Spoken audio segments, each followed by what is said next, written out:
All right, bear with me for my YouTubers. Give me a moment while I get this crap going. YouTube horizontal, we're going to be talking about. And I guess we're asking, is it possible that January 6th could have been an inside job? Wow, can't believe I'm asking that, but um, there are people that believe it. So, considering that they believe it, I got to ask you folks, is it possible that January 6th could have been an inside job? God, I look awful. All right, let me see here. What does Jan 6 mean to you? That's what we're going to be talking about. What does January 6th mean to you, considering that today is indeed the fourth anniversary of, well, better yet, today is actually the first anniversary of the January 6th we're going to be talking about, because the non-election years, those January 6th passages aren't the same. So today is a different type of January 6th. And my guess is we're probably going to be talking about this day for quite a few elections. So give me a minute as I get my YouTube horizontal together, and we'll go ahead and start the program. So January 6th it is, though. Wow, I can't believe we're at another one of these. Make sure I got it on not for kids, because YouTube don't like me talking about this stuff to an audience of children. So let me make sure I got that right. All right, and we'll give it a second for the horizontal stream to come on. And once that is, we'll go ahead and start up TikTok and get the show going. All right, so we are live on both YouTubes. And having said that, we'll go live in 3, 2, 1. What up, folks? Once again, it is indeed your boy Tim, the handsome liberal. I should be in better clothing. I'm sitting here in my robe, but I wanted to run this one by you folks. And it is indeed a day. I won't say a day that'll live in infamy. I don't want to sound crazy, but January 6th will be remembered. I mean, I don't want to. I'm watching The View today, and they're putting January 6th on par with September 11th and the Holocaust and some weird ass. It ain't. January 6th does not compare to the Holocaust or to anything of that nature. So I'm not going to do something ridiculous like that. But it is a day that you just can't say, let's move on and forget. What happened on January 6, 2021 is memorable. It is memorable. It needs to be discussed. And we absolutely, by no chance in the remote possibility, want to ever live through another January 6th ever again. So, they always say those who don't know history are doomed to repeat it. So we certainly don't want January 6th to take place again. So having said that, rushing to sweep January 6th under the rug, at least in my humble opinion, doesn't help anybody out whatsoever. Now, I know there are a lot of people that immediately, I'm talking like as soon as January 7th, wanted to stop talking about January 6th. For obvious reasons, of course. For obvious reasons. But what I want to ask you folks, simply put, what does that day mean to you? Is it indeed a shining example? When I say January 6th, I mean January 6th period on election day. Is it a shining example that, shining example that democracy works and we have an efficient republic to have a smooth transition of power? Or does January 6th remind you of Trump? Let's say 20, 30 years from now. Do you believe what happened on January 6, 2021 will still stand out, will still be mentioned?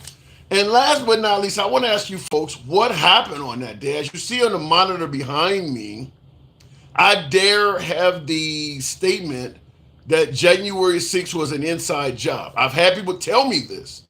I've had people tell me directly that January 6th was an inside job. Now, for obvious reasons, I am curious to how that went down, how that could be. And having said that, I want to hear from the people of how is that even possible? Or is that something simply being made up? It was an insider. What does J6 mean to you? Now, also, we know that Merrick Garland today announced, I think, like 1,500 individuals related to J6 were charged and arrested and charged in some way, fashion, or form. Now they're not all there's not still 1,500 inmates incarcerated because of January 6th, but 1,500 people, according to Merrick Garland, were charged for what took place on that day. Was that wrong? We'll talk about that as well. Was that wrong? Did the federal government go too far? In other words, was it a peaceful First Amendment right that the government went too far and just started prosecuting everybody? A lot of people believe that as well. So we'll cover all of that. But I just want to know from you folks, what the hell happened? Do you believe it was an inside job? Nancy Pelosi failing at providing the National Guard? Many suggest that that's also a major issue. Here's something, before I start out and go into the comments, I want to say this right off the bat. Trump said go peacefully and patriotically. There is no denying that Trump said we're going to march to the Capitol and I'll be there with you. He obviously didn't go with them, but he did talk about going to the Capitol peacefully and patriotically. Here's something that leaves me baffled. Everyone is holding up signs that say stop the steal. What does that mean to you? What does it mean to stop the steal? What does it mean to stop anything? I want to dissect those words. To stop something should mean that there is something in motion, something that is ongoing, that you want to halt. You want to cease it from continuing. You want to stop something. The reason I'm asking this question is because if you're saying go peacefully and patriotically, okay, so they go to the Capitol building and they protest on the steps, protest outside the building, because according to Trump, he never intended for them to do all of the things they did, never intended for them to break into the building, all of that. I get it. But you're going to stop something. How do you do that without breaking into the building? All of the proceedings are going on inside the building. You believe that the election was fraudulent, stolen from President Trump. That's what it's being stolen. So when you say stop the steal, it's the election that you believe is being stolen from President Trump. So when you say stop the steal, how can you stop that by going peacefully and patriotically? There's no way. There's no way those two things can be done. I mean, the crowd that Trump stated, let's go to the Capitol building peacefully and patriotically, they're all yelling stop the steal. They all have signs that say stop the steal. But they're going to go to the Capitol building and stand down? I'm asking that because that doesn't seem to resonate to me. I'm curious.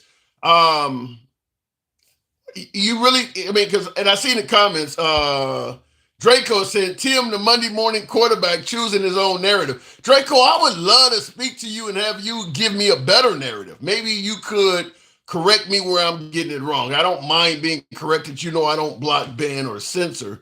I'm trying to figure out the narrative. That's what I'm saying. Everyone has signs saying stop the steal. I can bring up photos and show you dozens of people holding up signs saying stop the steal. But they're going to go to the Capitol building peacefully and patriotically and choose to not stop the steal? What was going to happen? I'm just simply saying, what would a person that wants to stop something, what are they going to do? Just go and stand on the porch and yell? That's clearly not going to stop it because they're inside the building. I would submit this to you. For them to stop the steal, they would have had to break into the Capitol building to get to what's going on that they want to stop. You can't do it from the outside. That's the only way you're going to stop it. You got to get in the building where it's happening at. Does that not make sense? January 6th was a peaceful protest, says Flipper.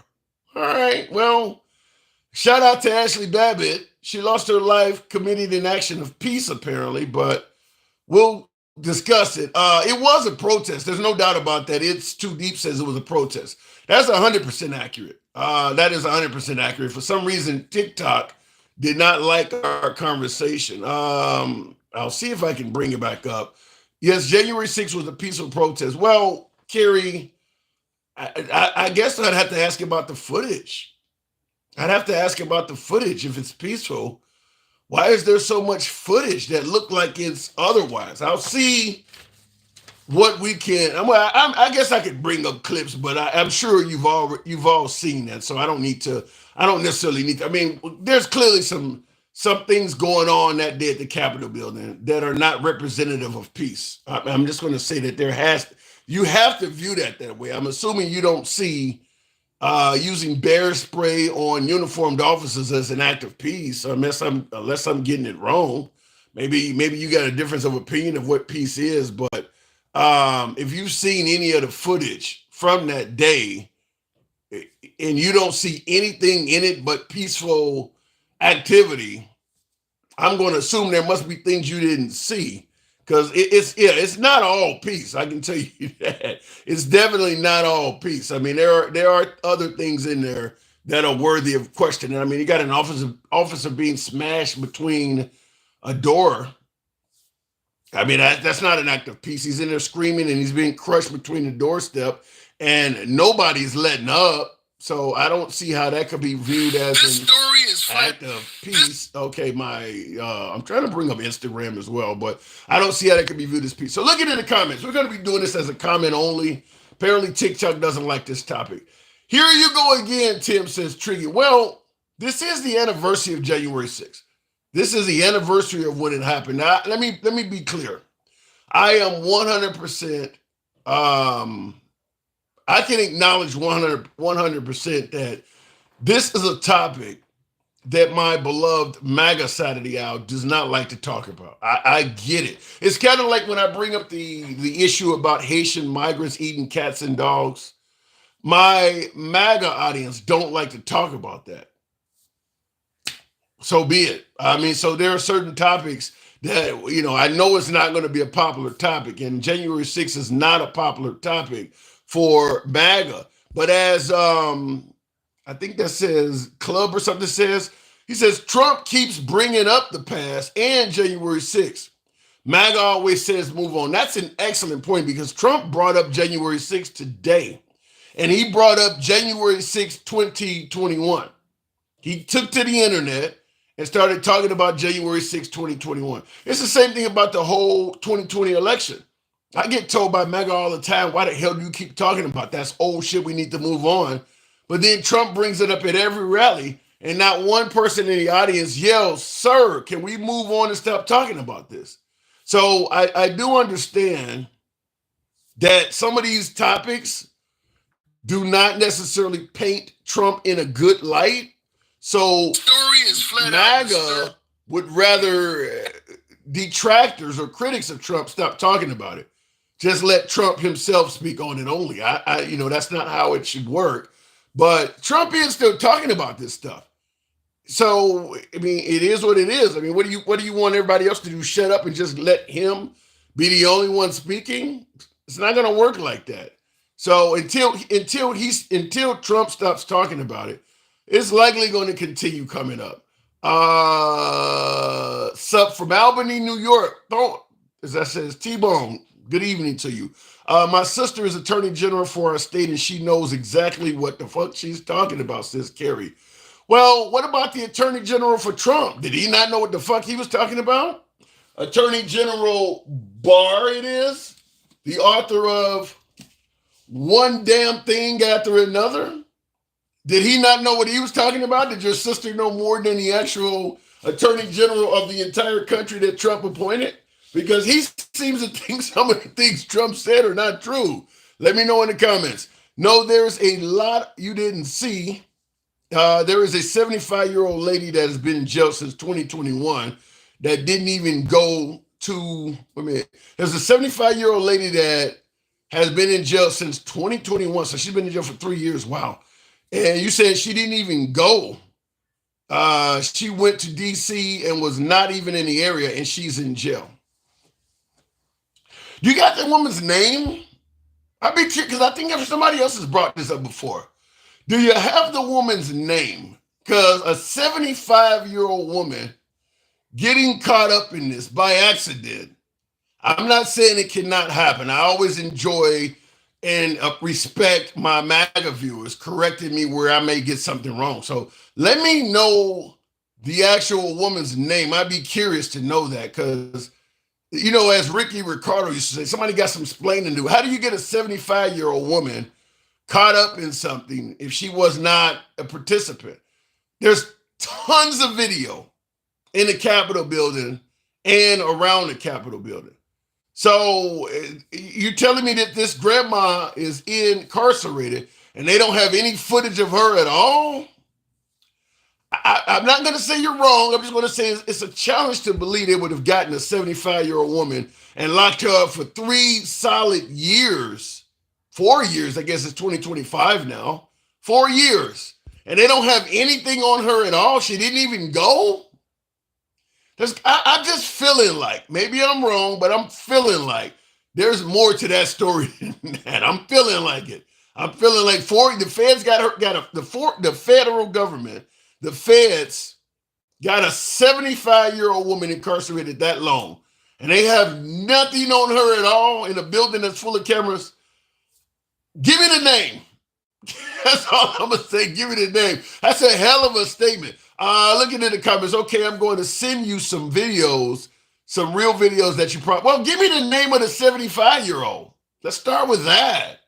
75 years old, she's been in jail for nearly 4 years, and she hasn't done anything. Give me that woman's name. If you know it's a grandma, then you should be able to tell her name. Tim is no justice, no peace, a call for violence. Yes, it is, Draco. Yes, it is. If someone's, well, I want to say yes, but no peace doesn't have to mean violence. You could be, what Martin Luther King was doing was nonviolent, and it falls into the category of no justice, no peace. No peace simply means you're going to upset the status quo. You're not going to let the norm, like going and sitting in a restaurant that doesn't serve black people, for instance. That's not violent, but you're not giving the white patrons peace. The white patrons that don't want to eat around black people, don't want to serve black people. You're not letting them operate their business peacefully. So you can have no justice, no peace without violence. But in modern day time, usually when somebody says no justice, no peace, it oftentimes results into at least some form of violence, but it doesn't have to be. It doesn't have to be. Real Trump supporters always hit the like button. Thank you. I wish. So I only got 12 likes in this program. I got 160 tuned in. We should have at least 50 in the likes. So apparently MAGA does not like the shit I'm talking about today. It is what it is. I do believe in free speech. I do believe in letting MAGA have free speech as well. I don't block, ban, or censor anyone. So it is what it is, but whether you like the commentary or not, I can't speak on that because a hell of a lot of you folks challenge me with shit that I don't like, but I let you say it because that's how free speech works. Shoo says I like it every time. Thank you. Appreciate that. Rebecca Lawrence is the woman arrested on J6. Okay, now look, I can't pronounce her name, but I'm curious to see who this woman is. So I'm going to take a brief moment and look this up. TikTok did not like low battery. Please charge. Okay, TikTok did not like me talking about January 6th, and that's my soundboard. Okay, Larry Levins, is that what, or Rebecca rather? Rebecca Rebins. I'm going to put her in Google and see what comes up. LAV. Thank you, Gen X, by the way. Rebecca Lorenz comes up as it says TV program. Oh, J6 praying grandma avoids prison time and gets 6 months home confinement. That's the first thing that came up. You see on the screen behind me, that's an Associated Press article. AP News is a respected media outlet, but I get that MAGA may not like AP. I'm not going to say if they lean left or right because I know MAGA is not really favorable to any news outlet. So take it as you may. But the title of their article clearly says J6 Praying grandma, so I guess she was in prayer. Praying grandma avoids prison time and gets 6 months home confinement in Capitol riot case. Now, right below, I don't know how clear my screen is, but she clearly was inside. So the idea that she didn't do shit is a lie. They got her. She's actually circled on the screen. So this is what I was talking about. About there's going to be tons of video. They're not just going to lock somebody up on hearsay. They got video footage for going inside the building. So the idea that she didn't do anything at all is just been blown out of the water right there. Just a quick search. I don't know who the hell this woman is. First time I've ever heard this. I didn't have to search but one site. And they got a picture of the bride walking into. And people are like, well, she's innocent. She didn't do anything. She wasn't even there. You know what this sounds like? You see somebody clearly fighting back with cops. Well, my son was a good boy and he never did nothing wrong. And then you see the body cam footage. Oh, your son was a badass mother. This woman is walking in the Capitol building. At 75, she's in that crowd, in that angry crowd. She should be at home being the grandma she is now trying to portray to get her ass out of jail. If she was actually living the role of the grandma she's trying to use now to get out of jail, she wouldn't be in jail in the first place. This is no different than people showing up to court, well, my son was about to go to church, or he was a deacon, and you out here robbing people. Now she's a praying 75-year-old grandma. She didn't look like she was 75 when she was climbing in that building. That fell apart real quick. Grandma is guilty as hell, okay? Grandma ain't all that innocent. I don't know what grandma did once she went in the building. I'm not going to say she deserved whatever time they gave her. I don't know. But grandma was a willing participant. So let's strike from the record claims that grandma didn't have nothing to do with this and they just grabbed an innocent person that was not around. That ain't true. We can debate whether she got time she didn't deserve or whatever the case may be. But all of this crap that she didn't have nothing to do with it, she's on footage right there among all the chaos. People got sticks and flags and shit, and grandma's right in the middle of it. They didn't push grandma in there. Grandma climbed up the stairs and went in there with the whole crowd. So grandma ain't all that innocent.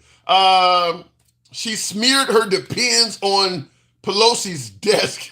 Mrs. Blackfield, I hope that ain't true. Is that true? Let me read the actual article. Damn. A Colorado bed and breakfast operator who promotes herself as online. A Colorado bed and breakfast operator who promotes herself online as a J6 praying grandma was sentenced Monday to 6 months of home confinement. So she never got all that time. Folks, you guys are making it sound like she's been in prison for 3 or 4 years. Says the sentence Monday, they sentenced her to 6 months of home confinement after the judge rallied against offensive comments she has made about the criminal justice system. So once they caught her, she continued talking shit. Prosecutors had sought 10 months. So they was only trying to give her a max of 10 months behind bars. I had somebody get me to look into this case by starting out and saying she's been in jail since 2021. So none of that is true. She's been in jail since 2021, and she was not involved in this at all. They just grabbed a 75-year-old woman, threw her in jail for something she had nothing to do with, and she's been there for 3 years. None of that is true. That is patently false. Now that I'm looking at the actual, wow, it's amazing how stories can, how things can spread that are just insanely false. This is a perfect example of that. This woman has not been in jail that long. Magistrate Judge Z Faruk, whoever that is, I guess it was a woman that threw her in jail, that while hers is among the less serious cases, it's still a grave offense. It was a dude raising his voice at times. The judge sounded incredulous as he pressed her lawyers about her media comments denouncing the January 6th prosecutions as fake trials. So she's deep involved in this. She's not an innocent victim. I mean, not only did she get caught doing it, but now she's all over social media talking shit about the prosecutors and everything. She was down for the cause. She ain't innocent. He told Lorenz he didn't think sending her to jail was going to help, but he fined her $103,000. Now that seems a bit excessive. Damn, just took all her retirement money, huh? Your kids ain't getting shit when you die. He fined her $103,000. Damn, and you can't bankrupt out of that. Saying he needed to send a message that defendants cannot profit off their. Okay, so she was making money on it. Probably was getting donations and GoFundMe's from MAGA or something like that. So he fined her 103 G's. Shit. Saying defendants cannot profit off of their egregious contact. He sentenced her to 1 year of probation with her first 6 months in home confinement. During her home confinement, the judge ordered her to stay off the fucking internet. All right, so he didn't come anywhere near as harsh as some of you folks said. So okay, Granny didn't get all of the 3-4 years in jail, none of that. And not only that, but Granny also didn't get the message because she continued staying online talking shit. Ed says you accusing her of acting like young blacks when arrested. She did act like some young blacks when arrested.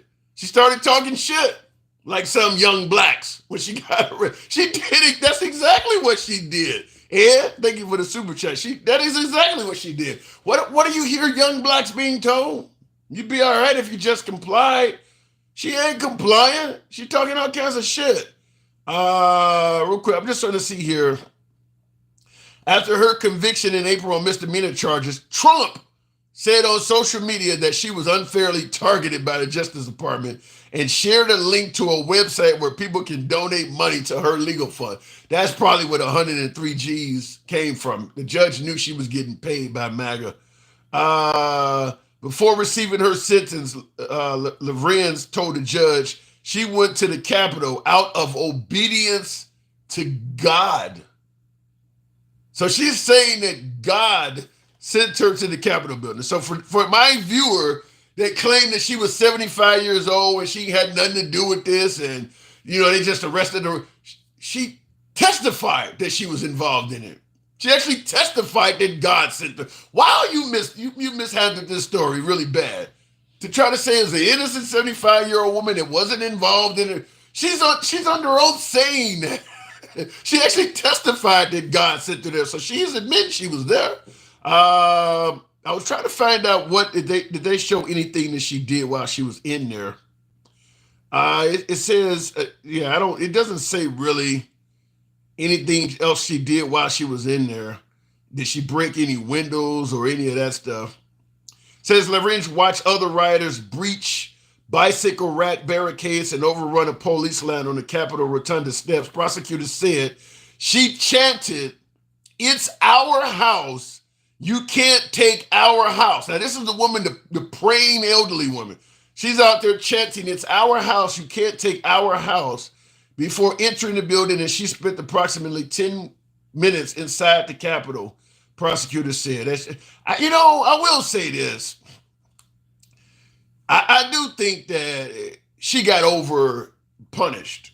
She went in there, she yelled some shit out.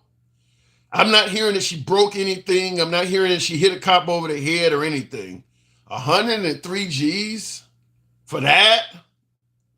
Yeah, I'm going to side with a little bit of MAGA on this.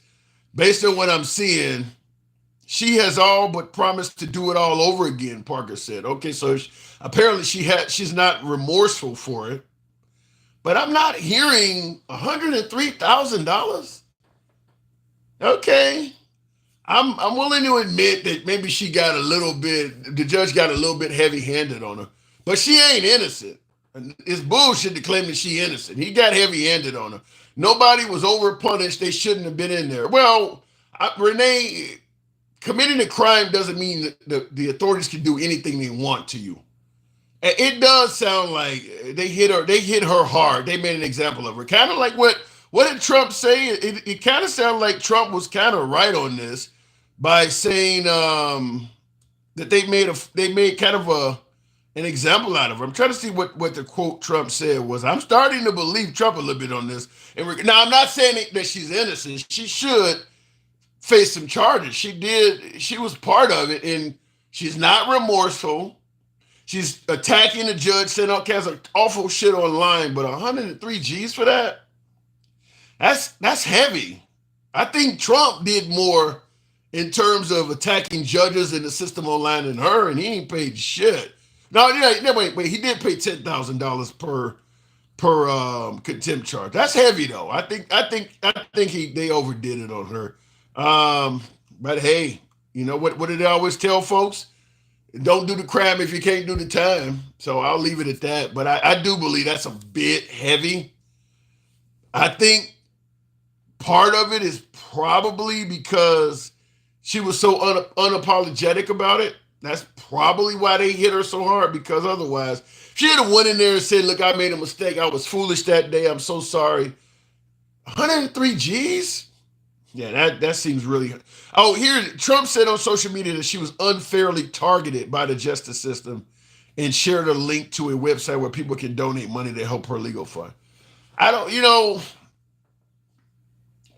totally disagree with him on that. I don't totally but my guess is Merrick Garland and the federal government targeted all of them. So she was part of the mix. You know, you put as they say, you put a quarter in the jukebox, you got to dance the dance. I mean, nobody forced her to go in there. But the punishment seems a bit high for the crime. I mean, now Trump, Mr. Pardon himself, I don't know. Can he give her money back? I'm not saying he should do it. 103,000 seems excessive. If he pardons her, does the federal government have to give her? I mean, she's lost her legal fees. She's not going to get that back, and most of that came from MAGA. Sounds like. I don't know how it works, but if he pardons her, if she has not paid all of that $103,000 back, then he could free her from debt. Because if she's a regular, average, everyday person, she's probably going to be in debt until she dies, unless she got a decent savings. That's a lot of money. That's a lot of money for just going. I mean, they claim she was in the Capitol building for like 10 minutes or so. They made an example of her. That's heavy. That's a little bit harsh to me. That's like the crime bill. They hit her hard. They hit her. She learned her lesson. Well, don't sound like she did. No, I just watched the video. Cope with it. Said, well, you think she deserved $103,000 in fines there, Lucas? You would have gave her $103K? Shit. I think you can murder somebody and barely get that, can't you? I mean, that seems like a lot.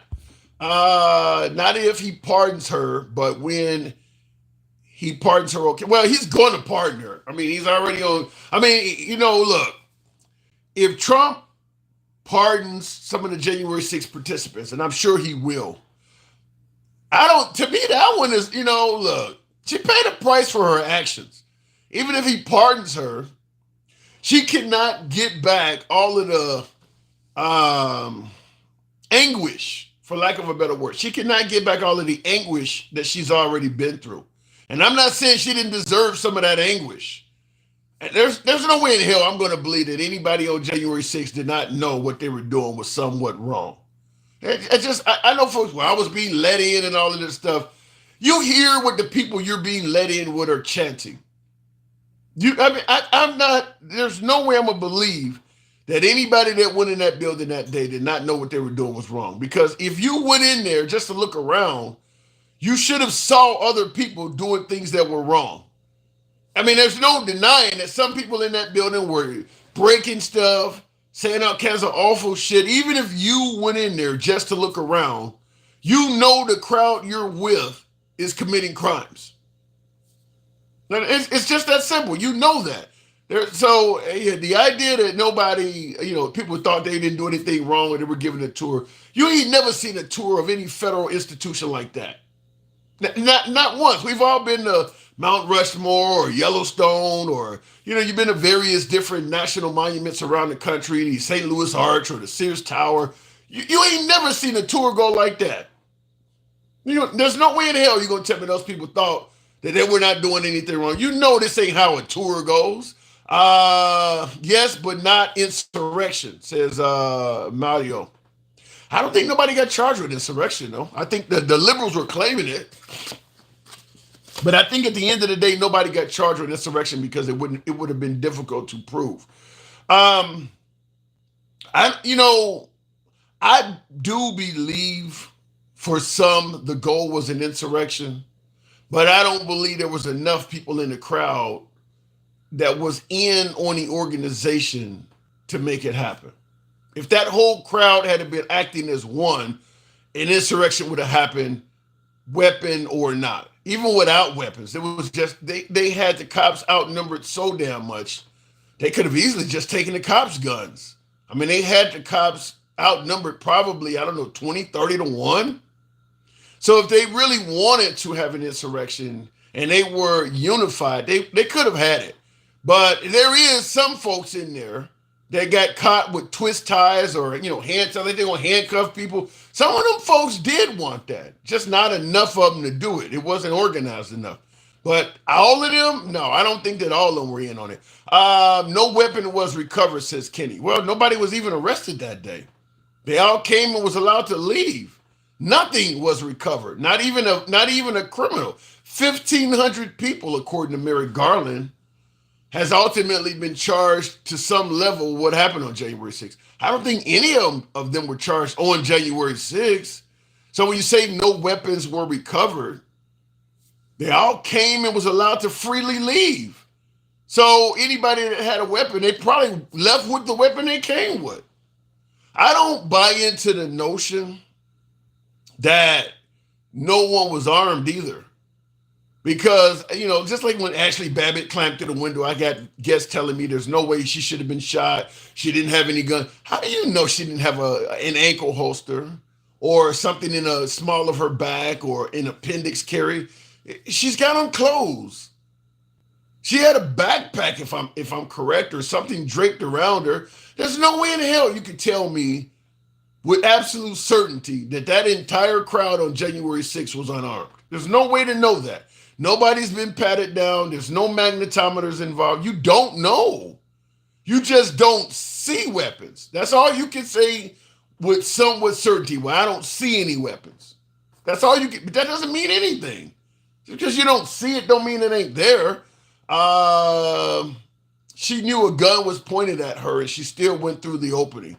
Babette Lynn's, that's kind of my take on it. I say this all the time. It doesn't matter if it's a guy with a badge on or a guy robbing a liquor store. If somebody's aiming a firearm at you and yelling a bunch of instructions and you choose to openly defy those instructions, you increase your statistical probability of getting shot. It's as simple as that. I don't care if somebody is, like I said, if it's a cop telling you, let me see your hands or get on the ground, or if it's somebody that broke in your house at 2 a.m. and they got the drop on you. If they're yelling something at you and you choose to do whatever the hell you want and ignore what they're saying, you increase the chances of getting shot. As simple as that. Ashley Babbitt doesn't get a pass. I mean, you increase the chances of getting shot. So, and that's what happened to her. I mean, you're going to expect that the cop is just going to let you climb through a broken window over furniture, they don't barricade it against the door, and give you a chance to show that you don't mean no harm to her? Where did they do that at? She literally is the definition of FAFO personified. And I see that in the comments, says Bullets as well. Yeah, she's like the definition of that. What she was doing going through the window. Yeah, not only is she going through the window, but the people on the other side are so frightened, they don't lock the doors and barricaded furniture upside down against the door so that you can't just kick the doors in. I mean, they really are that concerned with somebody coming in. And they don't broke out the window, and Ashley Babbitt is trying to climb over the door, over the furniture to get in that room. And the cop is just supposed to stand down and watch all that happen, huh? And not expect 100 more people to come in behind her? Okay. All right. Creed says, with all the technology and cameras around, how come we don't see any protesters that day with firearms? That's a good point. My guess is you don't see any protesters with firearms because there was no reason to pull it out. I mean, what are you going to do? Muzzle the whole crowd? All of the MAGA side of the house had all the advantages there that day.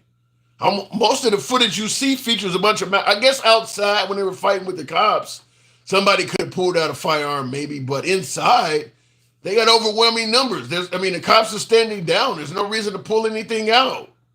You kind of got the place overrun at that point. Everybody's running and fleeing out of fear. You don't need to pull anything out. There's nobody to even aim at.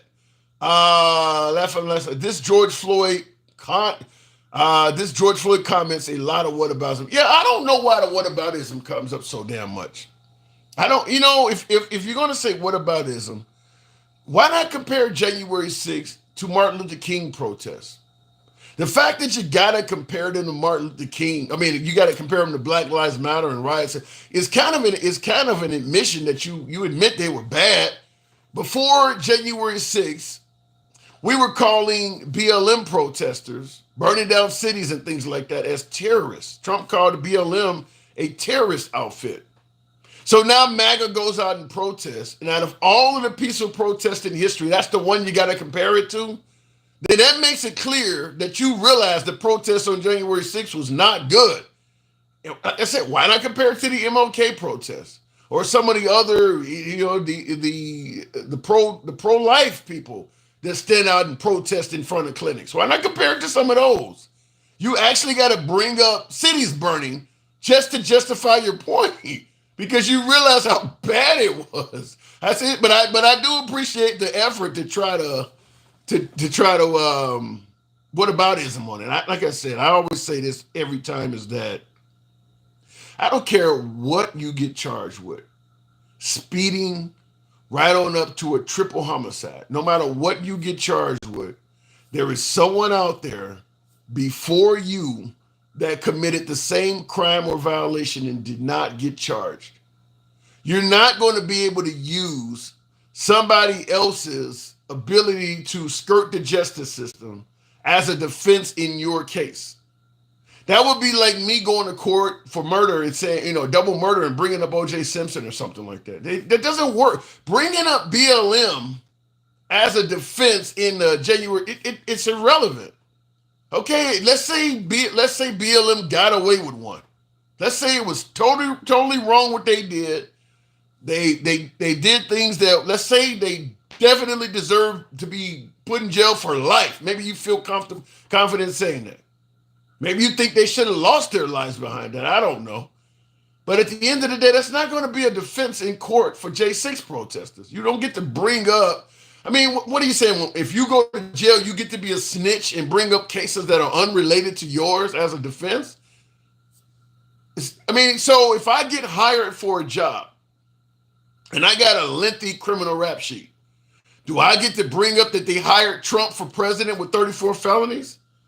You don't get to bring up other people's shit to make yourself look better. It'll never work. I'm gonna bring up, I was in DC and I went in the Capitol building, but I would like to present the riots in Seattle as a defense. Yeah, it's 1,500 miles away, but I thought they got away with it in Seattle, so you should let me go too, Your Honor. It's never going to work. You can bring up case law. Yeah, you can bring up case law, the Great 5-9. If it's something that you're going through where it's been adjudicated by somebody else, another case similar to yours, they've already ruled that what you do is a felony, or what you do, you can't be charged for it, or what, yeah, you can bring up case law, but you can't just go and bring up somebody else committed this crime and didn't get. Dick Cheney shot somebody in the face. You think you can go out and do that and use Dick Cheney in court? Like I said, anybody can do that. You really think you can go out and shoot somebody in the face and bring up that Dick Cheney did it while he was hunting and nobody got charged? Well, I shot him in the face, but Dick Cheney got away with it. You would grind our justice system to a halt if everybody could bring up a previous case of somebody else doing something wrong that didn't get charged. It would grind our justice system to a halt. Like I said, everybody in the hood that is, killing and murdering each other could bring up the Klan. Well, they didn't get charged for killing black men. Why should I? Is that where we want to go with this? You'll never end it. I mean, it would literally never end. Everybody would just bring up something else that happened. At the end of the day, what's the purpose of having a justice system? Is if everybody can just bring up old shit that somebody else got away with and say, "Well, I should be able to get away with it too." Good luck on that. I mean, we all speed, don't we? Do we all not drive a few miles over the speed limit? Like most, just about every American driver out there has went over the speed limit probably 100 times or more in their driving career, easily. So when next time you get a speeding ticket, you're gonna bring up the rest of driving America as an excuse for why you shouldn't have to pay a fine.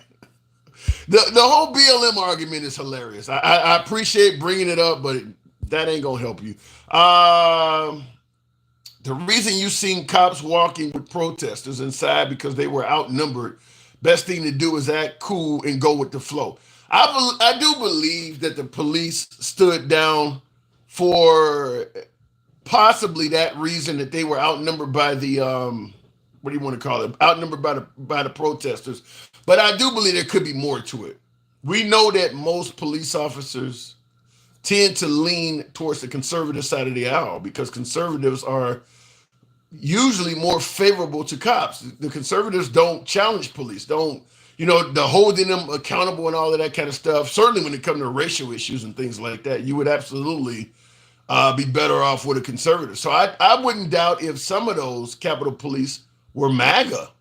Yeah, I believe many of them stood down because they were outnumbered. But it wouldn't surprise me if some of those Capitol Police felt that the protesters were fighting the good fight and was in favor of what they were doing. And I wish I could be here with you, but I got to work today.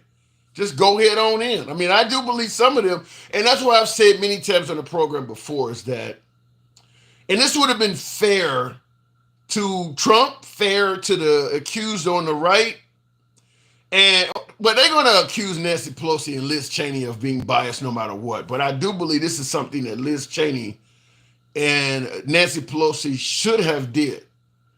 Every police officer that was seen on video calmly letting people in, which is going against their job to defend the building, they should have had to testify before Congress why they didn't do anything, why they stood down. Now, we all know most likely they're going to say, I was scared out of my life. I was scared to death. But they should have to say that. They should have to say that. Otherwise, you may have something in the future break out and you find out, well, shit, back in 2021, here's that same guy working for the Capitol Police letting people in. They should have had to go before Congress and be on the record under oath testifying why they did that. But Nancy Pelosi and Liz Cheney were so focused on Trump, they had tunnel vision that they really didn't care to possibly hold Capitol Police accountable in that as well. They wanted to focus, keep their eye on the prize, and maybe it would not have been popular to go after some of the Capitol Police officers, whatever the case may be. But that looks like you're biased when you do that. They should have required those officers to come forward. Looking in the comments, how many Democrats with the jail? I'm assuming you mean went to jail today. How many Democrats with the jail today after the fiasco that happened near the Capitol? I don't know what you're referring to. A fiasco that happened near the Capitol. Describe the fiasco. That's what I'd have to ask. They are not removing 2-term limits for president. Well, that's the whole Trump talking about I'm going to be a dictator on day one and people thinking he's going to get in there. And keep in mind, Trump is pretty damn old.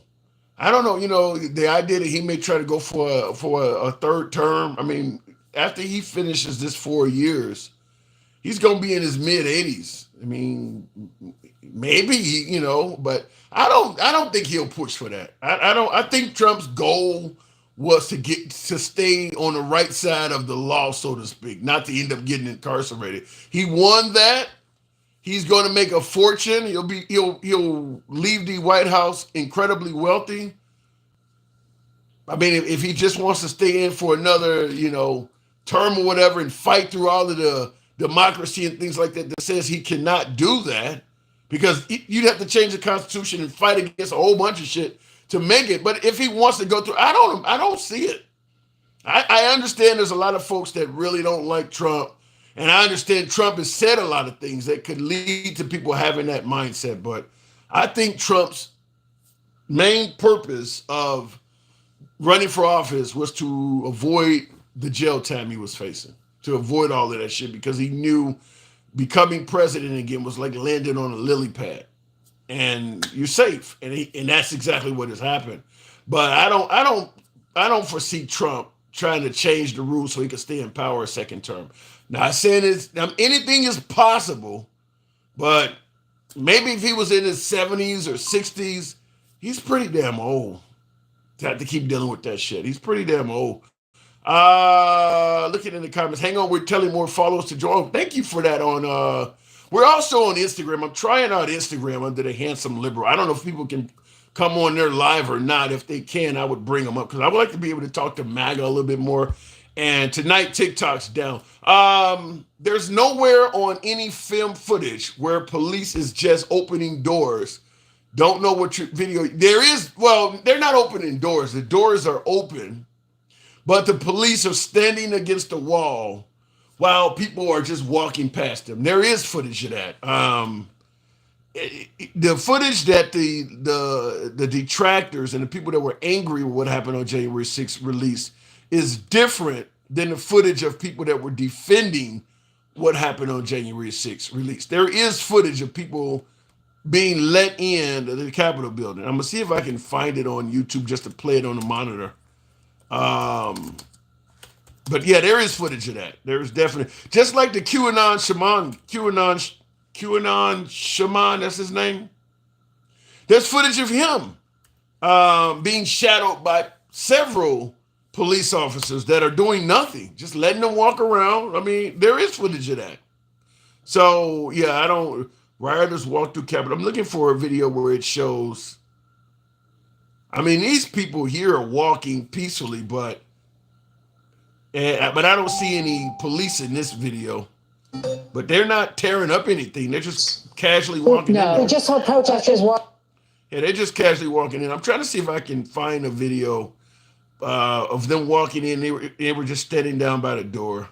Because they definitely were being let in some areas.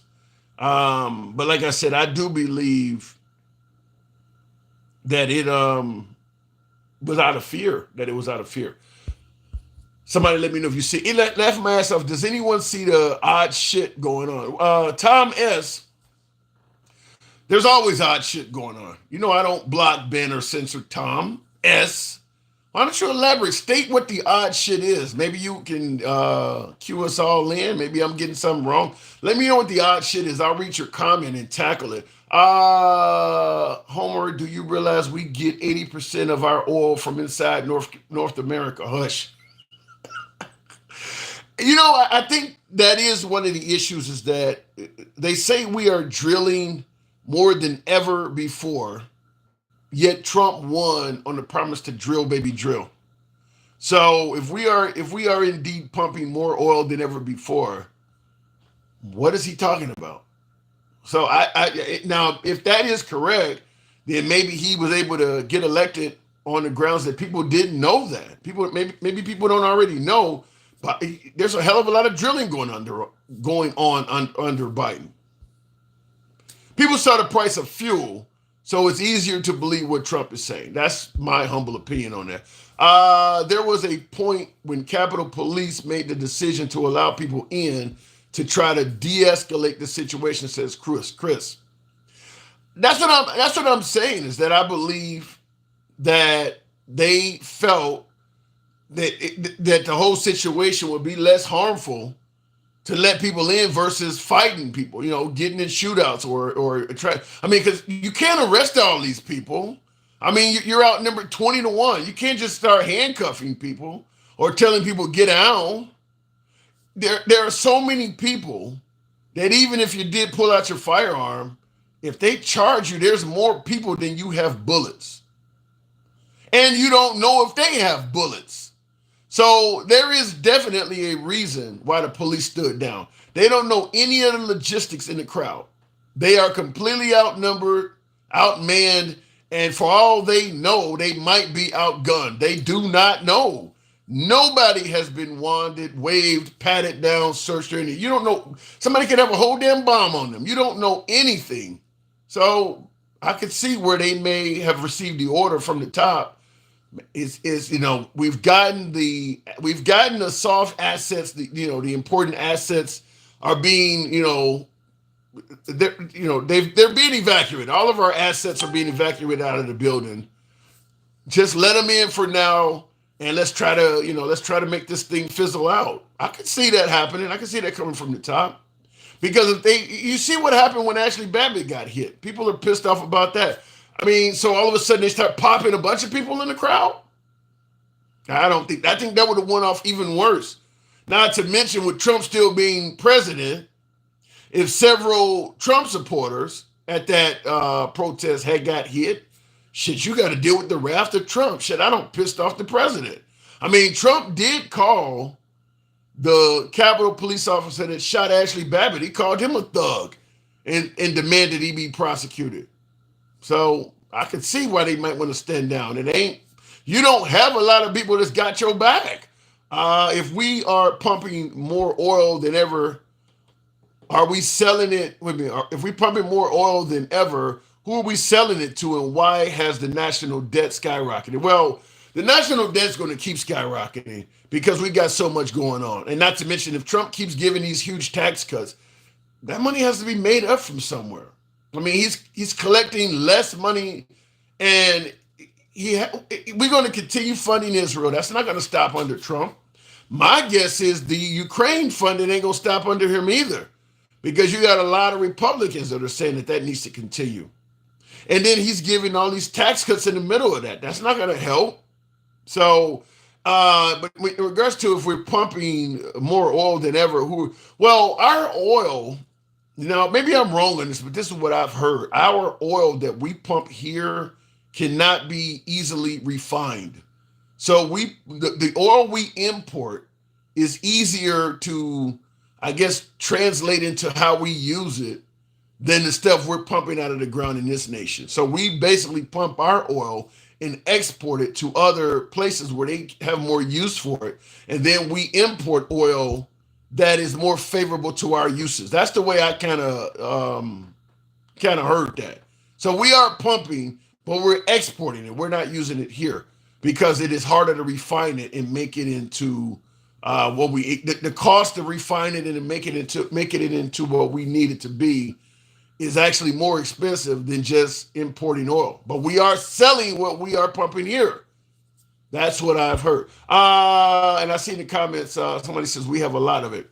I'm upset that the proverbial swamp wasn't drained in 2016 and 2020.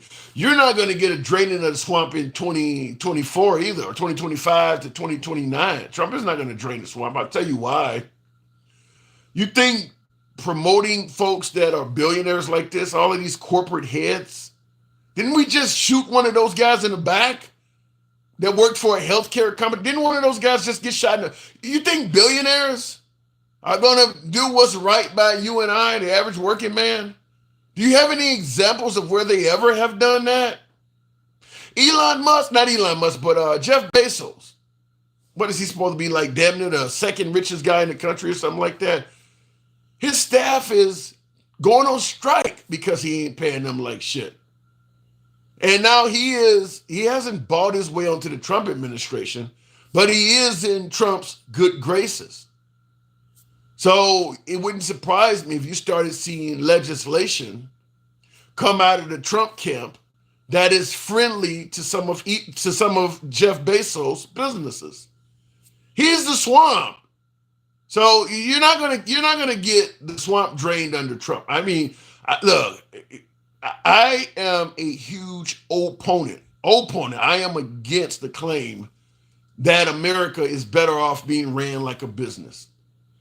A business is all about profit. If you want to run America like a business to our international adversaries, the import-export market, there may be some legitimacy to running America like a business from that aspect. But when you start talking about the U.S. healthcare system that U.S. Citizens are using, you start talking about for-profit prisons and all. You don't want that shit ran like a business. You don't want anything that the American citizen needs to be ran like a business. Simply put, if you run a business and I do not have the money to purchase your good or service that your business is providing, you don't have the time of day for me. The government shouldn't have that approach to its own citizens. That's the business approach to their customers. If you do not have the money to purchase the good or service that I provide to my customers, I don't have the time of day for you. You don't want your country to be like that. I never can understand why people want their country to be ran like a business. That would mean that the poorest among us would essentially be ignored by the government because we don't have the money for whatever good or service that they're talking about. Like healthcare is a perfect example. Like we always talk about the penal system where there's a hell of a lot of people that are serving time simply because they can't afford bail. There's a hell of a lot of people behind bars that may later be found innocent or at least have their charges dropped. But they cannot afford the bail, so they're spending all that time behind bars when ultimately they may be found completely innocent of that crime or have their charges dropped. You don't get any of that time back. You might have lost your job. You may have lost your place of residence, your house, your car, maybe even your wife, your kids. You don't get any of that back. None of that. And you were incarcerated the whole time simply because you couldn't afford bail. That's it. Plenty of people go down. You don't want to run that system on a for-profit basis. So I'm totally against running a country like a business because businesses care about profits. They don't give a damn about people. All the leaders of other countries are saying, can't believe this clown is president against his Sherry Balco. Well, it depends on I don't know. I got to say this. I know there's a lot of our adversaries that don't like Trump. But I got to say, it wouldn't surprise me if some of our adversaries were looking at Biden as well and saying, this guy's too old for this. If Biden had been reelected, not Kamala Harris, but if Biden had been reelected, I'm sure there were some of our adversaries, some of our friends, not adversaries, but some of our friends would probably say, is the United States really going to let this guy do another 4 years? It would not surprise me if some of them thought he was kind of not a clown, but thought the American public may have been a clown for indicating they were going to possibly let Biden be president until he was like 86 or whatever it would be. So it could go both ways. It could go both ways. And I will say this, whether you like Trump or not, he is getting some shit done that goes in line with what he's talking about. Justin Trudeau of Canada just announced he's going to resign. The tariffs and some of the threats that America's making has apparently continued to assist him in the falling out of favor with his own countrymen. So Justin Trudeau's out, and it's looking like Canada may go a little bit further to the right. Now, before Trudeau bowed out, he was already talking about stepping up the budget for protecting the northern border. Mexico is talking about doing more to protect the southern border. Say what you want about Trump. There is movement happening because of those threats he's making. People are moving and shaking in some areas. So is it a good thing? We'll see. But people are moving. Them threats are getting people off their ass. Just like when he was threatening to get out of NATO. Some countries all of a sudden started finding money to strengthen their defense budgets. So some people like that. Some people like the fact that he's getting some things done. Now, others may not like the fact that he's doing it in a bully sort of fashion, but he is getting things done. I'll just say he is getting in the aspect of those things. Now, the Panama Canal, I do believe Trump has room to be successful with his threat to Panama as well. Now he's talked about taking the Panama Canal and it being under control of the United States. I'm not going to say some stupid shit like that's a joke because I'm not going. I don't buy into that. But his threat is if they do not charge the U.S. a fair price for their ships to pass through the Panama Canal, then he believes America should regain control of the Panama Canal. I don't think the choice is going to be difficult to make. I think that at the end of the day, Trump is going to get his wish. Panama is no military comparison to the United States. So if America starts threatening to take the damn Panama Canal, they know they can't stop us from doing it. So my guess is to appease Trump, he'll probably lower the price of shipping going through the Panama Canal. Once again, Trump getting something done. I do believe that's likely what will happen. He'll talk shit, but it's a no-win situation for Panama. And they'll lower the price of shipping going through the Panama Canal for American vessels, which could lead to the lowering of goods and services that are on those ships that you and I buy. Maybe some fruits and vegetables, maybe some foods. Talking about the price of some of these things you pay at the grocery store you don't like. That could lead to some of that. Now, he's not going to get a whole lot of credit from the left on this because it's the bullying way, the bully sort of fashion on how he's doing this stuff that people don't like. I get it, but there is a possibility that there may be success out of this. And I do believe that if all of a sudden the prices of goods and services that are on those ships starts dropping in America, people will overlook the bullying. And he will be viewed economically as a success if he can get that done. And my guess is Panama, they can lower the price of U.S. ships going through the Panama Canal and just simply raise the price on other people to make up the difference. I mean, it's that simple. So I think he will ultimately get what he wants in regards to Panama. I think he will get what he wants in regards to securing the northern and southern border. I think he will get a lot of immigrants out of this country. Now, it could look messy the way it happens, but it will happen. So those are some of his promises I think that will be met. Some of the other things he's talking about, lowering crime, that's not going to happen. The president doesn't have any control on what's going on in inner U.S. cities. And certainly when the governor of a lot of towns and the mayor also is pushing back on his policies. He can't lower crime in Chicago or LA. There's nothing Trump can do about that, but he ran on it. So some of his promises will be met, and then some of them I think will be an utter failure, like ending the Ukraine-Russian war in 24 hours. That shit ain't gonna happen. That's just blatantly false, patently false. Is not gonna happen. But if he can meet enough of his promises, I'm sure it will appease MAGA, and it might appease others. Looking in the comments though, Chris Vaughn says, or it depends on other countries, or it depends on other countries to undermine the USA. Under Trump, I think that might be harder to do because he makes such vivid threats. I don't know who could undermine the USA and feel confident that they're going to get away with it because his threats are so vivid. Not saying it can't be done, but I'd be curious to know who would undermine the USA and how would they do it. Army Corps of Engineers did make the canal, but we gave it up. Yeah, we gave it up back in 1977 under the late Jimmy Carter.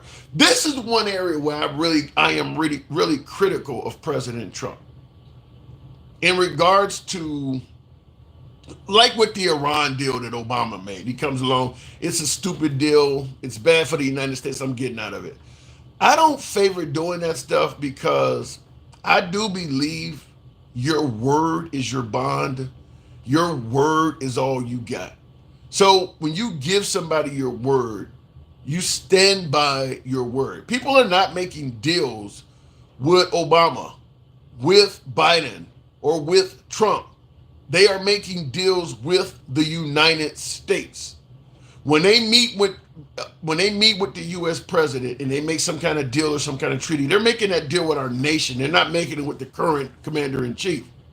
So when Trump comes in there and he breaks the Iran deal because he thought it was a shitty deal or whatever, you are breaking our word. You are making us look like we lack credibility on the world stage. If Trump wants to go make a deal with somebody, how do you respond if that individual says, I saw what you guys did to the Iran deal. How do I know making a deal with you, Mr. Trump, won't be broken when the next guy come in here? The United States don't seem to keep its word. How do I know that the next guy after you will not think that the deal I made with you is illegitimate and just break it? You did it. So even if Trump is correct in saying that he thought the Iran deal is crazy or whatever. Now I'm not in the same camp as that, but let's say Trump is right, the deal sucked. You gave your word. You can't just you can't you can come up with some kind of other way of making a secondary deal with Iran and try to correct, but you can't just break deals like that. I'm talking NAFTA. I'm talking the Paris Accord. This is what he has been known to do. Just come behind and just break deals. Why would you make any deal with the United States after seeing what Trump did? I always use the example. You go out and purchase a vehicle, and the day you go to the dealership, the owner's wife is there. She got full control of the business. She can legitimately do whatever she wants as well, but she is the wife of the owner. She sells you a car $5,000 below sticker price. You got a fantastic deal. You sign on the dotted line, pay for the car, you drive home. The next day, you wake up, there's a tow truck in front of your house, and the husband is there trying to, I want my car back. My wife made a dumb deal with you. Would you ever do business with that company again? That's what Trump did. That's essentially what Trump did. Is he treated Obama like the wife, and he's the husband that shows up the next day. Well, he made a dumb deal. We want our money back, or would you ever do business with that company again? That's what I don't favor, is that he made us look like we have zero credibility. Why trust the United States if they'll do some shit like that? And then, of course, if you don't want to work with the United States, then he's going to threaten to maybe use the military on you. That literally sounds exactly like some bullying type shit.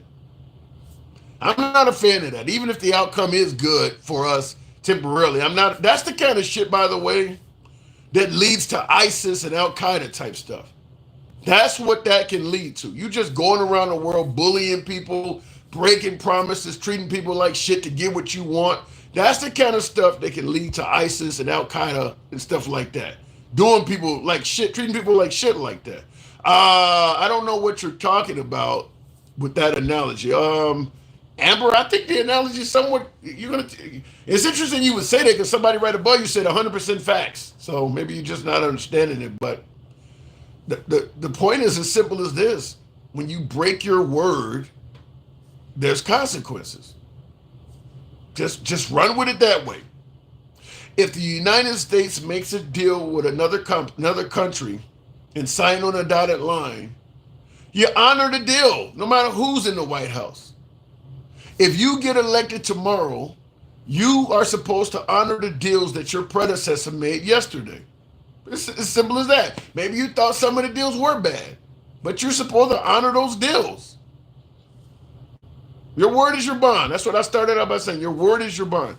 Please answer my question when you can. Shoo, I didn't see your question. What president has not done that? Says Ordis. I don't know any of them in my lifetime. Give me an example, Ordis. You're telling me that other presidents have broken deals. And by the way, I do know, wait a minute. There are presidents that have done it in my lifetime. George H.W. Bush told a minority group, was it the Sunni Shiites? So I forgot which group it was, but he told them to rise up against Saddam Hussein and we would have their back. They rose up against Saddam Hussein and he left. This is after we liberated Kuwait, the first, Desert Storm in the early 90s. They listened to the United States. They rose up, and George H.W. Bush, the senior, Just turned his back on him and left him. And that's when Saddam Hussein came in there and wiped them all out, which is why you often hear George W. Bush, the younger, talking about he was killing his own people. Well, yeah, because they took the advice of the U.S. So you are right. Other presidents have done that. I think Vietnam has probably got some of that in there as well. God bless anybody that trusts the United States. I mean, I just want to say we are not a trustworthy nation. There's a reason why the term Indian giver exists, because we started lying and breaking trees the moment we came here. Started out with the Native Americans. That's why the term Indian giver exists. It's about things we promised to give to the Native Americans and lied about that shit too. So God bless anybody that trusts the United States. We are not a trustworthy nation. But in regards to asking, well, what other leaders are doing, that don't mean it's right for Trump to do it. If everybody else is lying, well, then what happened that we elected Trump? Because he's not a typical politician. Now all of a sudden he's doing all of the bad shit that everybody, well, they all do it. They all lie. Wasn't he supposed to be the guy who drained the swamp and not acted in this manner? Now all of a sudden he's doing all the same shit and we ain't got nothing to say, but well, everybody does it. Real quick in the comments, it was a setup. The only way to treat the weapons was to make it look like a war. Biological weapons, sorry, they duped everyone. I don't, when it comes to the events that happened in Iraq, I don't know what it was, but it wasn't the truth. I mean, now that we are able to Monday morning quarterback what we did in the Middle East over the last 20 years almost 20 years over there dealing with that shit. Is there anybody that looks back on Iraq or even Afghanistan and says, yes, that was absolutely necessary. It helped us out. Trump put the Taliban right back in control. So we thought bin Laden was in Afghanistan. When we got there, the Taliban was in control. Bin Laden was not in Afghanistan. And when we left there, the Taliban was in control. We didn't gain nothing out of that. We didn't gain any. Afghanistan is not an ally of the United States. Do we have any bases there? I don't believe so. After the Biden botched evacuation with 13 service personnel guys, we didn't gain nothing out of that. In fact, we left a lot of equipment behind.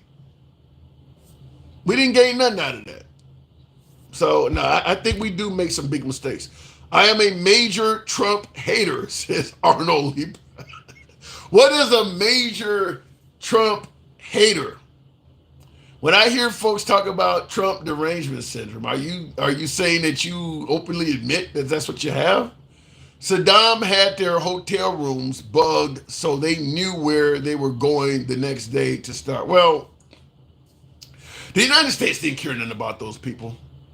The United States goes to these countries for its own agenda, its own best interests, and we don't give a damn. A perfect example is in Afghanistan. When we were in Afghanistan, we were holding it down, keeping the Taliban at bay. Women started suddenly having rights, something resembling a little bit of equality. They could drive, they could open up a business, they could go to school and become educated. And when we left, Trump made a deal to return Afghanistan back to the Taliban. And there was nothing in that deal that says you cannot go back to oppressing women and mistreating them. We didn't give a damn about those women. We go there for what we went there for. If you're mistreating people, you're abusing kids, we don't care. We don't see any of that. We're here for what we're here for. We're not here to defend human rights. You can violate human rights in our face all you want. We're here for your resources, or we're here because you got a bad guy over here. We don't care what you're doing. But we'll go on the world stage and make it sound like we do. Because you had a hell of a lot of people in America bragging about how we were freeing women and rescuing. The minute we left, that shit went right back to where it was. And we didn't do anything. Didn't make any deal or put anything in place to protect them. So the handsome liberal on January 6th, Trump locked Pence out of the White House. Why? I thought that was his buddy. Let me just say this. Now, you're saying that on January 6th, Trump was so pissed off he locked Mike Pence out of the White House. Damn. You got evidence of that? I haven't heard that. But you're saying he locked Mike Pence out of the White House, and you said, why did he do that? I thought Pence was his buddy. Man, this is not going to sound good at all, especially to my beloved MAGA, but this is a free speech program. I'll tell you right off the bat, you're only as good to Trump as you are of value to him. If you do not pose any value to Trump, or if you criticize or cross him in any way, you can go from gold to shit overnight. Mike Pence is a perfect example of that. Probably Chris Christie and I would say maybe Nikki Haley to a lesser degree. Some of them are perfect examples of that. People who were very favorable to Trump, and they would, how many times did he drag General Mad Dog Mattis on stage, bragging about how great the guy was? Now he's a piece of shit to him. So when you say I thought you thought Mike Pence was his buddy, you're only his buddy as long as he got a use for you. Once you're not helping him get where he needs to get, or you're criticizing him too much, you ain't his buddy no more. You're his enemy. I mean, that's kind of the way he rolls. Edgy says, so should we continue our business deals with Russia after what they've done in Ukraine, or if China goes? Okay, so you say, so should we continue our business deals with Russia after what they've done to the Ukraine? Or if China goes for Taiwan or goes against our interests, we should continue honoring deals with them just to keep our word? That's a great question. Well, if we can show evidence that Iran did something different than what they promised Obama in the Iran deal, I'm on your side. But that ain't what happened. Trump thought the deal was trash from the start. When Trump became president in 2016, our allies like France and them were begging Trump not to get out of the Iran deal. Our allies were ensuring him they haven't did anything. They haven't broke the provisions of the deal. But I do agree with you. If you make a deal with a country and then they go and attack a NATO member nation, or they just go attack a sovereign nation, then yeah, I can see breaking your word on a case like that. I'm not going to continue exporting. I'm not going to continue our deal to send you steel exports or some precious metal that I know you're using to turn into weapons for your. I mean, we did that during World War II. We were exporting precious metals and things like that to Japan, and we found out that they were using that stuff to make weapons, and it hurt people. And then we later became enemies with them too. But we found, so I can see in a case like that, but that ain't what happened in this case. It was Iran didn't do that. So good question though. How many countries capitulated to Trump in 2017? Give me your definition of what does it take for a country to capitulate? Give me what you mean when you say that. MAGA, make attorneys, get attorneys. Yes and no. I'll say this. Obviously, there are consequences to rolling with Trump. Trump survives. You don't always do so. Rudolph Giuliani, Mike Lindell, Sidney Powell, a host of close Trump supporters have paid a heavy price rolling with President Trump. I don't think Trump's going to bail all of them out. I mean, Rudolph Giuliani owes a lot of money to Ruby Freeman and Shay Moss. Trump ain't going to pay all of that. I think the My Pillow guy, Mike Lindell, also owes a bunch of money to people, including attorneys and shit, for all of the drama he went through for lying on Dominion voting machines. I don't think Trump is going to bail all those people out. So when you say make attorneys get attorneys, yeah, it does seem to be that way.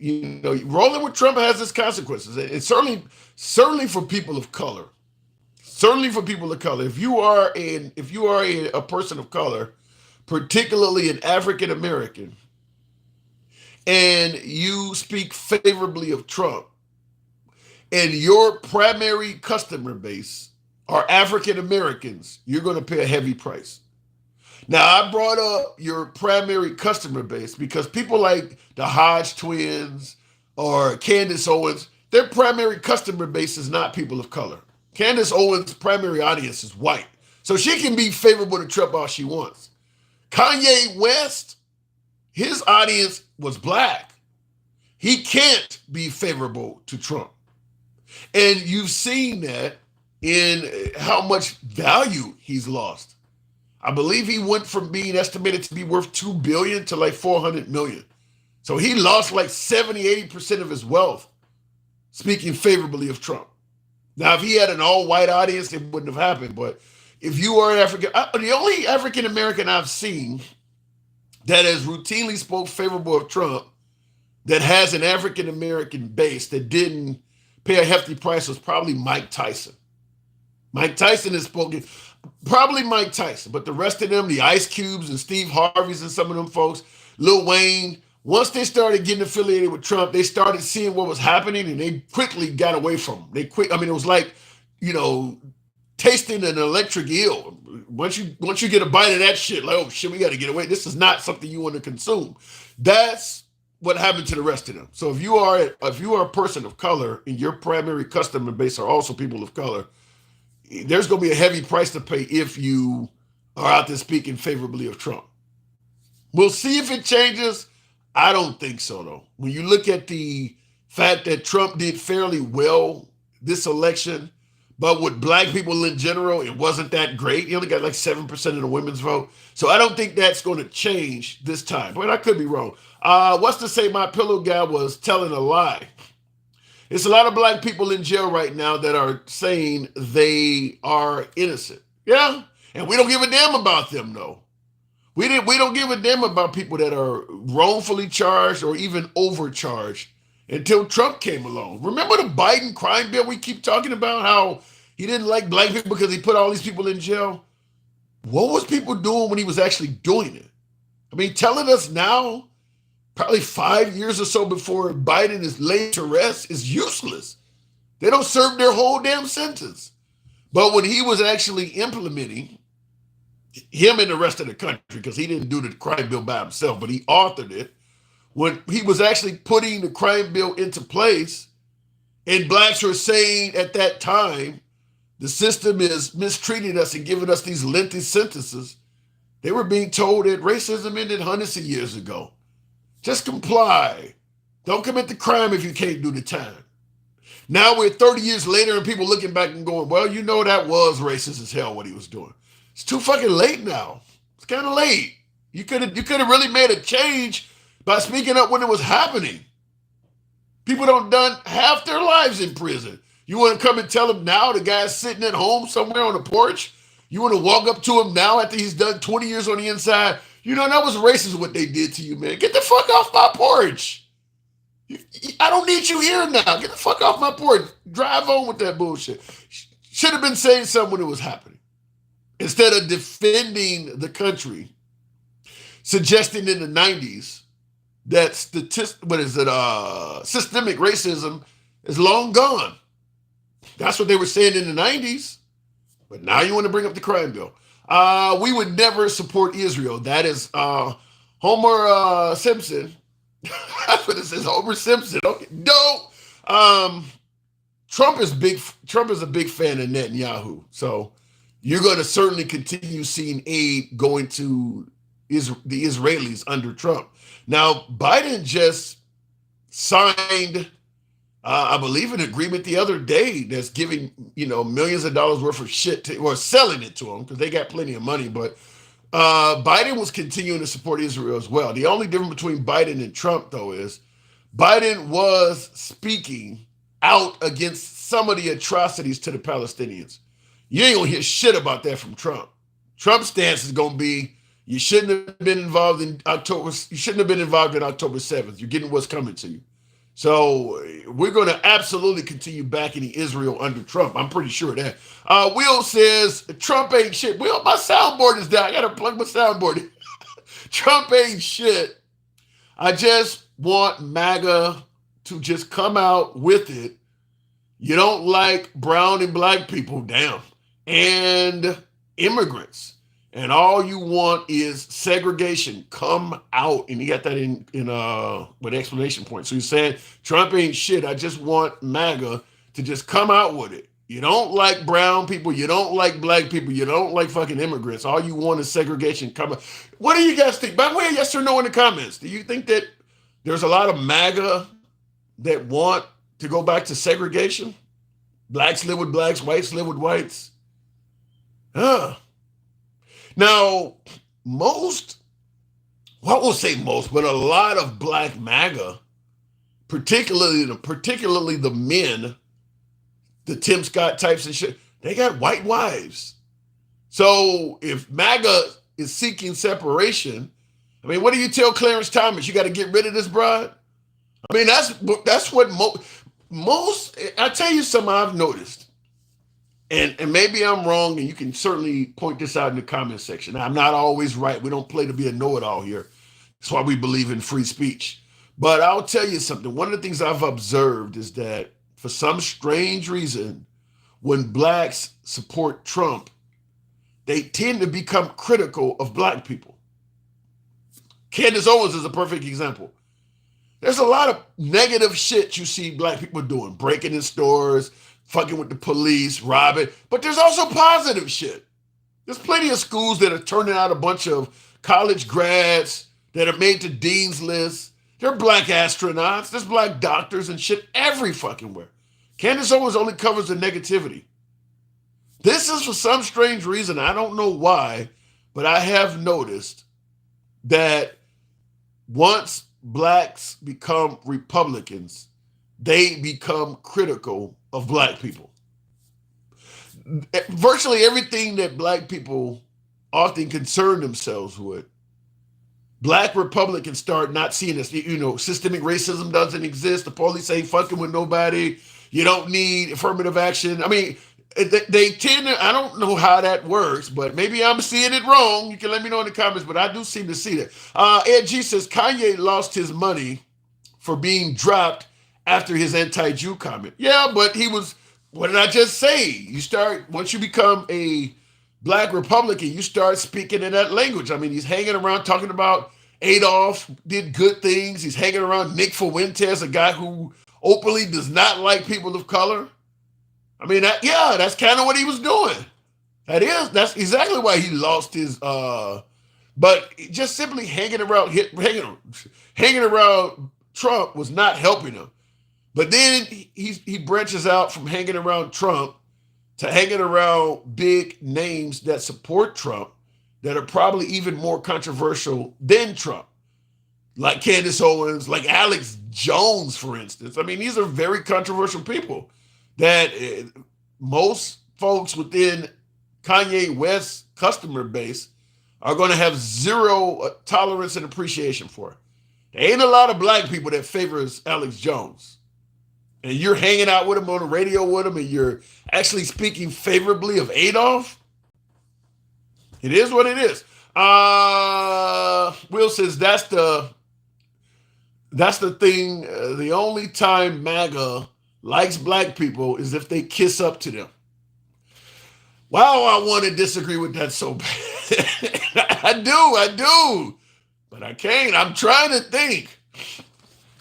I do. I don't. But no, like I said, I don't see anything to push back on him. Melanated King says they see the truth. All right, Melanated. Talking about the problem is an important step to fix things. Candace Owens ain't talking about the problem. She's cashing in on it. Candace Owens is not talking about any problem. Why not talk to, okay, if you want to talk about the problems in the black community, for instance, why not provide some solutions?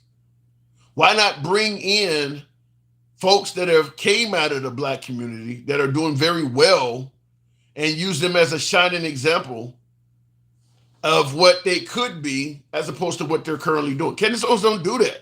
She don't paint positive pictures of the black community. She finds negativity among the black community, and then she just ridicules that. You ain't helping shit out. You're not gonna get changed by doing that because the people in that community ain't gonna listen to you. If you find somebody that's overweight Take my fat ass, for example. And all you do is just ridicule me for being fat. You ain't helping me. You ain't fucking Richard Simmons. That ain't how you help me, just by insulting me.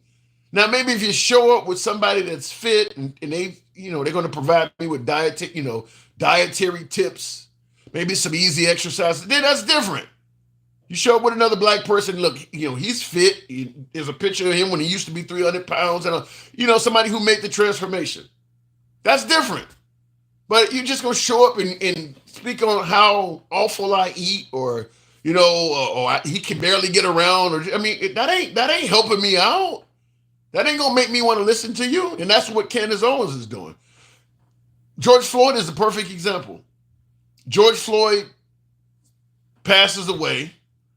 Candace Owens does a video on George Floyd. She spends about 2 or 3 minutes admitting that what Derek Chauvin did is wrong. And the whole rest of the video, about 90% of the video, is about George Floyd's crimes he's committed, going all the way back to 2004. She spent his death talking about how bad of a guy he was. She gave Derek Chauvin the taking of his life, which is the major event for everybody, for why people know who George Floyd is. That's the reason why people are talking about him to begin with. She only gave that like a minute or two. The whole video was about all the crimes he committed, going back 20 years. That's what Candace Owens does. I'm not going to hate on Candace Owens, though. She's a very intelligent woman. Everything she's saying is not a lie. She's not lying on the black community. She's just targeting the negative aspects of it. I could do videos on how great the Volkswagen was for Germany and how great it was that Adolf is the one that created it. I could just ignore the Holocaust and just focus on the Volkswagen, focus on the German economy during that time, and just pick the positive stuff and just ignore the fact that they're killing people wholesale. Just ignore it. That's what she does. She picks out the bad shit and just ignores the fact that there's a whole lot of positivity going on in the black community. She's not lying. She just has selective coverage, and it's making her a ton of money. So I'm not going to knock the hustle, but look, take it as you may. Gen X says, or maybe blacks have become more self-aware and hold both themselves and other folks accountable for their bullshit when they become conservatives.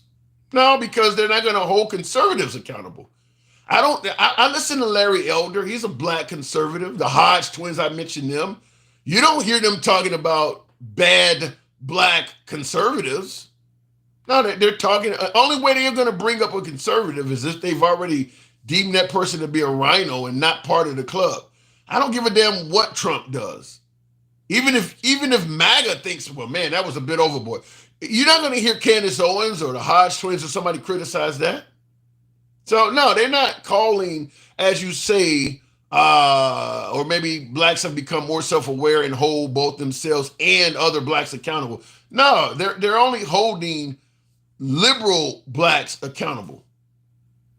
So it's selective conversation at best. I'll just say that. You say they call out bullshit when they become conservatives. Yeah, they call out bullshit against blacks and bullshit against the liberals. But if a conservative does something, how many blacks do you see online criticizing Matt Gaetz?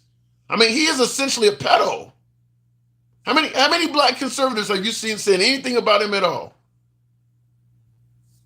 If he was Hakeem Jeffries, I guarantee they would say something. So that's what I'm talking about. It's selective. It's selective outrage. Democrats sneakily hate black people. Damn. Notice they hate the Bible. They hate the. Okay, wait a minute. Let me read this right. You got some abbreviations in here. You says Democrats sneakily hate black people. Notice they hate the Bible Belt, but coincidentally, those states have the highest amount of blacks.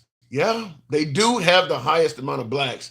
That's where you got mostly your low educated blacks, your blacks living in poverty, and probably the most amount of blacks that don't participate in the elections to begin with. Now, when you say Democrats sneakily hate black people, I don't buy that part though. I don't, because I have to say it this way. I've had a lot of people tell me that Biden doesn't like blacks or Biden is racist, vote for me, you ain't black, or bring up the crime bill and how, how the Democratic Party mistreats black people. I've had people tell me Trump has done more for blacks than anybody since Abraham Lincoln. In fact, Trump himself said that. Here's the kicker. Virtually none of them are black. The people bragging about how much Trump has done for black people, the overwhelming majority of those people are not black. The people saying that Biden is racist and that vote for me, you ain't black means he does. Most of them are not black people saying that. I'm not saying it's true. I'm not saying it's not true, whether this stuff means what people are saying. I am saying this, though. Wouldn't you think that blacks would know who's mistreating them? Wouldn't you think that you shouldn't need to be a non-black telling black people who's being racist towards them or not? Don't you think they know?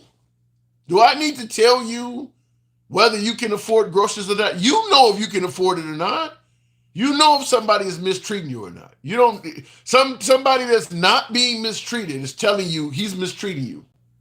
What are they, just ignorant to it? Because the overwhelming majority of African Americans have a more positive view of Biden than they do of Trump. So are they just too blind to see it? Because still, despite Biden or despite the liberals losing in the election, Trump didn't come close to winning the black vote. Didn't come close to winning the. And his numbers were better than last time, but like I stated earlier, he only got 7% of the black women's vote. That ain't some shit to jump up and down with. You just don't really need the black women vote to win.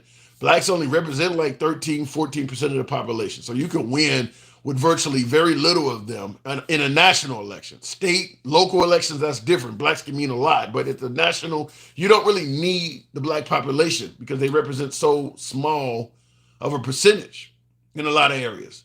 So he didn't do very well among blacks. I mean, I've heard people report otherwise.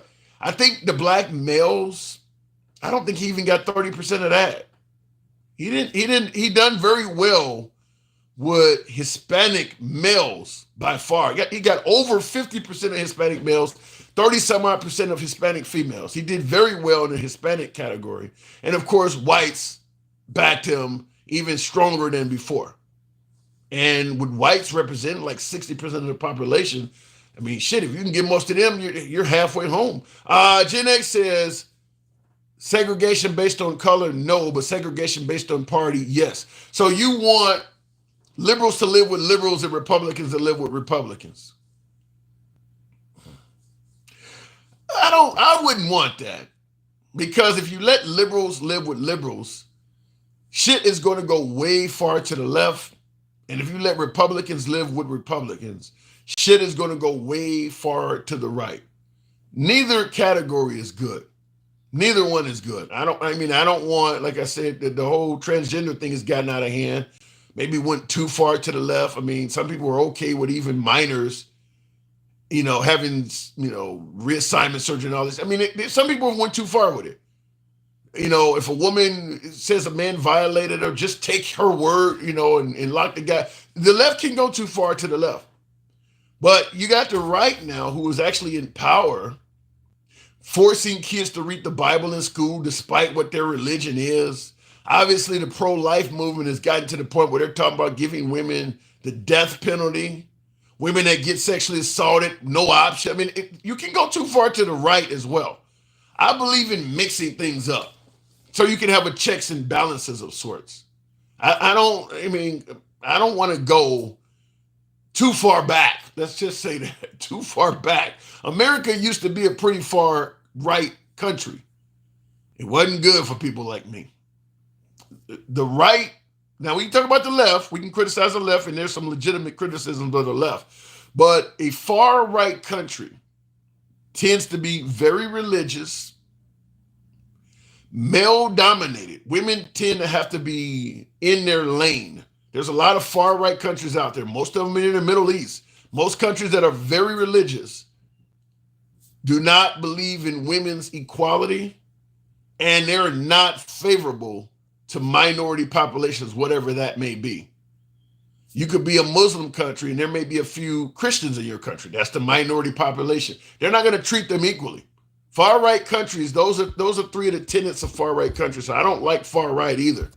Because like I said, women get marginalized, religion is forced upon every damn body, and the minority sector of the population does not necessarily have equality. So based on those three things, I'm not a fan of segregating due to politics. Looking in the comments, Will G, if I can bring whatever just happened there, says the Bible Belt is overwhelmingly ran by Republicans. That's true. And MAGA church owners, most likely descendants of slave owners. I don't know about the descendants of slave owner part because most Americans did not own slaves during the period. I think only 1% of whites owned slaves. So I don't know about that part, but I will say this.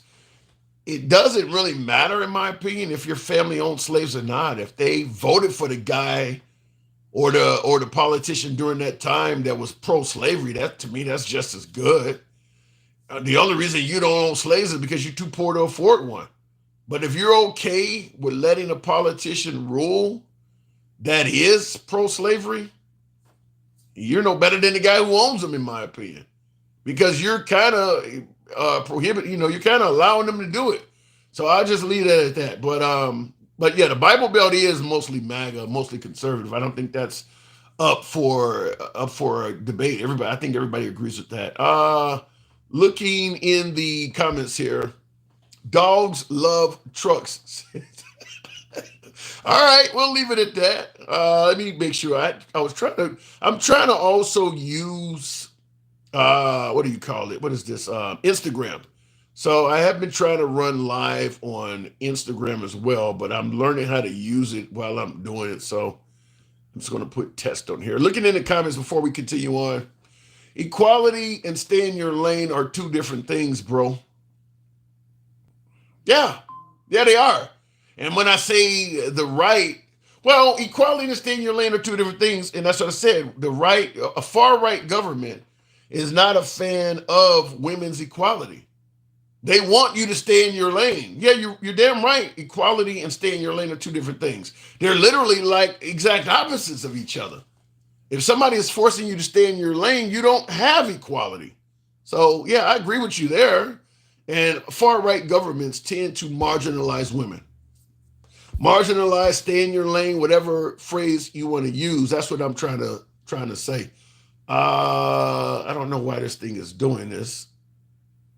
I'll just go ahead and clear it if it doesn't let me do it. Anyway, looking back in the comment section, everyone please listen to this song by Tupac called Black Jesus.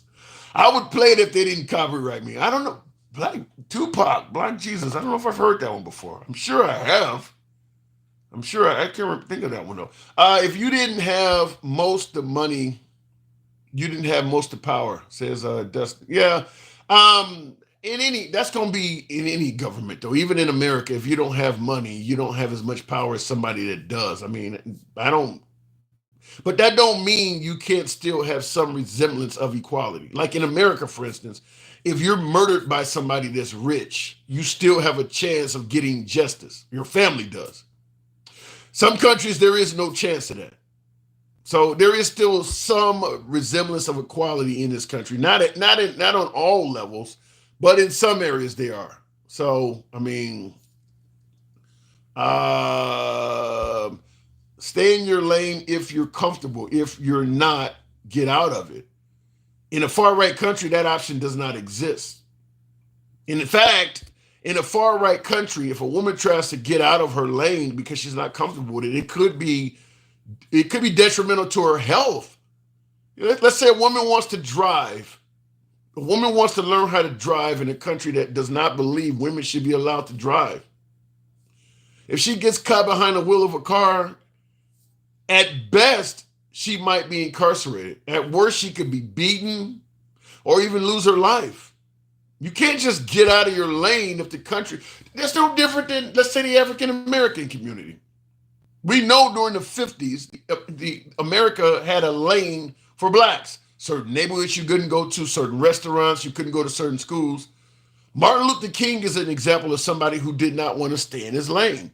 So he would go into white restaurants and do sit-ins. I mean, that stuff is dangerous. That stuff, I mean, Martin Luther King had a difficult time getting people to protest with him because they knew hanging around this guy, ass whoopings seemed to follow him. They're sicking dogs on people. People are being incarcerated by corrupt sheriffs that are beating. I mean, a lot of folks did not want to protest with him because hanging around him and ass whooping can follow. So you don't have to stay in your lane, but the consequences of not doing so could be severe. It's challenging the status quo. Yeah, but when the status quo is defended by violence, that's a different ballgame. And during most of America's history, stepping outside of the status quo could mean you encountering violence. Dating outside of your race, being in the wrong neighborhood at the wrong time of night, asking too many questions about different things. I mean, just simple shit like that could result in you experiencing loss of life. I mean, how many civil rights leaders were just fighting to get equality, get similar equality to other folks who weren't going through that and got killed for it? So you can stand in your lane. It means something. Looking in the comments, Charles Vaughn says, Green Book for safety for Black people. Yeah, that's another one that a lot of Americans, certainly even people, someone like myself that went to school back in the 70s and 80s, never heard about it until I became an adult. The Green Book, where if you wanted to do a cross-country trip in America, you needed a book to let you know what facilities were safe to utilize, what gas stations, what restaurants you could stop at. When we used to go down south, being from Chicago, I'll give you a perfect example of my own personal story. When we would go down south for family reunions and stuff like that, my grandparents would always pack a sandwich and things like that. We never stopped off at restaurants. Just thought that was something they do. Well, that's kind of how African Americans had to travel in this country because there were so few places it was safe to stop at to eat. So many places did not serve people of color that if you took a cross-country trip, to limit the amount of stop, because stopping brings attention to you in every way. You're going to stop to piss somewhere. You're going to stop to go and get gas. People are noticing you as a person of color because obviously in most of our country, once you get out of the big cities, all of that shit's rule. Even to this day, all of that stuff leans right. All of that stuff does. You see the map, even when Democrats win, most of the country is red on a map. All of that stuff leans right. So stopping brings attention to you. So let's say you're going from Chicago to Memphis, like some of the trips that I would take as a kid. You want to limit the stops as much as you can. If you can find, Memphis, Chicago to Memphis is like 300 and some odd miles, 8-hour drive or whatever. So you're talking about maybe two Phillips. You need to know where those gas stations are. And you really don't want to make many stops in between that. So the Green Book is what prevented African Americans from having to travel blindly because you just couldn't stop everywhere. Nobody would serve you. Not only would they not serve you, they would likely call the cops on you or pull a shotgun out from behind the cage. It just wasn't safe. Looking in the comments, even if they weren't slave owners, slavery was sadly an operation and there was leveled positions from slave owners, to all slave drivers, and I'm sure many of them were their drivers. Yeah, I mean, like I said, during that era, there wasn't a lot of people you could trust because if you could trust someone, then they were in danger themselves. You heard of the term Negro lover, for instance. Negro lovers were people that might be favorable to blacks. Well, they could get it too. Like you see what happened with Cal Rittenhouse? People cheered him taking the life of those Black Lives Matter protesters. Now, he had to do it. I'm not saying that. Cal Rittenhouse acted in self-defense. I'm not going to disagree with that, but people were favorable to him taking a life. Just like Daniel Perry down in Texas took the life of a Black Lives Matter protester. These are white people. But just like the term Negro lover, if you are white, and you're protesting on behalf of Black Lives Matter, you're kind of the modern day version of a Negro lover. You can get it too. You can get it too. You down with that? You can get it too. We've had several of them, several Black Lives Matter protesters that were white that came to an untimely death. Kyle Rittenhouse is a perfect example of that. Daniel Perry in Austin, Texas is another one. People were happy about that shit. Money started pouring in, donating to their all of that. You can get it too. The fact that you're white don't mean that you hanging out with them. You can get it too. NG says Democrats rather say they hate those Republican, religious, uneducated, poor people than that they hate those states where uneducated, poor, religious, people of color populations are high. Let me read that again. The Democrats would rather say they hate those Republican, religious, uneducated, poor people than that they hate those states where uneducated, poor, religious, people of color populations are high. Well, I kind of get your point. There is a large African American population in Mississippi. There is a large African American population in Alabama, Louisiana, Georgia, but that population is not speaking for those people. A lot of gerrymandering taking place. Those folks in those states are often marginalized. That's why the Democratic Party, in my humble opinion, is like that. Those states are not acting in a manner that is it's not. If those people in those states could speak out, you think the folks in those states, the African Americans in those states, favor the policies that are coming out of those states? I don't think so. They don't have any power. They don't have any power down there, and as a result, they're kind of in a marginalized position. So that's, I believe, why that's happening. Let's just be American, says Britt. I think we've been saying that since the beginning of time. There's a lot of folks who don't want that, though. 3 civil rights workers was unalive. Charles Vaughn, that's kind of, is that like the Mississippi Burning movie? Once again, like I said, if you're on a side of folks protesting civil rights, it don't matter what color you are, you can get it. You can get it. You working with them, you the enemy too.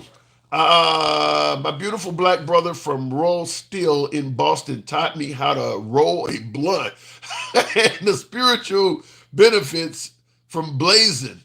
Black is all beautiful. Thank you, Jesus Christ. I like this, Stephen Sylvester. All right, let me continue on. All those things that you're addressing or matters of liberty, we should all agree that someone should be able to date or marry outside of their color. You should be able to travel wherever you like. You can get it too. You sound like an N-word. I'm just saying, I know I'm making a joke about it, but if you were to say that in certain forums, you go to a town hall meeting, definitely if you were talking like that in the 1950s, you just as good as dead. You can get it too. You be just like me. You can't say that. You sound like a Negro lover. NG, that sounds like Trump, and Trump ain't shit. Oh my God, you be killing me with that. Oh, but speaking of which, I'm trying to figure out why my soundboard is not charging. Looking at the comments, that Trump ain't shit be killing me. Yes, only if it was true. The 1950s, yeah, 1960s, 1970s, you know, it doesn't change. There you go, Will. Yes, Tim, blacks don't want to be Americans. They forever complaining. How long must this go on? How about leave the past in the past? Jason? Now you're saying blacks don't want to be Americans. They are forever complaining. How long must this go on? How about leave the past in the past? You know, here's what I don't get. And I got a lot of things I can say on this. First of all, you see people waving around the Confederate flag in 2024, in 2025, you'll see people doing that. You saw it in the Capitol building on January 6th. You see people talking about the South will rise again. But for some, and you don't see the right saying exactly what you just stated. How about we leave the past in the past? You're talking about this, the Confederate flag is about pride and heritage. That flag is from a couple hundred years ago. How about we leave the past in? I don't know what is it about the voice of Low African battery. Americans. Please charge. The minute African Americans start speaking, suddenly their history is what we need to get over. Well, you guys need to lead the past. He's waving around the Confederate flag that was happening during the same period you're telling me to forget about. These things are happening at the same time. But yet we're telling the African American side that they need to lead the past in the past. But the Confederate side is literally waving the past in our face. And nobody's telling them at all, you need to lead the past in the past as well. That's the problem.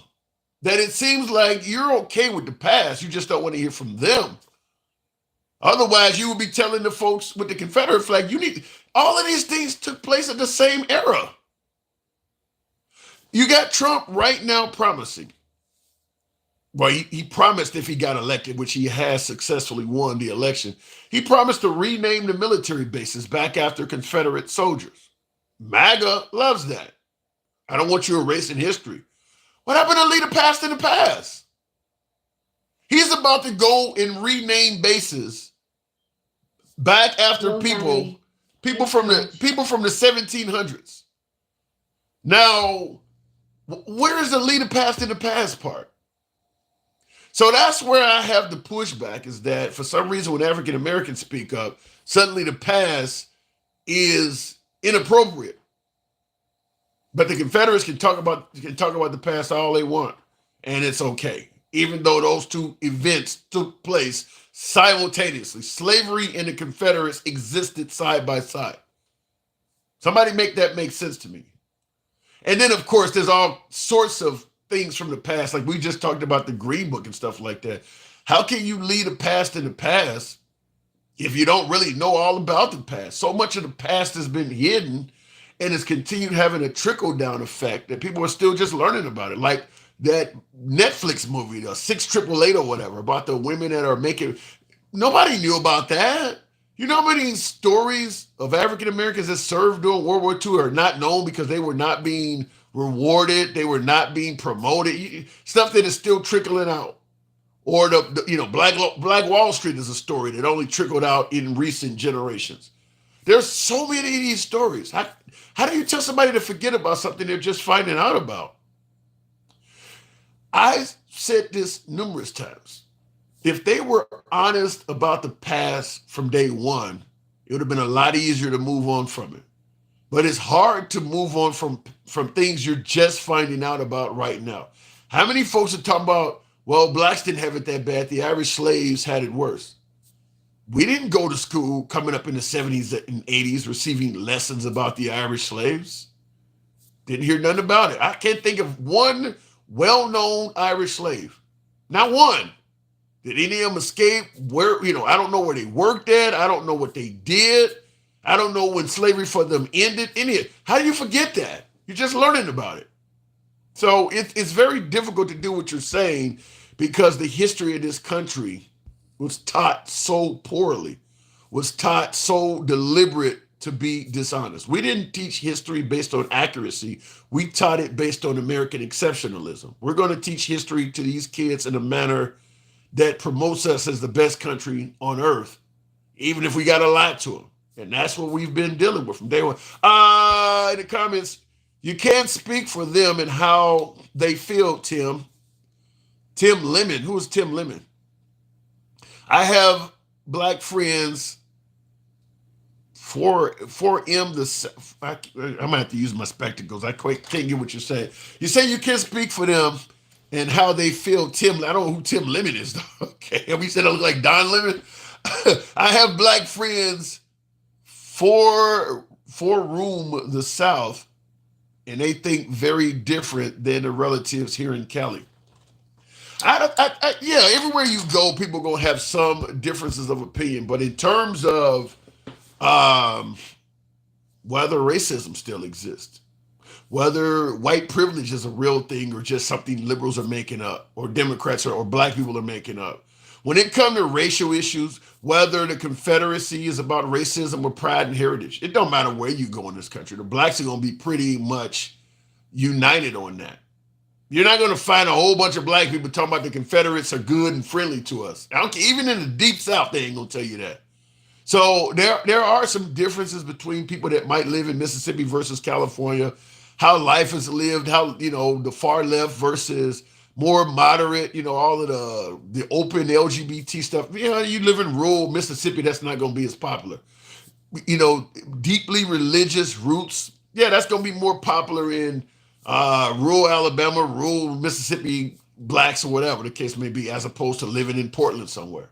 But when it comes to some issues, they're fairly united. If you start asking African Americans, do you think the police treat blacks just as well as everybody else?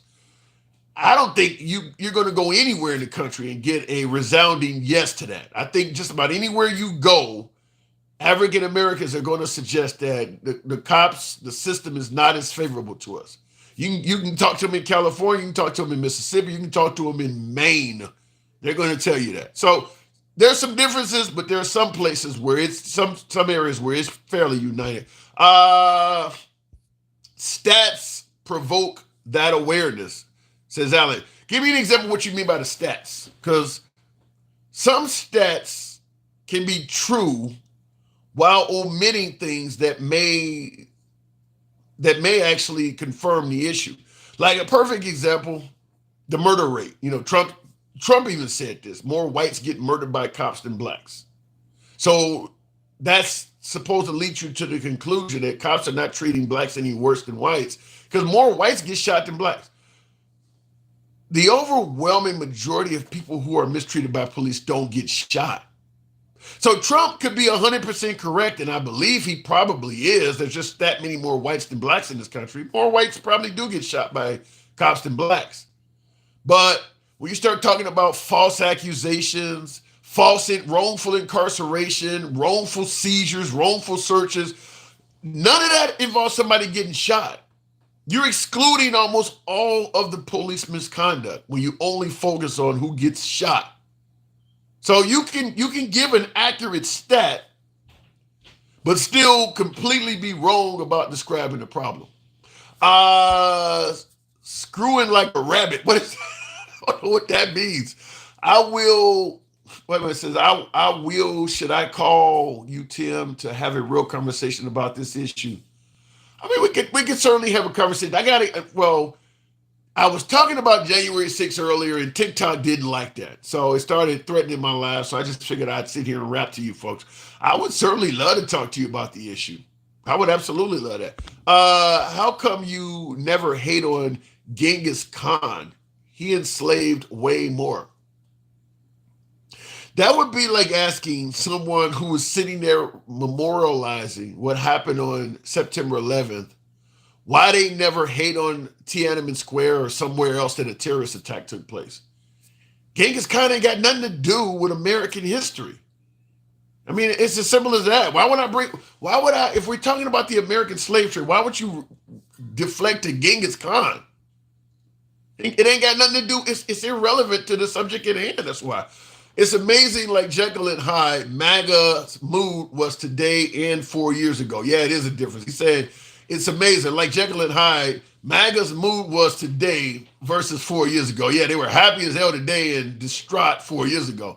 Notice how many Trump supporters are like, look, he won, just get over it. 4 years ago, they didn't want to hear that shit. Biden won, just get over it. No, they didn't want to hear it. Now all of a sudden their guy wins, and just get over it. Just accept that he beat your guy.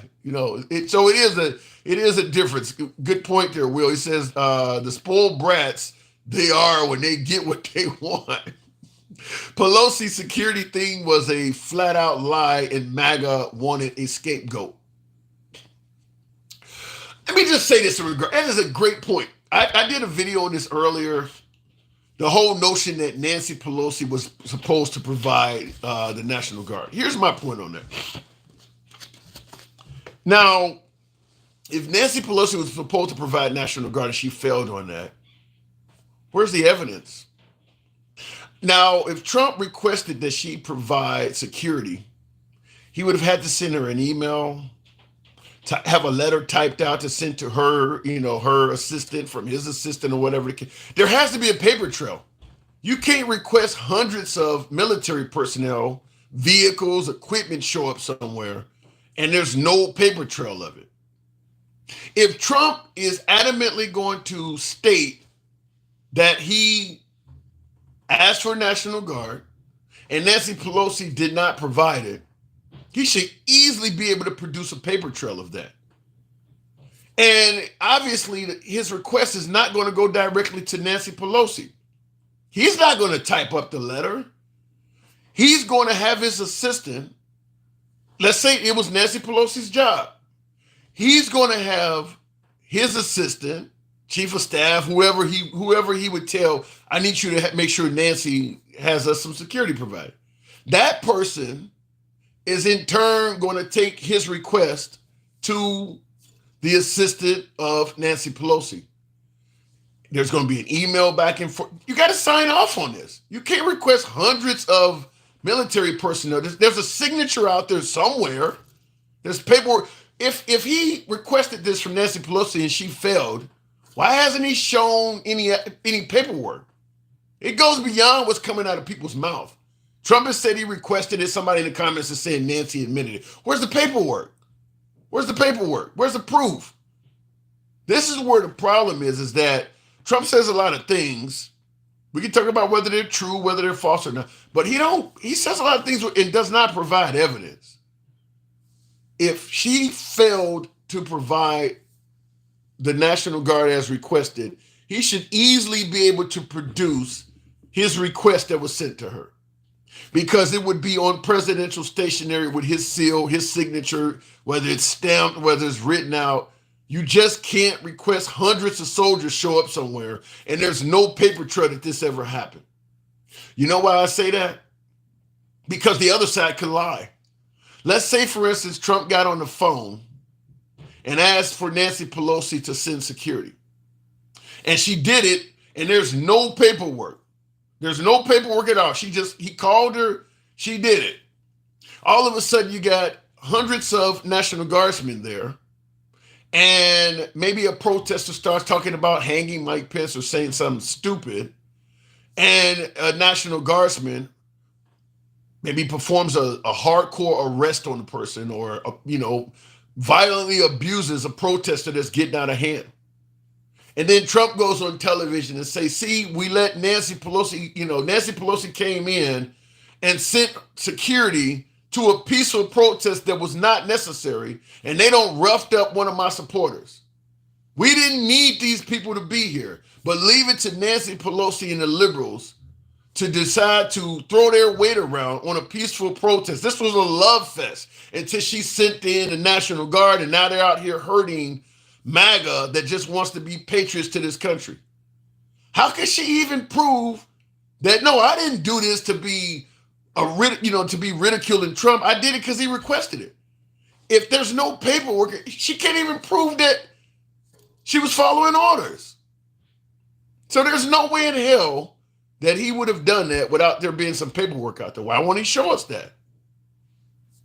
If the January 6th hearings committee got it wrong, because they're saying that it was not Nancy Pelosi's job to provide security. So if they got it wrong, then he should easily be able to show us evidence that he provided it. Notice that has not come forward. Why is that?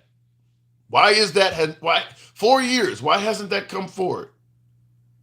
I bet it was a typical white person that asked about Genghis Khan deflecting. That is some major deflecting there, Will, asking about Genghis Khan. Wow. He said, I bet it was a typical white person that asked about Genghis Khan, deflecting and blaming everyone else but their evil shit. Yeah, I don't know why that came up. Genghis Khan. Ed says, Democrats will... What? You be using so many abbreviations, Ed. I don't know if you want to. I don't mind the abbreviations, but something I can't figure them out. Democrats will have January 6th moment when he legalizes only two genders. I don't know about that, Will. Ed, I don't know about that, because there is a lot of Democrats that do not favor some of the gains of the transgender community. I'm surprised. I've talked to relatives I got relatives, walking the streets of Chicago that ain't down with that stuff. I mean, I've talked to, so I don't know.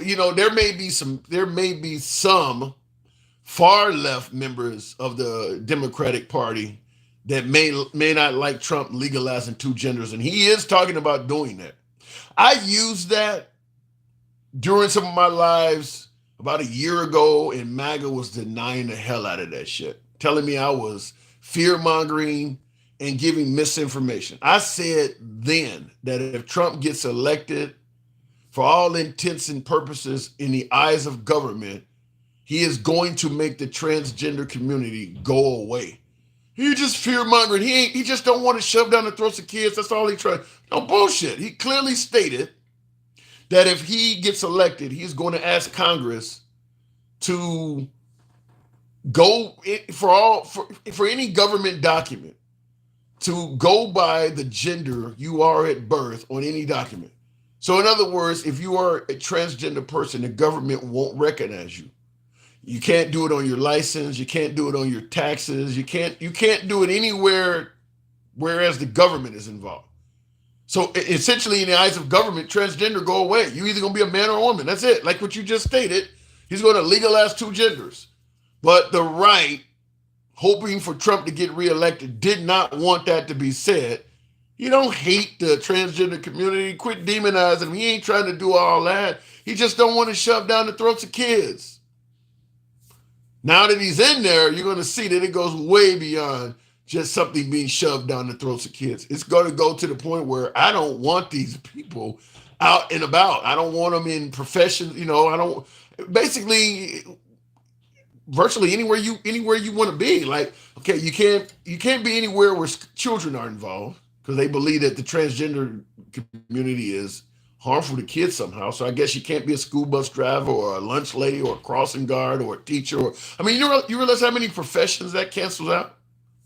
We'll see, but I do believe that the right is anti-trans. And there's plenty of people on the left that are too. So I don't think it's going to be a big riot if he does it. I strongly disagree with the term and wording assigned at birth. It is identified and confirmed at birth. I think the language is important. Well, the point is, whatever they refer to you gender-wise at birth, Trump is saying on government documents, you can never change that. Like, what is it? Caitlyn, Bruce Jenner to Caitlyn Jenner. Even though the name says Caitlyn Jenner and the physical appearance looks like something resembling a very ugly, unattractive woman, the driver's license is going to say male. I'm surprised he would even let you change your name. Leave it up to the right, and they may start saying that if you are a man, if you're born a man, you can only legally choose names that are synonymous with males. I would not surprise. Now I know I'm stretching in here. There's been no promise to do this, but you can't go from John to Cindy. It would not surprise me if somebody did some shit like that. They're not favorable to the transgender community. They just are not. And going from Bruce to Caitlyn, that's a no. And oddly enough, Caitlyn is a Republican. Caitlyn Jenner supported Trump. I don't get that. Other than she just doesn't care about any advances for the transgender community. Maybe she's focusing on the economy or the price of gas or eggs or some shit. But she clearly is not concerned with the advancements toward equality for the transgender community to do something like that. You can't switch, dude, says David Knott. Exactly. They just come out and say that. You can't switch genders, and we're going to pass every law that prevents you from doing it.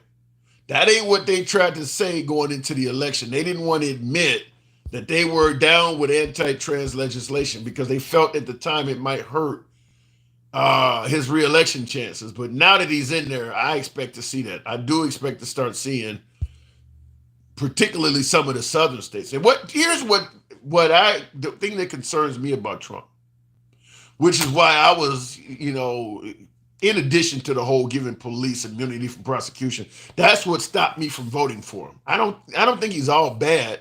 I'm okay with the way he ran the economy and shit like that. But when you start talking about giving police immunity from prosecution, that was a deal breaker for me. But yeah, I think that he's, in favor of getting elected. Sometimes they don't always tell you what they're running on. I'll tell you my own humble opinion. Maybe I'm wrong, as I always say, but I do believe there is some realistic possibility of at least seeing some of what's written in Project 2025 come to life, or a strong attempt to make it so. And that's not bashing Trump. That's not bashing the right. That's being reasonable, logical. And I'll give you an example where it clearly works in reverse. Let's suggest that Kamala Harris had won, or Biden had won again. And there was this really far left publication out there of how it was going to be okay to allow transgender to play on whatever team they identified with. They could use whatever bathroom they wanted to use. That we were going to limit the Second Amendment down to possession of a 6-shot pistol. That's the max you're going to. All of this is in this book. It's just far left shit all over the place. Cradle to grave entitlements, all of that. A woman has a right to choose no matter when she wants to. It's her body, her choice. 9 months, so be it. All of that's in this publication. Project 2025 for the left. And Biden wins. And several of the authors of that far left publication, he's put on his administration. You're going to tell me the right wouldn't think that some of that shit might not come true? Just view it from a reasonable perspective. It's not bashing Trump, bashing the Republicans. Giving it to you in reverse, you'd believe the same damn thing. All of these authors are now working with you, and none of this is going to come. You wouldn't believe Biden. You wouldn't believe Kamala Harris if they said, well, none of what they wrote in this book is going to happen. You wouldn't believe them either. So I do believe there's a real possibility that at least some of Project 2025 is going to be implemented, or there will be a strong push to do so. You notice MAGA is dictating whom should be what, and wait a minute, you notice MAGA is dictating whom should be whom and what people should be doing. Just like the racists back then, they claim they have parts, wait a minute, just like, I hate when I like to read this shit smoothly, but I'm getting old, my eyes don't always fucking work right. Says just like the racists back then that claim they have no parts in them. Yeah, sounding just like those Dixiecrats. In other words, you're doing shit while trying to deny that you're doing shit. And he's saying it's having a familiar tone. I always bring this up because we talk about racism. It happened years ago. We've moved on beyond that. There's no systemic racism and all of that. My general pushback is, when did it end? Because it doesn't matter what era you go to. The people in that era are talking just like we're talking now. You can go back to the 1960s. They were denying systemic racism took place in the 1960s. You can go back to the 1800s. Slaves are getting treated nice. They got free food, free clothes. They ain't got to worry about a damn thing. I got to get out on the horse and go ride to town and work my ass off every day. They got it better than me. It doesn't matter what era you go back to. People were downplaying what was happening. So I always ask that, well, if it ain't happening now, when did it end? Because you think about all of the politicians we've had. Try finding any national politician, even during the period where you feel confident racism was taking place, 1930s, 1940s, whenever you believe it was taking place and you feel like it's undeniable. Look at what the politicians were saying back then. Try finding any national politicians back then that admitted, yes, I'm a racist. They were denying it back then too. So it is difficult to determine whether something is going on or not when our country does have a history of lying about it. There's really never been a time in history when America came out and admitted, right now we are a racist country. It's always been in the past. They've never came out and admitted that. So we talk about Biden's crime bill in 1994. You got MAGA all over social media right before the election, admitting that that shit was racist as hell, locking up black people everywhere. You think America was admitting it was a racist country in 1994? Or do you think it was saying exactly what we're saying now? It ended years ago. Get over it. Let the past be in the past. They weren't admitting it in 1994 when he was doing it. So it's very difficult to know if it ended or not because nobody's being honest about it. We have a history of lying about it. From day one, we've been lying about it. Because I can give you a list of names that'll talk politics in circles around you, and they're conservative. Tabby, I would love to speak to conservatives that talk circles around me. Shit, I might learn something, damn it. Let me tell you guys something. When I say for free speech, damn it, I'm not lying to you. I've told you folks from day one, we've been doing this about 3-4 years almost. I've made it clear I'm not a know-it-all. I don't know every damn thing. Perhaps I can educate you on some shit, you can educate me on some shit. That's what free speech is about. That's why I don't censor anybody's opinion. If you're running circles around me, damn it, perhaps I'm learning. Let them do it. I am open to be educated. So if you have folks that can come on and run circles around me, not only would I invite it, I might applaud you for doing so. But I do push back. So understand that circle could quickly turn into a half circle as I stop them during their journey. But thanks for the comment. Looking in the comments though, I can't let's take some calls. I cannot because TikTok is down unless we avoid talking about January 6th, which was the topic of the show because TikTok didn't like that. They don't say that. They don't say that at a whole. What does it say? They don't say that. I guess you said about the Holocaust. No, but I don't know what they're saying. Well, here's the difference though. In America, because the Confederates lost here. The Confederates were the oppressors. They lost the war here. The oppressors in Germany, being the Third Reich, they lost there as well.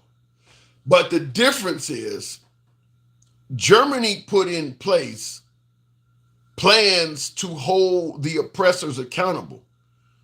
It's against the law, I believe, in Germany to own a copy of Mein Kampf, to wave around the swastika. It's against the law to wave around these symbols of their former oppressor.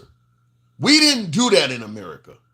Not only did we continue letting it remain legal for the oppressors in this country to wave their symbols around, we actually let them write their own history, which is why you have all these Confederate statues throughout the South. And at the end, on any Confederate statue, there's a plaque at the bottom. It speaks nothing but positivity about the person.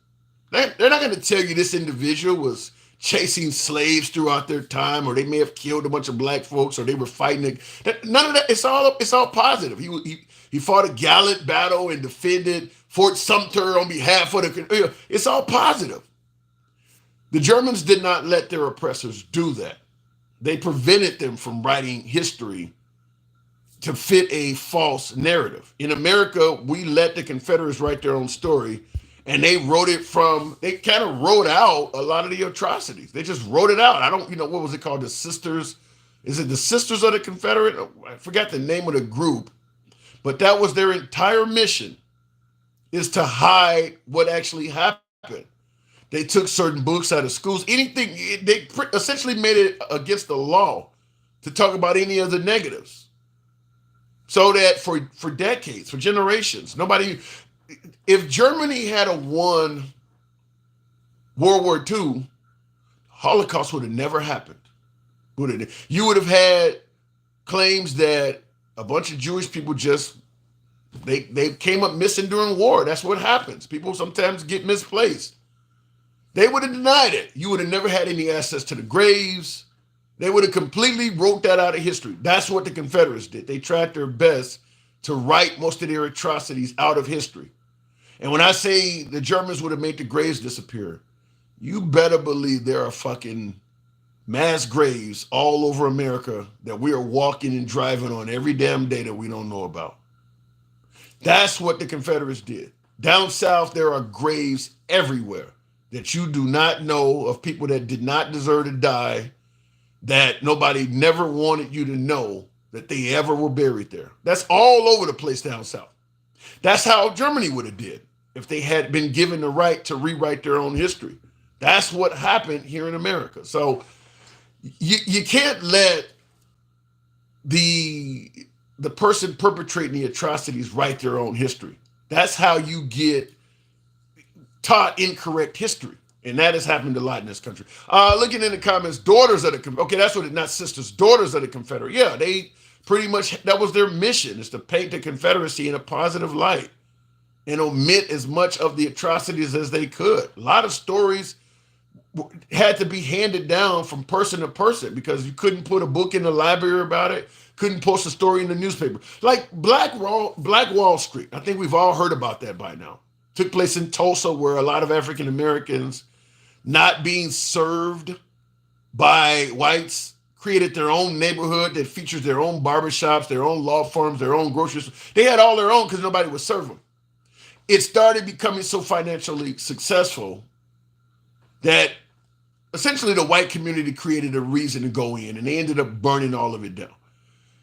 They did the same thing we're talking about. All of the people they killed, they threw them in mass graves and passed laws. You cannot put a marker on their grave. You cannot put their death in the newspaper. You can't mention it. You can't mention it. And the only reason why Black Wall Street survived is it was passed down from family to family. But there was no right. It was as if it never happened. They pretty much wrote out what they did. That's what would have happened if Germany had won. They would have just wrote out of history what they did. In America, we allowed the folks doing this stuff to control history, and they wrote it out. Looking in the comments, Tim, read the post before this one end comment. I don't know what the comment is there, Jason. I'm looking for it though. You know, I'll tell you this. I'm not soliciting, but when you guys do send super chats, which is why you see me reading some people's comments more, it turns a whole damn screen of color. So if I get it, I don't care if it's 99 cents. When you send a super chat, it stands out over everybody's comment. So if you wonder why ain't he responding to my comment, because it looks like everybody else's. And I'm looking at 3 screens and comments are flying everywhere. So occasionally I'll see your comment. I'm not skipping over anybody's comment. Understand that. I do, whether it's favorable, whether it's critical, whether it's you telling me I'm an asshole. But when you got 3 screens going on and you're becoming an old man and wearing glasses for the first fucking time, you can only see so many of them. So I can see color real easy. After this conversation, I'm sure many of you would agree. So when somebody sends me a super chat, I can clearly see their comments, such as, Will, I'm willing to be MAGA. I'm willing to bet MAGA doesn't even want segregation. They would much rather redo something like Liberia. Ooh. Ugh. You know, you were the one, Will, who promoted me to study up on Liberia. I'm still upset about Liberia, where they gave black men their own country and they fucked it up like that. Do I think MAGA wants to? Do I think MAGA wants to kick every black man out of the country? Far right MAGA, maybe far right MAGA. I don't think most MAGA are that adverse to people of color that they want everybody. They want America to just be a white country. Wow, that's strong. Now, I will say that there's some of that, I hate to both sides it, but there's some far left people that want all the white men out of this country as well. The liberals, there are some liberals, like some feminists, not liberals, but feminists. There's some liberal feminists that might want that. I don't know, every black man? Damn. You think they want to send us all back to Africa? That's frightening. Yikes. Can we one day get like Gaza in the West Bank, where Netanyahu, what Netanyahu is doing, I don't do a lot of stories on Israel, but I do listen to news on it every day. It's depressing. It's genocide. I don't come on here and talk about it because it's so fucking depressing. I probably would lose every viewer. Some of the stories are so bad. It's hard because I tend to be okay at speaking and orating points. Some of this shit might have you in tears. It's real bad what they doing. What Israel is doing to them folks. It is well beyond anything coming close to self-defense. At this point, I think it's just a land grab. I think it's just a land grab where Israel is going to be a bigger country when this is over, and there's going to be a whole lot of missing people. It's just a land grab. But yeah, hopefully when you say MAGA wants to send us back to Liberia or something, wow, they don't do something like that. I hope not. The daily doing of liberal cities is worse. Explain that, Remy. Explain because there was something. Liberal cities is essentially where all the people are. Because we hear a lot of criticism about crime in liberal cities and things that go on in liberal cities compared to conservative areas. Liberal cities is where all the people are. Anywhere you put a bunch of people together, there's going to be more conflict. There's a reason why liberal cities are more violent and have more crime than conservative cities, because there's just more people there. There's different classes and all of this shit going on. I mean, it's just different cultures, different religions, all in one town. There's just a lot more incentive for people to disagree. When you look at the map of how many areas in this country are red compared to blue, for the most part, now geographically, there's way more Republican areas than Democratic areas. It's just there's all of the population are in the Democratic areas. But when you look at the red areas, there's not a lot to disagree on. Most of the people that live in those areas are straight, Christian, white. I mean, same heritage, damn near. I mean, there's not a lot to disagree with. But when you look at the blue areas, you got the LGBT community, Muslims are in those areas. I mean, you got just a whole laundry list of different cultures, races, and identities. And I mean, so there's a lot more room to disagree. So you're probably always going to have more conflict in liberal areas than you are in conservative areas, because conservatives have a problem with diversity. Diverse populations, for some reason, avoid the conservative party like the plague. I mean, you put a bunch of people together from all backgrounds, and they just don't want to vote Republican to save their life. That should tell you something. All out of the top 50 biggest cities, the overwhelming majority of them lean left. I don't care how bad the government is being ran. They keep voting Democrats. They don't want to fuck with Republicans for some reason. There's more than one party, because everybody is different. The only real party is of the truth. In America, where money matters, there's two parties. That's it. There's two parties. I mean, until we take money out of politics, look how much money went into Kamala Harris's hand. Elon Musk gave Trump like $400 million by himself. You can't compete with that if you're a third party. You just can't compete with that. So there's two parties. Until something happens where you get all that money out of it, there's only two parties. People fighting over the airspace is wild. It'll blow your houses down. What do you mean fighting over the airspace? His ex-wife talked about him keeping a copy of Mein Kampf. Yeah, but that's the thing is, now I was on a live earlier where people were trying to, we were talking about the Haitian migrant shit, and I was talking to several MAGA. It was just me against like 6 Trump supporters. That's my favorite environment. I go into conservative lives all the time, whether it's African American conservative. I tend to prefer being in conservative environments, and I'm speaking about we discussed the Haitian migrant thing or something like that, and people are trying to swear up and down that it took place, because I'm like, look, if all of these folks are eating cats and dogs, it should be real easy to show proof. Just like I said about Nancy Pelosi, if it was her job to provide the National Guard, it should be real easy for Trump to show proof that he requested it from her. We take Trump into consideration a lot of things he say, and we don't ask for proof of it. If he say something happened, it's almost like I said, therefore it is type deal. When you start asking for proof, a lot of things he say falls apart. And the Haitian migrant thing, they show me a video of some dude sitting on a porch, and a Haitian is asking him about, do you guys eat cats and dogs? And he's speaking in Creole, and the guy's interpreting it and saying, yeah, they eat cats. I don't know about dogs. And this guy's showing me that as proof. And And I told him to say, I'm like, if that Haitian that's admitting that they eat cat, if his name was E. Jean Carroll, you wouldn't believe shit he has to say. But because he is speaking in favor of what you do believe in, you're going like that don't mean nothing. So I hear your point when you say that his wife talked about him keeping a copy of Mein Kampf. The problem is a lot of Trump supporters do not believe in any criticism of Trump. No matter who tells you. If Melania Trump says she walked in on Trump getting head or doing something, if Trump says it didn't happen, they're gonna believe Trump.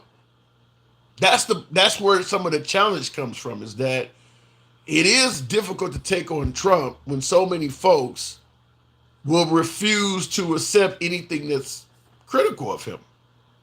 You've often heard me say on this show that if Trump actually did, not saying he did anything, but if Trump actually did go out and commit a serious felony for a large portion of the voting America, there would be nobody that could tell them and they would believe him. Because if Trump goes out and commits a major felony, you're gonna hear about that from one of the national security agencies or the FBI or somebody. If you don't believe any of those people, and Trump is saying I didn't do it, it's a witch hunt and they're lying, then for the most part he can't do any wrong. Because you're not going to trust anybody that tells you, and that's what I often say, is that MAGA, for instance, in the eyes of MAGA, unless Trump is caught on real, reliable video committing an offense, nobody can tell. Who could tell you that Trump committed a crime and you'd actually believe it? There really is no one.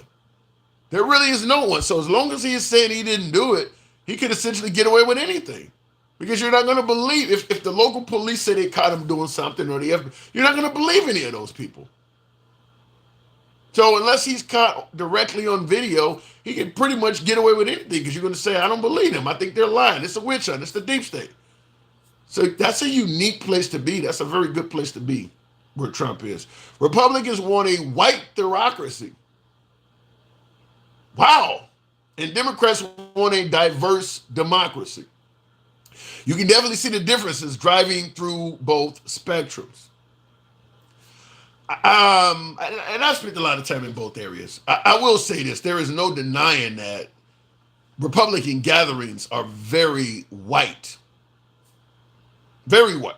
You're not going to see a lot of diversity at a Republican gathering. Barbecue, convention, you name it. I've been to a couple of Trump rallies. There's not a lot of diversity there. I went to a rally that was in a convention center. Maybe 7,000 of us were there. I was there early. I got in line, 5-6 hours early. Got a chance to talk to MAGA and talk to a lot of folks. Everybody was nice. I didn't have any issue with that. But I did glance around just to see how many African Americans were there. And I went because I wanted to feel the energy. I lean left, a lot of social issues, but I'm not completely opposed to the other side of the aisle. I don't think everything Trump promotes is bad. So I wanted to feel there's a lot of energy at Trump rallies. I'm like, Biden shit is deceased. There's no energy at Biden rallies. This is before Kamala Harris was in the game. I wanted to go and see what it was like. I've been to a couple of them. And I did glance around to see how many African Americans were there. Now, one of the guys in line who was biracial, he found me and started talking to me. We talking. This dude shows me on his phone, he's like, I don't know if I should have. He had a MAGA shirt on, fine. He shows me on his phone. He's like, I got a shirt on under here. I kind of want to wear it because people got all sorts of MAGA apparel on. One guy's draped in a MAGA flag and he's on the corner making okay. Just people having fun. And he said, I got a shirt on. He said, but I don't know if it's appropriate. He's like, kind of want. He said, what do you think? And this dude is big as me. I'm 6'6", 300 pounds. He's my size, just a little bit younger. And he brings up his phone. He says, see, this is what I wore at the other rally. And the shirt says, I don't know if he took a Sharpie and wrote this on here or what, but it's a t-shirt that says NIGGAS for Trump. And he's asking me, should he actually take off his, open up his jacket so he can walk? Hell no. I don't want to be on photo with you standing next to you with that shit on. So I'm trying to be nice though. I don't want to come out and tell him like, dude, I don't want to sound like Keanu Reeves in Bill and Ted's, but dude, when I saw that, like, what? No, no, don't wear no shit like that next to me. But anyway, he did have that shirt on. And we went in and he sat, because I actually ended up sitting up pretty close. I was about 4 or 5 rows back. And I sat down and I see somebody said, sounds like a Democratic plant. Why would I don't, but he didn't wear it out. He didn't do it. So I don't think it was a Democrat plant. Could be, I don't know, but he didn't open up the shirt when I like, dude, don't, no, man. So, there's cameras and shit out here. Maybe he didn't give a fuck. I don't know, but I don't do it next to me. I would have stepped 20 paces away from that dude. I don't want to be nowhere near that shit. Fuck me up doing that. Anyway, but yeah, I went in. I was about 5 rows back. And like I said, I did glance around to see how many people of color were there. I saw, like I said, probably a little bit over 5,000 of us. I was able to count maybe 15. And I'm going to say for shits and giggles because I can't see the whole crowd. I'm sure there were people I didn't see. Maybe you were in the restroom. They were giving out coffee, maybe in the orange juice or whatever. You could buy coffee and orange juice. Maybe by the concession stand. Maybe it was twice as many. Maybe it was 3 times as many. But the point is, like I said, there was about 5,000 or 6,000 people there, and I saw maybe 15 people of color. So you're never going to go to any Democrat gathering and see numbers like that. Never. I don't care where you're at. I don't care if you're in areas where, I don't care if you went to Boise, Idaho, somewhere that black people are essentially non-existent. You're going to see better diversity than that. So there's not a lot of diversity at Trump gatherings. I'm just going to tell you that. That's just the way it is. And then, of course, he often holds rallies, with the exception of leading right up to the election. But before that, he holds rallies in a lot of areas that are not very diverse to begin with.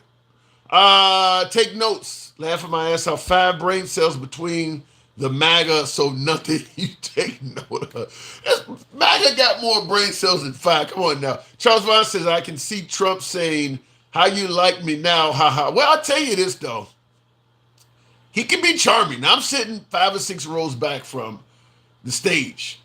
He said something. I don't remember what it was. Maybe it was in some of those tariffs on John Deere. Something he said that I liked. Because when the audience stood up and applauded, I did too. And I'm black. I'm 6'6". He saw me.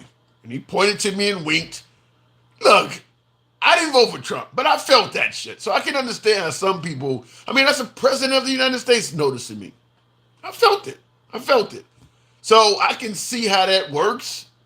But there was not a lot of diversity there. Anyway, looking at the comments, same can be said about you guys. Same can be said about you guys. Democrats tell you Biden is okay. You getting your money's worth with that one here. The Democrats fucking up, continuing to say that Biden was okay, and they've been caught in a lying for Biden's whole term, saying he was within his cognitive abilities and lying about it. Ed brings that up all the time. I wish I could push back, but yeah, the Democratic establishment knew Biden was not what they were telling people. So, Ed, you win that one. But he says same can be said about you Democrats with Biden telling you. Same can be said about the Democrats telling us that Biden was okay to run, and you guys said it was okay. You guys knew nothing of Harris. They said she's the best candidate. You guys said okay. Well, look, I'm not going to deny that the Democratic establishment had a lot of us Democrats, including myself. I did many lives saying that Biden was okay and that the Republicans were just saying that shit. But no, he was not okay. But in regards to the whole notion that they just put Kamala Harris up there and they didn't hold a vote, I'm not going to fault Kamala Harris for that. I'm not going to fault the Democratic Party for that. I'm going to fault Biden for that. Biden should not have ran a second time. And even when Biden performed horribly on June 27th, he still took to fucking August to step down. He didn't leave his successor, which is Kamala Harris, any time to put together a good game. And if we had an election a primary, which is what the Republicans are saying you should have had a primary, then that person would have had far less than even the time that Kamala Harris had.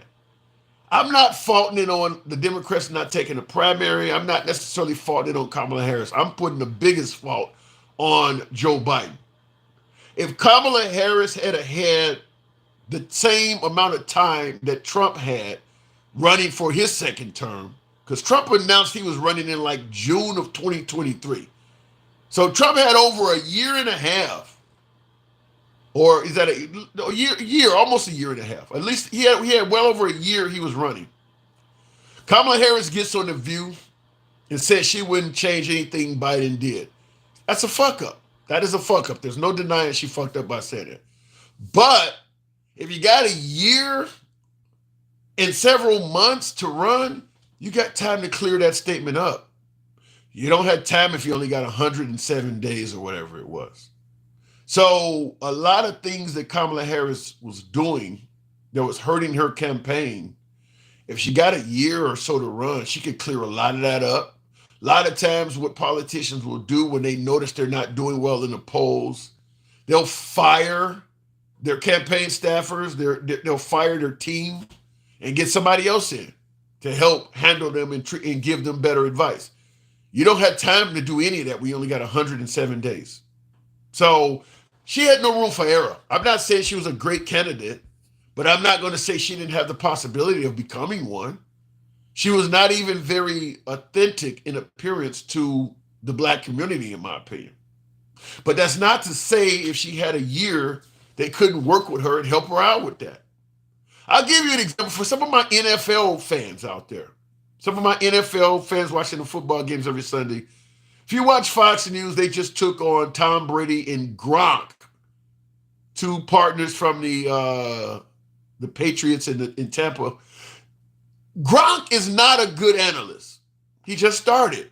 He's stumbling over words. Some of you folks that watch it, you may know what I'm talking about. He don't speak with the same flair as Strahan or Bradshaw or any of those guys. He's new. But give him a little time. He'll be smoother with his words. He'll be more confident. Kamala Harris didn't get the time to do that. That's the difference. That's the difference, is that she had to go with what she got. Trump got time to clear up all kinds of shit. The Muslim ban, originally he said he was going to ban all Muslim countries. He was able to limit it down to just the bad ones, so it didn't look racist as hell. He wouldn't have had enough time to do that in 107 days. So that's a huge advantage, having a year and a half to run against somebody that's got only 107 days to become known. Biden fucked that up. Will says the Trump tweet about 81% white. Oh my God, that is the worst thing I've ever heard. The Trump tweet about 81% whites kill rate from black people was a clear fear stoker to put more fear in white people against blacks. I've played that clip on the show a few times. Some of you folks have seen it, maybe others have not. But Trump tweeted out that if you are a white person and you're the victim of a homicide, there's an 81% chance that a black person did it. In real life, it's 15%. People tend to commit crimes of opportunity. Blacks kill people they're around, which is black people. Whites, same thing. You kill people that you're around. Blacks are not just going to white neighborhoods murdering every damn body. Trump tweeted that out. And as Will pointed out, that's stoking fear. Because I've said on the program myself that if I was a white person and I believed what Trump sent out, and I didn't have any friends or associates that were black or family members that were black, and I believe that shit, if I saw some black people walking down the street towards me, I would cross over to the other side, or I would put my hand on my pistol. I mean, if I'm ever murdered, there's an 81% chance it's one of them. No explanation for why he sent that out. Never cleared it up. Never apologized. Nothing. I often bring that up when people say, well, he never did or said anything that's racist. That's racist. And the clip I play is him talking to Bill O'Reilly. Even Bill O'Reilly told him, you just handing yourself on the platter to people who think you're a racist. I mean, Bill O'Reilly told him, this is terrible. You can't just do something like this. But never cleared it up, never apologized or anything. Stevie Wonder could see he was not okay. That's on you. And you win, man. Like I said, when it comes to Biden's cognitive ability and the Democrats defending it, and how it turned out, you win on that one all day, every day. And I'll tell you something, Biden is still suggesting that he could have beat Trump. He still is saying he could have beat Trump. It was over. It was over for him. I mean, he had a pretty low bar on June 27th at that debate. All you got to do is come out and sound like you fucking awake and you know what you're talking about. And he failed at that. I mean, he had a really low bar. Just come out and sound coherent. And he couldn't even do that. So Biden would have done better if he never took a debate with Trump at all. Just, I'm not going to do it. You know, this guy's a fraud, or maybe whatever, any excuse, this guy's a criminal, or this guy's not a patriot. He tried to storm the Capitol. Just made up anything he wanted to make up. He just didn't do it. His handler should have knew that. You know, you normally prep for debates. Did he not stumble at all? Because not only did he stumble during the debate, the look on his face was terrible. I mean, he looked like he'd seen a family die in a plane crash or something. Like, he was mouth wide open, looked like he was halfway there, halfway. I mean, just a horrible, my opinion, the worst debate performance I've ever seen. So I don't know if he prepped, if he had handlers, or if they did any rehearsals, but he really did a bad job at that debate. Did you see the Republican senator's husband not wanting to shake VP Harris's hand? No, I didn't, but I heard about it. I'm driving around all day long, working my day job and listening to CNN, and they definitely brought it up. The goal on some people. Let me see if I can find that. I haven't seen it yet, but I have heard about it. Oh, man, I don't know. Some people, and then they say Trump gets in there and everybody should unify behind him. The right is not necessarily fighting for unity, is it, doing crazy shit like that? Let me see here. This is a 2-minute video. It shouldn't be that long, should it? Well, we'll look at it. They're going to give me a 15-second ad first. So I'll let that ad play and look at the comments where that's going. I heard about it, though. I haven't seen it yet. You mean just like McConnell looked? Yeah. Well, no, not, well, Mitch McConnell looked worse because Mitch McConnell was, as they say, non-verbal. I mean, you could have told Mitch McConnell, sir, we need to leave right now. The building's on fire, and he would not have heard you. I mean, he was a perfect example of the lights being home and nobody's there. I mean, he was gone. Biden ain't that bad. And that's what I also would say about selective outrage, because the right is not hammering Mitch McConnell. Mitch McConnell's around to 2026. He can't even serve that long. We're talking about Biden can't do 4 years. Mitch McConnell can't do 1. There should be outcry for him to step down now. Like, he can't do 1. He should be gone. And they're okay with that. They're not saying, you don't hear the right really protesting him being around that much. Is the new Black Lives Matter MAGA. What does he say? Black Lives MAGA. Okay, I don't know where you're going with that one, but don't love yourself too much. Stay away from your something people. Okay. Don't let it drive you crazy. Just love. Okay, all right. I guess I'm having a love fest on my shit. Let me see if I can look at this clip. I'm curious to see how this goes. I heard about it, but I have not seen it. And there's no audio.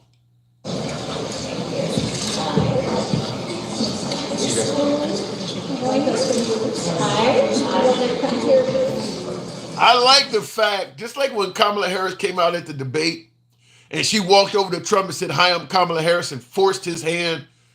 She just did it to this dude. He didn't shake her hand, but she didn't just let it go that he was ignoring her. She said something to him. So she made it clear that I see what your ass is doing.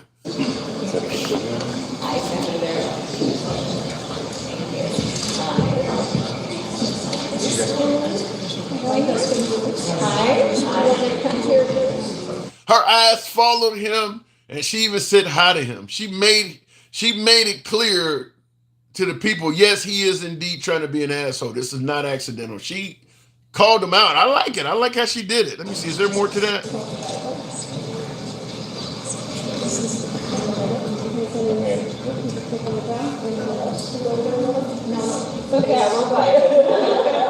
She just said, I won't bite. I mean, she's calling him out on it. I like that she's doing it. She's confronting him in a professional sort of way, but she's making it clear, I see what your ass is doing.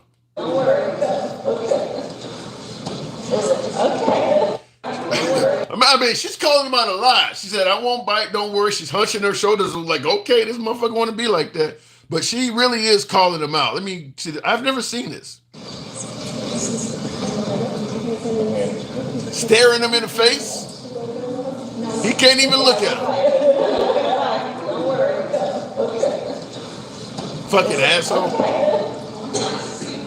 Do you solemnly swear to support and defend the Constitution of the United States against all enemies, foreign and domestic, that you will bear true faith and allegiance to the same, that you take this obligation freely, without any mental reservation or purpose of evasion, and that you will well and faithfully discharge. You know, so let me just say this. I don't want to hear a damn thing about Trump derangement syndrome if you don't have a problem with that. That's blind fucking hatred right there. I mean, that's the vice president of the United States, damn it. Okay, I don't give a damn if you don't like none of her policies. She lost. So you're not going to get any of them. You don't have to worry about it. She got the guy you want. Shake her fucking hand. To do something like that on national, I don't want to hear shit about Trump derangement syndrome. That is as much hatred as you can ever talk about.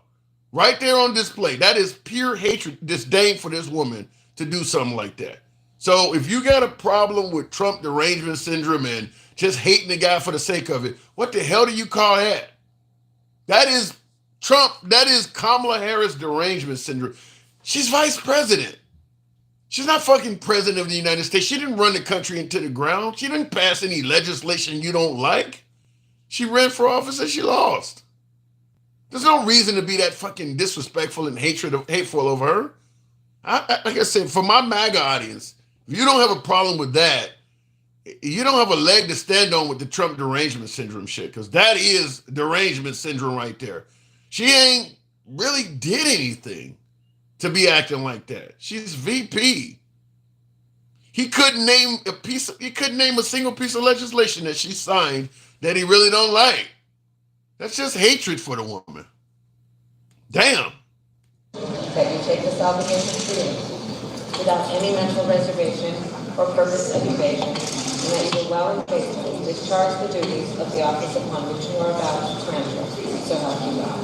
Okay, congratulations. Thank you. Thank you. Thank you for your work. Can you give congratulations to you? Thank you.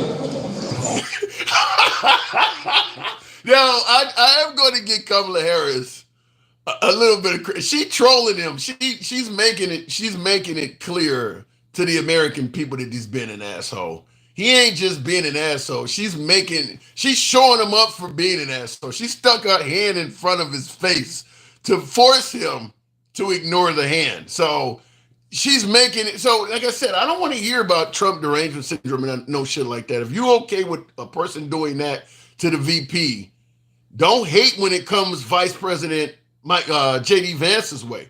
If you're okay with that, don't hate when people start doing your guy that way. Because that's exactly what, I mean, just shaking his hand. That's it. I mean, she just, just to shake it. What the fuck is that? Now, I see in the comments, someone stated that there is, what did he say? There's no right.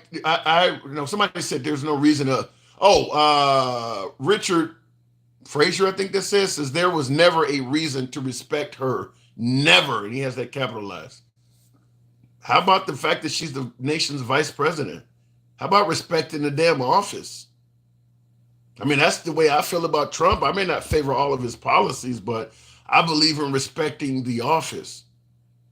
How can anybody call themselves a patriot if you don't even respect the highest offices in our country? Respect the fucking office. She's out of the way. She's not going to impose any policies, even if you think she's a shitty politician. She's out of the way. She's gone. She's never going to be president, don't look like. We know she's not going to be president for the next 4 years, guaranteed. She's out of the way. How about respecting the office? That's what you would want if Trump extended his hand to someone. If they didn't, you would damn sure say they had Trump derangement syndrome. But all of a sudden, when your side is doing it, you're suddenly okay with it. Can we admit there's a little bit of hypocrisy there? Ed says, shake her hand. She helped our hero Trump win. Okay, even if it's for that. I'm just going to say I respect the office of VP. That's it. I respect the office. I think that if you are a true patriot, you should at least respect the office. There's another hateful Trump supporter that there's a video of also. You guys have probably seen it. Joe Biden actually puts on a MAGA hat. This guy is in there, stands in front of Joe Biden. I could probably find that video as well. And Joe Biden puts on his MAGA hat, and I think Joe Biden even signs the hat or something like that. Anyway, as friendly as Biden is acting to this guy, the guy has just been a total fucking dick, saying all kinds of awful shit. You're in front of the president of the United States and just talking all kinds of awful shit. Just no respect for the office at all. I bet that guy thinks he's a patriot. I bet you that guy calls himself a patriot. That's not patriotic. That's not. And if a liberal did it, I'd call it out as well. That's not patriotic. And it doesn't matter what side of the aisle you're on. You shouldn't defend shit like that. You just really shouldn't. Tim, the hypocrisy is amazing. Respect the office. After all the impeachment and Russia collusion from you guys. Yes, still respect the office. You can't bring up Russian collusion without Obama being from Kenya or Hillary Clinton drinking the blood of babies. I mean, that shit happens. Respect the fucking office. Why is it so bad to respect the office? I don't get that. I mean, Trump made jokes about Nancy Pelosi's husband facing somebody that was trying to kill him. But all of a sudden, they tried to impeach him, and that, we should talk about that, huh? But look, respect the damn office. That's all I'm saying. That's my opinion. Obviously, I'm in the minority with that opinion. A lot of you folks don't believe in respecting the office. All right. Harris is a bigger person than Trump will ever be. In terms of professionalism, yeah, I would. I mean, Trump. You're not going to get, if Harris got into the White House, politics would be boring again. She's not going to be up at 3:00 in the morning on the internet insulting people. So, yeah, I mean, if Trump had won, I don't think he would have been. If Trump had won and it was his job to do what Kamala Harris is doing, he wouldn't have done it. I don't think Trump would have been. Like when Biden lost, or when Kamala Harris lost, Biden immediately invited him to the White House. Both Kamala Harris and Biden called Trump to congratulate him on his victory within 24 hours. Trump wasn't going to call Kamala Harris if he had a loss. He was not going to even call her at all. He was probably going to be accusing her of being an election fraudster. He was not going to call her at all. So I do agree that in terms of professionalism, it's just like with Biden. I said the bar was pretty damn low for him on election day and he failed. The bar for Trump is pretty low. Anybody, if to beat Trump and be more professional than him, all you got to do is just go out there and act like a normal human being. I mean, he's lowered the bar pretty low on that stuff. So, yeah, I do believe that. Congratulations to you. Thank you.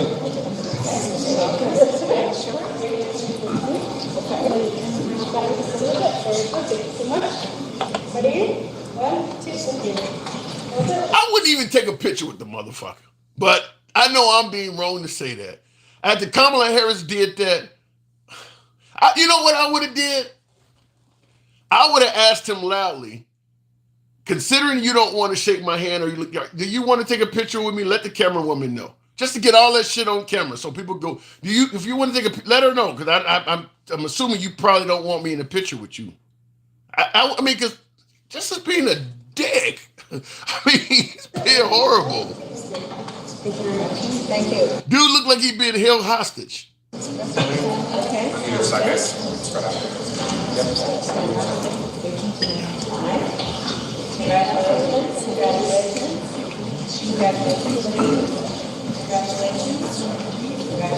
I'd love to know what kind of guy that man is. I mean, because he definitely has some kind of hatred in his heart. I don't know what, I'm not going to call it anything specific, but he clearly has some kind of hatred in his heart to do that. That's terrible. I would dang sure hope nobody would congratulate her if she won. That would have been the dirt filling the hole above our coffin. If Kamala Harris had won the election, you may not like the direction the country went in. It's not like America wasn't going to fall apart. We weren't going to become Gaza or the Ukraine. I mean, people, when Obama won, they said that he was going to raise taxes to 70%, take away everybody's guns, and turn us into socialist Greece. Because at the time, Greece had the failed economy. Venezuela was still going. Now they always say Venezuela. If Kamala Harris had won, America would have had a left-wing administration, but the Supreme Court would have still been 6-3, so there's only so much they could do. America would have been all right. I mean, it's this whole notion that if she won, the whole country's going to fall apart. No, I don't care which side of the aisle wins, because the liberals said the same thing about Trump. They're saying it now that he won, the whole country's going to fall apart.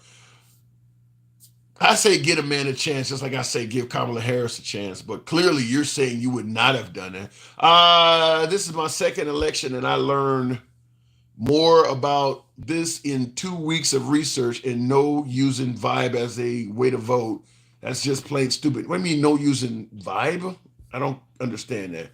She's literally Lucifer, says Marilyn. For my Trump derangement syndrome, cheer folks. The liberals are always comparing Trump to Adolf. They're always saying he's going to be a dictator.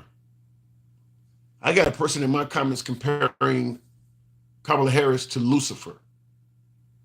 And she ain't the only one that's ever done it. She ain't the only one. So I just want to point that out. You can see it clearly when it's happening to your guy, but you probably don't realize how much of this shit you throw back at the other side. Comparing her to Lucifer. Wow.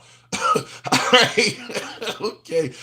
This is not my opinion. This is science. Science don't even believe in Lucifer, Marilyn. You say it ain't your opinion that Kamala Harris is Lucifer. It's science. Science don't believe in the existence of Lucifer. We got the last of two evils, period. Yeah. She is a fallen Libra sun with Aries moon and a Gemini rising. Okay, you're going into zodiac shit. I do not think her hair is hiding her horns. Man, what is this? What was the guy's name? Houdini. For some of my older hip hop fans, the freaks come out and what's happening? What is it now? 10:30. All of a sudden, folks are comparing Kamala Harris to Lucifer and demons and shit. Damn, what is this? Houdini? The freaks come out at night. Is it time for me to go to bed? Shit. The commentary has changed dramatically. Folks calling her the devil and shit like that. She's a vice president. She ain't did shit. I would be more willing to entertain hating Biden or somebody that actually has passed a bunch of legislation. Kamala Harris ain't did shit. She was VP. You can't really put her name on anything other than a I hate you card. God. Kamala derangement syndrome is alive and well. I'll just tell you that. Exactly in 4 years she's been in office, she ain't did shit, says David. Neither did Mike Pence, Al Gore, and George H.W. Bush when Reagan. The vice president's job ain't to do shit. Name me a vice president that was known for a bunch of accomplishments while they were president, while they were in office. Why the fuck does Kamala Harris have this huge requirement that she has a bunch of accomplishments? Many folks would suggest that Trump gave us one of the best ran countries since Reagan. Notice ain't nobody bragging about Pence. Notice that? So why the hell is Kamala Harris, all these demands been made of Kamala Harris? You really love Trump and you ain't even giving his VP any credit at all. But you expect so much of Kamala Harris. VPs don't do shit. VPs don't do a damn thing when they're in office. That's why she ain't did shit in 4 years. It ain't her job to do shit. For the people that think they are Bible thumping, saying Harris is Lucifer because she wore purple, when the Bible talks about a woman, it's not a literal woman. It's a nation or kingdom. Once again, Will, you got me pinned. You got me beat. I don't know a lot about the Bible, and the way I see Americans act a lot gives me no incentive to want to read it. I just, like I said, I grew up Christian. I did read it as a kid, but I don't see the Christianity in this nation. I just don't. I mean, I just showed you this video of Kamala Harris, and people 100% defended his hate, and they doubled down on it by saying she's Lucifer. She's a demon. She got horns. You want to tell me about the Christianity in this shit? I don't see it. Love thy fellow man, my ass. I don't see it. I see people defend their side, and that's all they give a damn about. I mean, we've gotten to the point where a lot of people don't even want poor children in schools to have access to free lunch. I don't see the Christianity in the country at all. I just don't. I think it's a bunch of folks that are lying to feel good. Just my opinion. It's a free speech program. You have yours, I have mine. I do not see the Christianity or love for the fellow man in this country. And you're going to see a lot more of that during the largest deportation in history. You're going to see a whole lot of shit that would not be anywhere in the Bible. A lot of it. Just no empathy, no concern at all. You're going to see a whole lot of that. I just don't see the Christianity. Trump motherfucking train, says Marshall. Get on the Trump train. Well, Trump train is a winner right now. She most definitely is not Lucifer. Lucifer was a righteous angel. Into inequity was found in him. Read that Bible thought. Okay. I don't know. They speaking of her in a negative sense. That's all. I know that part. All I want to say is that they don't really care about us. What song is that? Michael Jackson. All I want to say, yeah. Something like that. All I want to say is they don't really care about us. Shout out to the late Michael Jackson. Hey, Hanson, if you go back and see the things done by vice presidents but never really talked about, vice presidents don't accomplish that much. I'm giving you the perfect example. Everybody brags at how great this country was being ran under Trump, and they don't credit Mike Pence for shit. In fact, they wanted the guy hung. At least the liberals weren't calling for, Kamala Harris to be killed. So I don't see it. I don't see it. I'm a school board and school finance committee member. So I can tell you it is the Department of Education requiring us to do free lunch for all. Well, there's a whole lot of people that don't want their tax money going to help impoverished kids in any way. And there are some states that are starting to go and rescind that. So I don't know what state you're in with the department. And by the way, Trump is talking about getting rid of the Department of Education. So I don't know what's going to happen once he does that. What happens if he gets rid of the Department of Education? You think kids in marginalized and poor communities are still going to be getting this? You don't think that that's helping them out at all? If you get rid of the Department of Education, you don't think that's going to hurt poor kids and marginalized kids at all? I tend to think so. Well, we'll see. I don't know if he's going to be able to successfully do it, but I do believe that will hurt, because if you leave it up to the haves, they're going to do everything they can to not have to help the have-nots. So you start getting rid of these federal organizations and you start doing things at a states' rights level, the closer you get back to letting the people decide and shrinking the government, the people are going to decide to do what's best for them individually. I mean, there was a time in this country where we didn't do a damn thing for poor people. So I'm not a fan of it. Maybe if it gets rid of the Department of Education and kids graduating high school actually be able to read and write, because the state standards will probably be higher.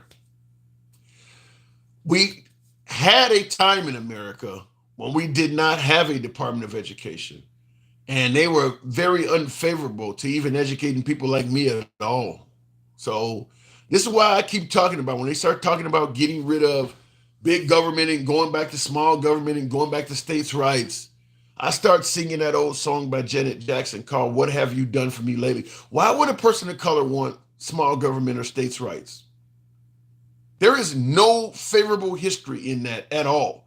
The only reason a minority or a person of color in this country would favor states' rights, the only way to make it work is for you to completely ignore anything you learned about history. That's the only way it sounds good. because we have had a time in this country where states' rights were the law of the land. And you have to pretend like nothing that happened in the past will ever happen again. That makes no sense at all. You've just seen what happened when states got the right to decide whether a woman had the right to choose or not. They went back to some laws from the 1800s. So we know the states, in some cases, do not mind going back, way back. So why would a person of color want to go back to states' rights or smaller government when the history of it has been so atrocious to them? I'm no fan of states' rights at all. I'm just not. The stories are horrible. I'm not going to pretend like, well, none of that will never happen again. Will says, and I've been saying Trump is the Antichrist because he is one that wants to be involved with the third temple. Once again, you're getting religious and over my head, but Trump being the Antichrist, no, I don't think Trump is not even religious. Which I don't understand, because the man is going around selling Bibles and shit. Like, how do you get Christians to buy a Bible from you when you say you're not even Christian? Like, damn, I mean, what's next? You in Juneau, Alaska, selling igloos and shit? I mean, or selling ice? I don't get it. People, I need to be him. You're selling Bibles and you're not even a Christian, and they buying them. I don't get that. I mean, shit, what's next? A gun rights advocate, or an anti-gun advocate selling pistols? I mean, I don't get it. It makes no sense to me. Do you know how many Americans are literally below a third grade level reader? I'll tell you this, Richard. When you start talking about illiterate Americans, we always talk about crime in liberal cities. That's some right-wing shit. That's some right. If you want to start talking about how many Americans have a literacy rate that's below a third grade level, that's some red state shit. I'll give you the crime in liberal city one, but that, to quote Cat Williams, this shit right here, that's red state stuff. That is red state stuff. The lower the education, the all of that, that's red state stuff. Trump, I love the poorly educated. That's red state stuff.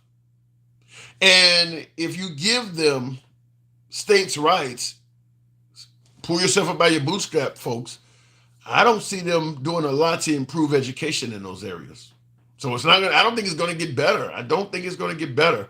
The Bible doesn't talk about religion anyway, because it's about Christ and not you guys. This religion, you guys are killing me with this. I need to start a religious live. Wrong. That's all stage Atlanta, most of the California, New York. I'm not gonna buy that, David. I definitely believe the citizens in the rural South are far less educated than they are in the liberal cities in places like California, or you name it. I definitely disagree with that.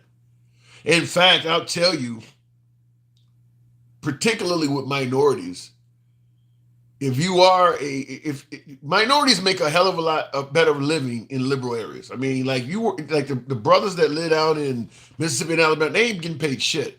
You look at the brothers that live up in Philadelphia or Detroit or Chicago, union jobs, and that's where the people making money at in the liberal cities, where they can actually earn a decent income. The minimum wage is higher. Yeah, the cost of living is a bit more, but they have more. They are wealthier individuals.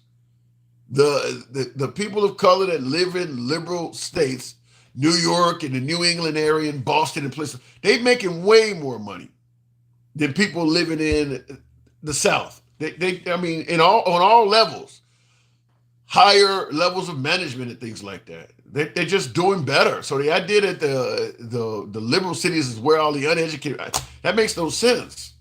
That doesn't make any sense. Last year, I was watching news on how city kids in Chicago school district could not have a single kid pass a math test. I'm sure that is a red state policy. Well, here's the thing about that, Craig. Nobody's going to go into rural Mississippi and even do a new study like that. You're going to go into Chicago because it's a big city. So you can find little places here and there that's not. But also, you got to think of how many college graduates are coming out of Chicago. There's some bad areas, some bad schools, but they're not even going to cover rural areas like that. There's a ton of schools like that in the rural South. They're not going to cover that. Also, too, keep in mind, Chicago is the right's whipping boy. So you're going to hear Chicago get covered negatively on a lot of stories that they're not even the worst city. You ask a lot of Republicans, a lot of folks that watch Fox News all day, they'll tell you that Chicago's like damn near the most violent city in America. It's not even in the top 10.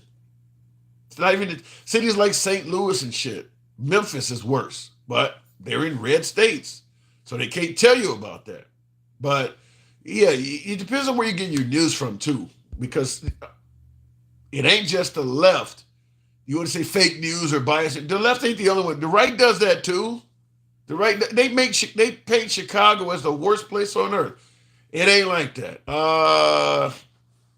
The entire school district couldn't get a single kid to pass. I'd like to see that story, Craig. Chicago's my home. I'd like to see what story you're talking about of a whole school district in Chicago that couldn't get a single kid to pass. Not only do I want to see that story and I want to find out what district you're talking about, I'm curious about who the source of that story is. Because I just had somebody at the beginning of this live trying to convince me that a 75-year-old Trump supporter got arrested for being in the Capitol building on got arrested for the January 6th stuff when she was not in the building or anywhere near. And I was able to quickly prove by an actual photo of her inside the Capitol building that was not true. So I'd be curious to know the source that's telling you that, because people come with some crazy shit. Somebody tried to tell me a 75-year-old grandma was in jail, been in there since 2021 for what happened on January 6th when she had nothing to do with it. Wasn't even in the area is what the person said. And they've held her since 2021. She's been in prison the whole time. I asked, what is the woman's name? They gave me the name. I did a quick Google search. She got 6 months probation. She never did a single day in jail. They make it sound like she's been in there for 3 years. And she was involved in it. There's photos of her walking in the Capitol building. So I need to hear, sometimes you got to hear what the source is, because some people get fed stuff that is not remotely true. Trump wants to step on Carter and make a leap the country majority white by bringing in those H-1B Eastern Europeans after he lets Putin go crazy. I don't know if he can get rid of all of the brown immigrants in favor of white immigrants with the H-1B visas. Because I don't know if they'll do the work, the same work that the brown people are doing. I suppose maybe there's a white country out there where people will come and pick fruit in the hot sun and shit. I don't know, though, because those white immigrants that would come and work at that level, they're probably coming from cold countries. They're not coming from warm places, tropical places like most of the brown immigrants are coming from. So they're going to bring you over here from Romania somewhere and put your ass out in the hot Texas sun and just let you get skin cancer and burn all up. I don't think the white immigrants would do that shit. They can try it. They can try. I don't think the white immigrants are going to do that shit. You're going to take some white immigrants and send them all the way down to Brownsville, Texas and make them work like that? Good luck. I don't think that's going to work. I agree with you. And I was just thinking about that a couple of days ago. Yeah, you ain't gonna put some Ukrainian in the El Paso sun and expect him to pick fruits all damn day. Whereas in their country, in the country south of the border, they've probably already been doing something similar to that. And they've obviously are used to the heat. But if you throw somebody from, some of the Slavic countries or some shit out there, you'll be handing out a bunch of sunscreen, burning these motherfuckers up. It's like, damn, we got to get some more immigrants. These are all burnt up. I mean, that ain't gonna happen. I don't see it. I don't see it happening. But it'll be fun to see it. Somebody try it. Memphis, Atlanta, St. Louis, what do the highest crime areas within those cities have in common? Memphis, Atlanta, and St. Louis, what do the highest crime areas within those cities have in common? They're all in Republican states. They all have very liberal Second Amendment laws where nobody's interfering with your gun ownership or any of that. You can talk about them having a Democratic governor, Democratic mayor, but if you are you talk about Memphis, Atlanta, and St. Louis, all of the governors of all of those states are Republican. You don't get to, as a governor, to be absolved of any responsibility from one of your biggest cities in your state because a mayor is a Democrat. The mayor don't control the crime. For instance, if somebody gets charged with murder and they get a light sentence, that's a state issue. That's not a city issue. You know, you don't get, those are state charges. So people getting out, the prison system, all of that stuff, state related. So if Memphis, St. Louis, or Atlanta, as you're bringing up, have issues, the governor gets plenty of blame. And they're all Republican governors. And I can tell you one thing, all of those Republican governors, when they ran for election, they ran on bringing the crime down in their states. There's a whole lot of state police that work for the governor that are working around St. Louis, Memphis, and Atlanta. It's not just all city police dealing with that. You don't get to say, well, I ain't got nothing to do with it. It's just a liberal mayor in my, no. But you don't want to talk about that. That's why we stick with Chicago. That's why we stick with New York. That's why we stick with Los Angeles. Because there is no Republican governor to push back. You can say the whole thing is liberal. Even though Memphis, St. Louis, and often Atlanta are more violent than New York, Chicago, and Los Angeles. But we can't talk about those cities because they're going to bring up the fact that the governor is Republican. They're going to bring up the fact that there are no tough Second Amendment restrictions in these states. And the crime is still happening. It doesn't fit the narrative. We got to go somewhere where there's a liberal narrative. We can make it make sense. So Chicago makes a better whipping boy. Doesn't Illinois have some of the highest crime? Yeah, Chicago does have high crime, but Memphis has more per capita. St. Louis is a murder capital a lot of times. It has more. So why are you skipping over those? Because it's got a Republican governor? Because they don't have tough gun laws you can talk about? So you're not concerned with crime, you're concerned with politics. You're looking for the highest liberal you can blame. But if a Republican does it, well, we can't go there. We got to stick to the liberal. You're not talking about crime at that point. You're just looking to make a political play out of it. If they shut down, I don't know what that says, Jack. Is they shut down, then there would be a food crisis on top of terrorists. Well, like I said, in regards to what Will said, you're not going to get rid of, in my opinion, I don't know, Trump may pull it off, but getting rid of a bunch of brown immigrants and try to bring in white immigrants to do those jobs, I don't think the white immigrants are going to do it. And America still is more favorable to the white community than the brown community. If a white immigrant comes over here, they will soon find that they have more opportunities than just picking fruits and shit like that. They won't be out. You won't be able to keep them long enough. They'll soon find there's a lot better opportunities. I mean, let's just be real. There's more opportunities in America if you are Caucasian than if you're a person of color. I mean, there's a lot of nepotism in the career field. We can talk about racism. I'm not even going at it from that angle. I'm just simply saying, if a black person walks into a black store and he's looking for a job, he probably has a better chance of getting that job from that black owner than a white person does. That's just the way nepotism is the way people work. And in this country, white people own most of the shit. So if you are a white immigrant, there's probably going to be more opportunities to you than an immigrant of color.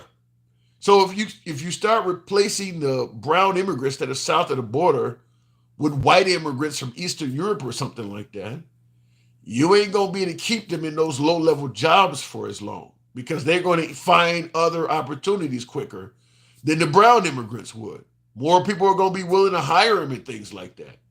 Remember I'm talking about rural America? Remember I brought that up? They could go down there and not stand out as much. I mean, people are going to be more open to them. So you're not going to you're not going to keep them in the field as long. That guy might be in the field for 6 months or so, and before you know it, he don't found a better job somewhere. Somebody's willing to hire him to do something that they might have not been as keen on a brown person. I wouldn't be surprised if we do anything to prevent 2050 from happening when white people fall off out of the majority. Yeah, you're talking about replacement theory, where they're estimating that white people will no longer be the majority by 2050. Damn, how many babies are people of color having? Now, blacks it must be Hispanics doing that shit, because blacks are only like 13-15% of the population, and that hasn't changed much since the last census. So it's got to be Hispanics that's doing that. That if they're going to end up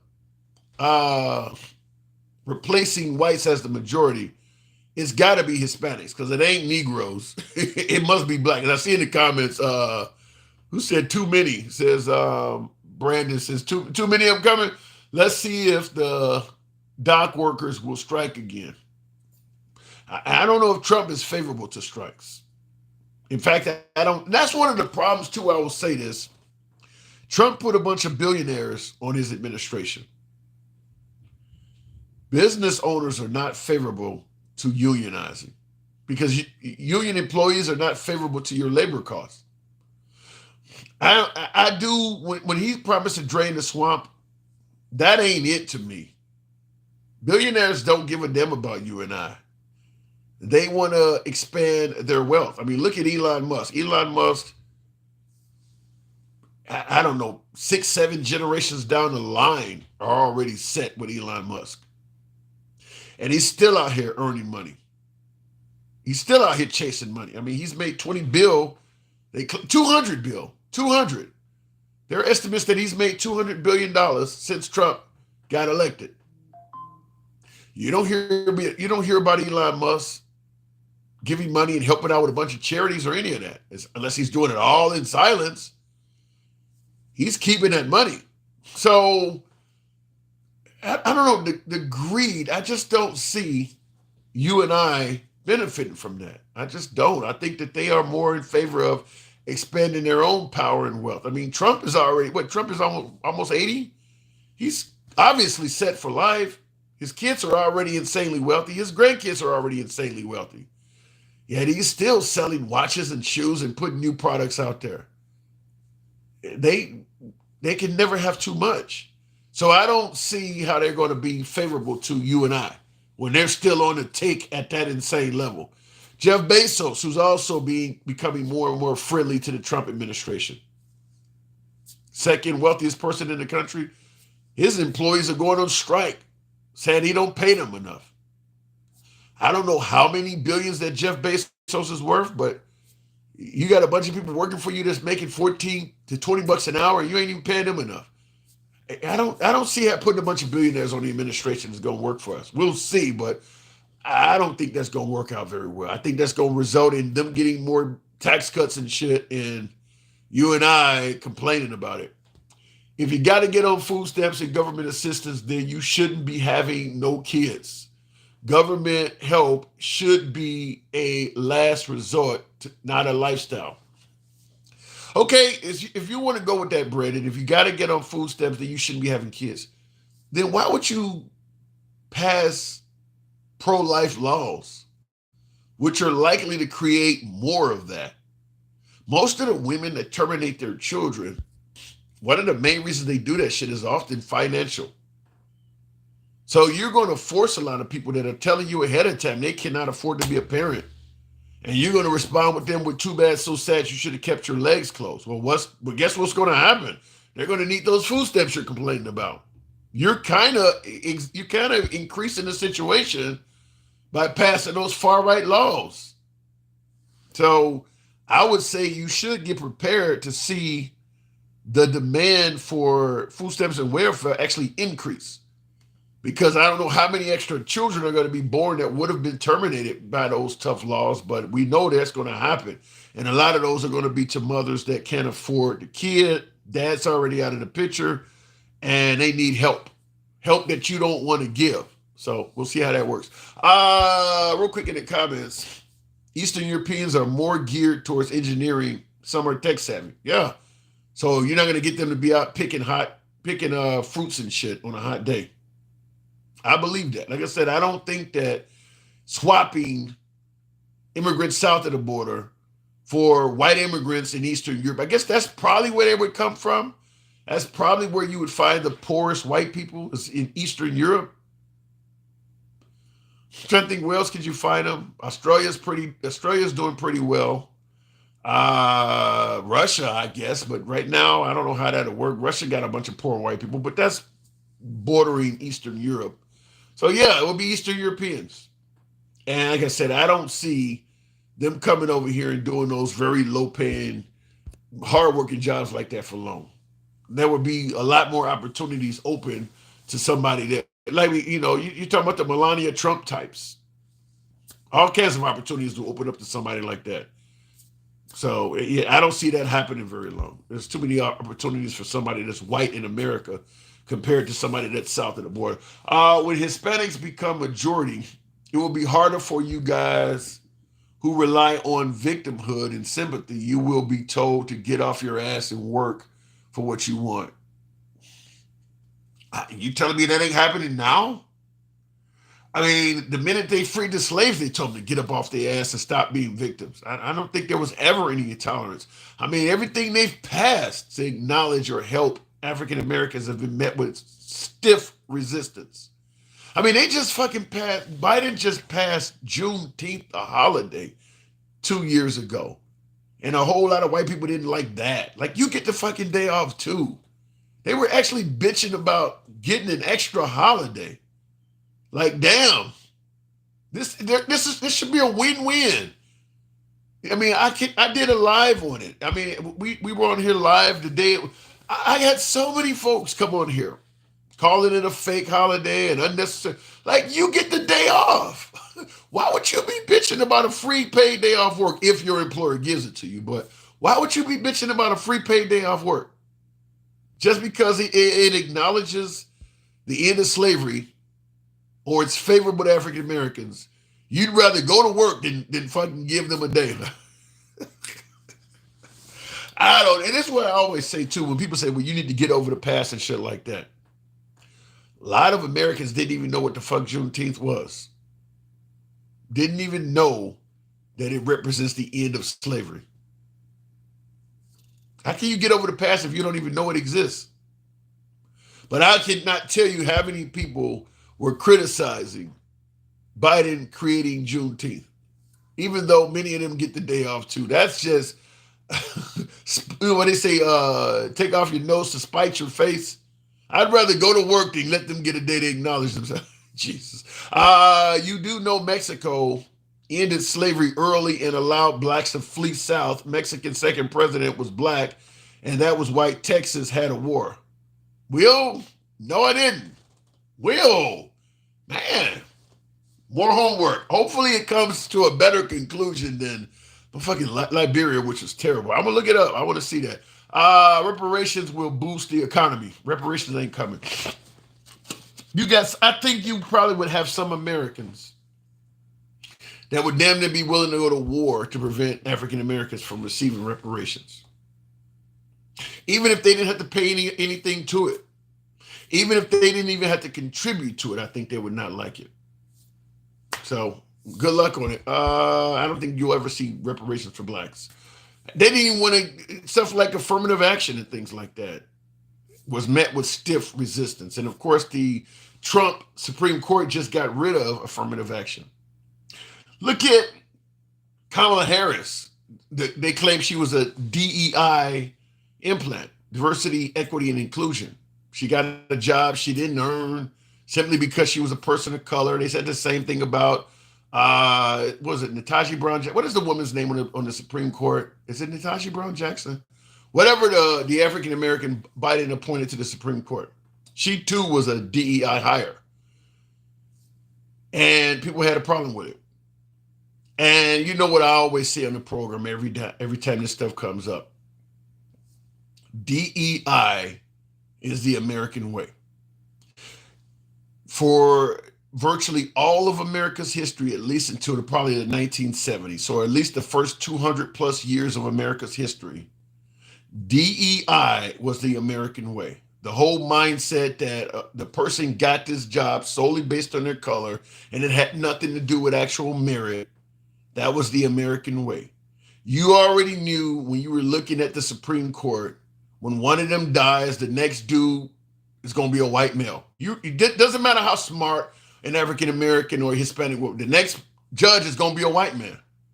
You knew that when you went to school. Whenever my principal retires, she's going to be replaced by another white man. The mayor, the chief of the police, the guy who runs the park district, just damn near every major job in town was a DEI hire. You knew no matter how intelligent, no matter what the merits or accomplishments was of a black woman, a black man, a Hispanic woman, or Hispanic, none of them were going to get the job. It's going to go to a white man. Same thing in the military. If you served during the First World War, World War II, probably even the Vietnam War, damn near. Didn't matter what you did on the battlefield. The next general was going to be a white man. You knew that. You knew that. Your accomplishments were not going to get you that rank. It was off limits to you. A DEI hire did not become a major issue until it started working for people of color.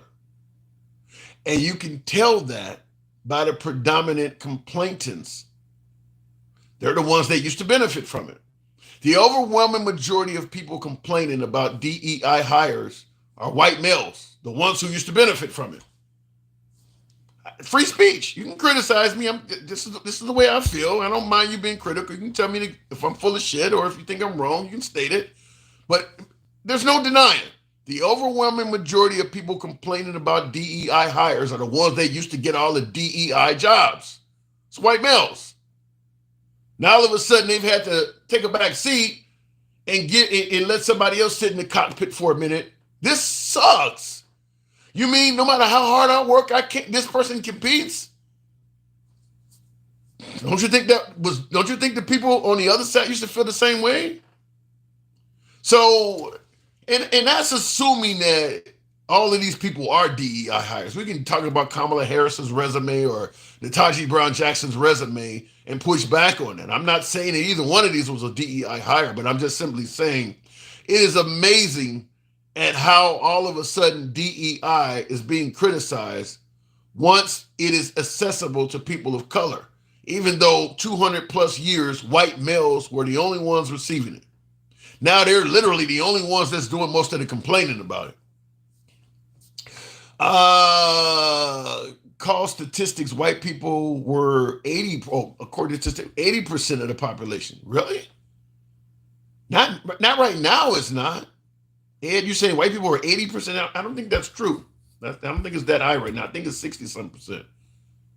I'd like to know the source of that. But I'm just simply saying DEI hires has been around since America became a country. You think that the first 43 presidents were all white by coincidence? They're all white males. You think that just happened, huh? There was no way possible you could have found any woman, any Hispanic, any black person that would have been just only white men for 43 presidents straight. Only white men were capable of doing the job. You think that wasn't by coincidence? You think that just happened like that, huh? No DEI to that at all. All right. We know for most of America's history, it doesn't matter who the hell the next president is, he was going to be a white man. That's DEI. You know what? That does the song go. That's Amore. You knew what was going to happen. So, okay, Kamala Harris and Taji Brown, you get a couple of them from the other side, and now all of a sudden people going ape shit over it. What is the score? About 2 million to 1? It's like the Detroit Lions are playing a Pee-wee league, or somebody from a first grade football team. The score is that diverse. It's like literally putting a Detroit Lions out there against a bunch of first graders with football in their hand. The score is that bad, and they're already complaining. Like, well, we got to get rid of this DEI shit. Okay. I mean, one of the first graders got a first down, and you're bitching already, huh? All right. You're going to win the game. You're going to win the game. He just got a fucking first down. Damn. Calm down. Will G says Vincent Guerrero, who was elected in 1829. Guerrero was a revolutionary leader and military officer who fought for Mexico's independence from Spain. He was African, indigenous, and maestro heritage, or no, mestizo heritage. I've never heard of that. Here's the problem I have with this, though. We can talk about white, black, or anything like that. There's a bunch of squandered opportunities from Negroes as well. Haiti and Liberia, I brought that up, where you could have had a chance to be on your own and improve, and we didn't. And I mean, because Mexico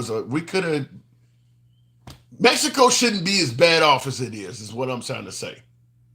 Mexico, yeah, they shouldn't need to try to get into this country illegally. As many people have pointed out, the Mexican government could rid itself of the cartels. If the Mexican military and the people rose up, yeah, some blood's going to spill, just like it spilled in this country when we got rid of our ugly past. But they shouldn't need to flee their homeland to come here. Now, I know at this point it's not as many Mexicans as countries that are south of Mexico, but there's a bunch of them that have come here in recent time. I mean, they should be able to do a little bit better to make home a little bit more hospitable. And it has to start with rising up against the cartel. Now, rising up against the cartel is going to also mean rising up against the United States, because we can talk all kinds of shit about how much we want to secure the border and prevent fentanyl and child trafficking from coming here. That's bullshit. There's a whole lot of wealthy Americans that want the shit that the cartels are peddling. And you don't hear Trump, you don't hear the left going at, they're not just coming over here and forcing people to take fentanyl or forcing people to engage in child trafficking. People want that in this country. And then, unless you deal with the demand for that shit, you're not going to successfully get rid of the supply. So if Mexico wanted to make its country better off, they would have to probably be at odds with the United States. Because if Mexico secures its border, you're going to have some powers that be in the United States that want that stuff that they're no longer giving us to keep coming. Every American is not about building a wall and securing the border. There are some Americans that want what Mexico is peddling. So if all of a sudden you secure the two, you're going to have Americans either trying to find ways to go to Mexico for the weekend. And not only is it fentanyl and hard drugs and child trafficking and that shit, now they got these miracle weight loss drugs that our insurance won't pay for, or that they're very expensive in this country, but you can go to Mexico and get that shit. A lot of wealthy, law-abiding Americans want that. So I don't care how much you shut the border off. Mexico has a lot of good shit that Americans want. Cheaper surgeries, medical procedures, all of that. So there's always going to be some type of connection, because we can demonize Mexico all we want, but we want a lot of stuff that they are peddling. Some of it being below the law, below the radar, not even legal. But a lot of Americans want that. And it ain't just, some thug or some low. Some of these folks are working folks. Some are celebrities. Some of these folks got money. You're not going to get rid of that. And I think Trump may soon find that out when he gets in office, of all the pushback. You're already seeing it now with Vivek Ramaswamy and Elon with the H-1B visas. They're already making it clear, we want the workers. Somebody else is going to want some of the other shit. Them billionaires are going to want some of that shit. We'll see how it goes. They also use the word woke like DEI to do the same thing, even though the word was made to tell people to wake up to discrimination, but now it's used to discriminate by the same people who are blind. Well, anytime you're speaking out against discrimination or speaking in favor of civil rights, you're going to find people who are unfavorable to what you're doing. Remember Colin Kaepernick taking a knee during the anthem? I might work with him if he was protesting the right way. No, you won't. No, you won't. It's kind of like if a woman is asking, how do I protest my right to terminate a child, even if it's in the third trimester? If you don't agree with a woman being able to perform a late-term abortion, there is no right way for her to protest. Colin Kaepernick is protesting police brutality and racism. If you don't want to acknowledge or admit that stuff exists, it don't matter what he fucking does. It doesn't. There is no right way to protest that. Any way he does it is going to be the wrong way to do it. They're going to find a way not to like it because they don't like what he's protesting. Okay, he's doing it during the anthem, and I came to see the game. Next, it'll be he's doing it the wrong way. No matter how he does it, it's going to be the wrong way. Or do it in a manner that I don't have to watch it. Instead of protesting during the game, go down to City Hall and rent it on Saturday. So I'm not going to show up, but I want you to go protest in a manner that I can completely ignore you. That's kind of what you're hearing because they don't agree with the cause. So there is no right way to protest in racism. We talk about Black Lives Matter, rioting and burning up shit. That's the wrong way to do it. Martin Luther King wasn't rioting, wasn't burning up a damn thing. He wasn't doing it the right way either. Now, in modern times, they'll tell you you shouldn't be burning up shit and taking a knee during the anthem and disrespecting the flag or the military. You should do it more like Martin Luther King. But when Martin Luther King was actually alive and actually doing it, they were demonizing him the same way they demonized Black Lives Matter and Colin Kaepernick of today. This town was doing just fine until you folks showed up and stirred up all these colored folks and made chaos of everything. Or these people just want to sit down and have a nice lunch. They don't want all you colored folks coming in here stirring up trouble. When he was actually doing that stuff, he was viewed as doing it just as bad as Colin Kaepernick or Black Lives Matter is today. But he's dead now, so they can say, well, he was doing it the right way back then.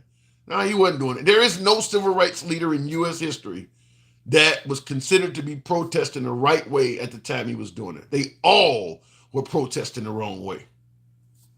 So they can tell you you need to do it the right way. There is no right way. The damn KKK burned crosses in black towns. I guess that was better than taking a knee. Yikes. As MC Hammer says, can't touch that. I've always thought it was an inside job.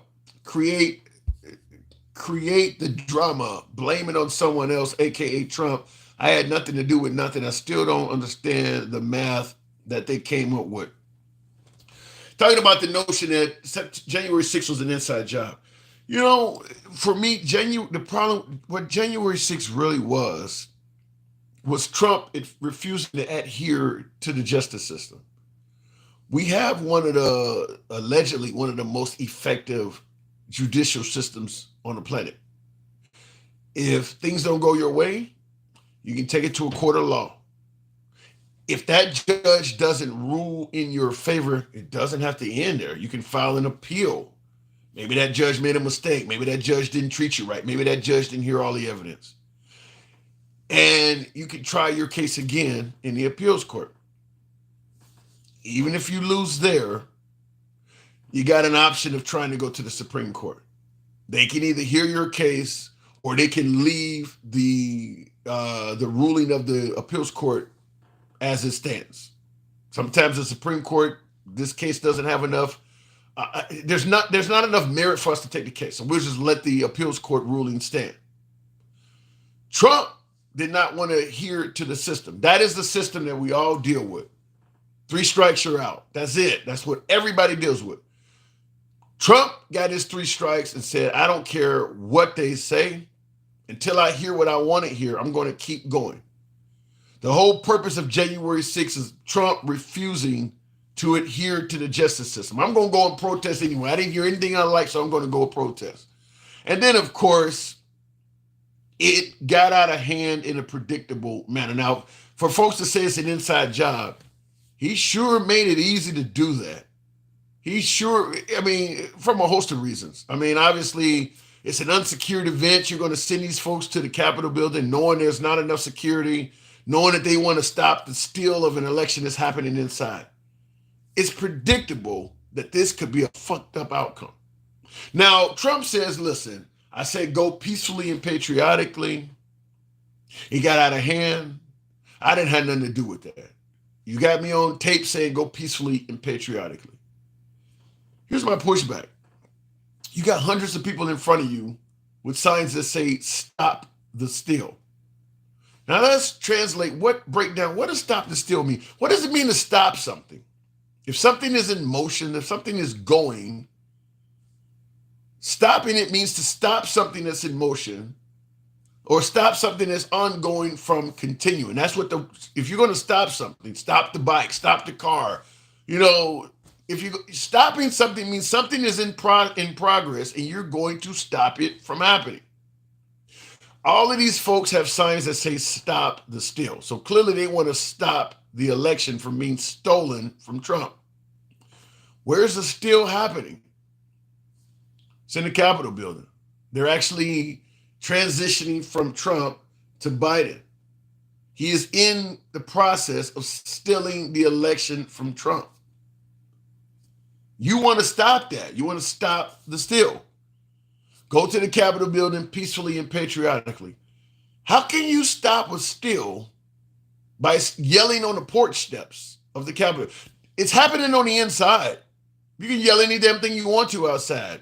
They're going to keep going with the process on the inside. If you truly want to stop the steal, the only way to do that is to break into the building. It's fairly predictable that they were going to go into the fucking building. Go peacefully and patriotically when they got signs saying they're going to stop the steal. So what are you expecting them to do? Just go to the Capitol building and stand on the steps and do nothing while the perceived act of stealing the election fraudulently from Trump is happening right inside the building? They're just going to all go there and stand down, huh? And people believe that makes sense to them. I would submit to you it was very predictable based on what they came there to do. They flew hundreds of miles. Some flew over 1,000 miles to be there to defend Trump and to stop the steal. That's what they came there for. So why would you expect them to just stand down without accomplishing shit? So, and I see in the comments, AC says you have to do something. Right.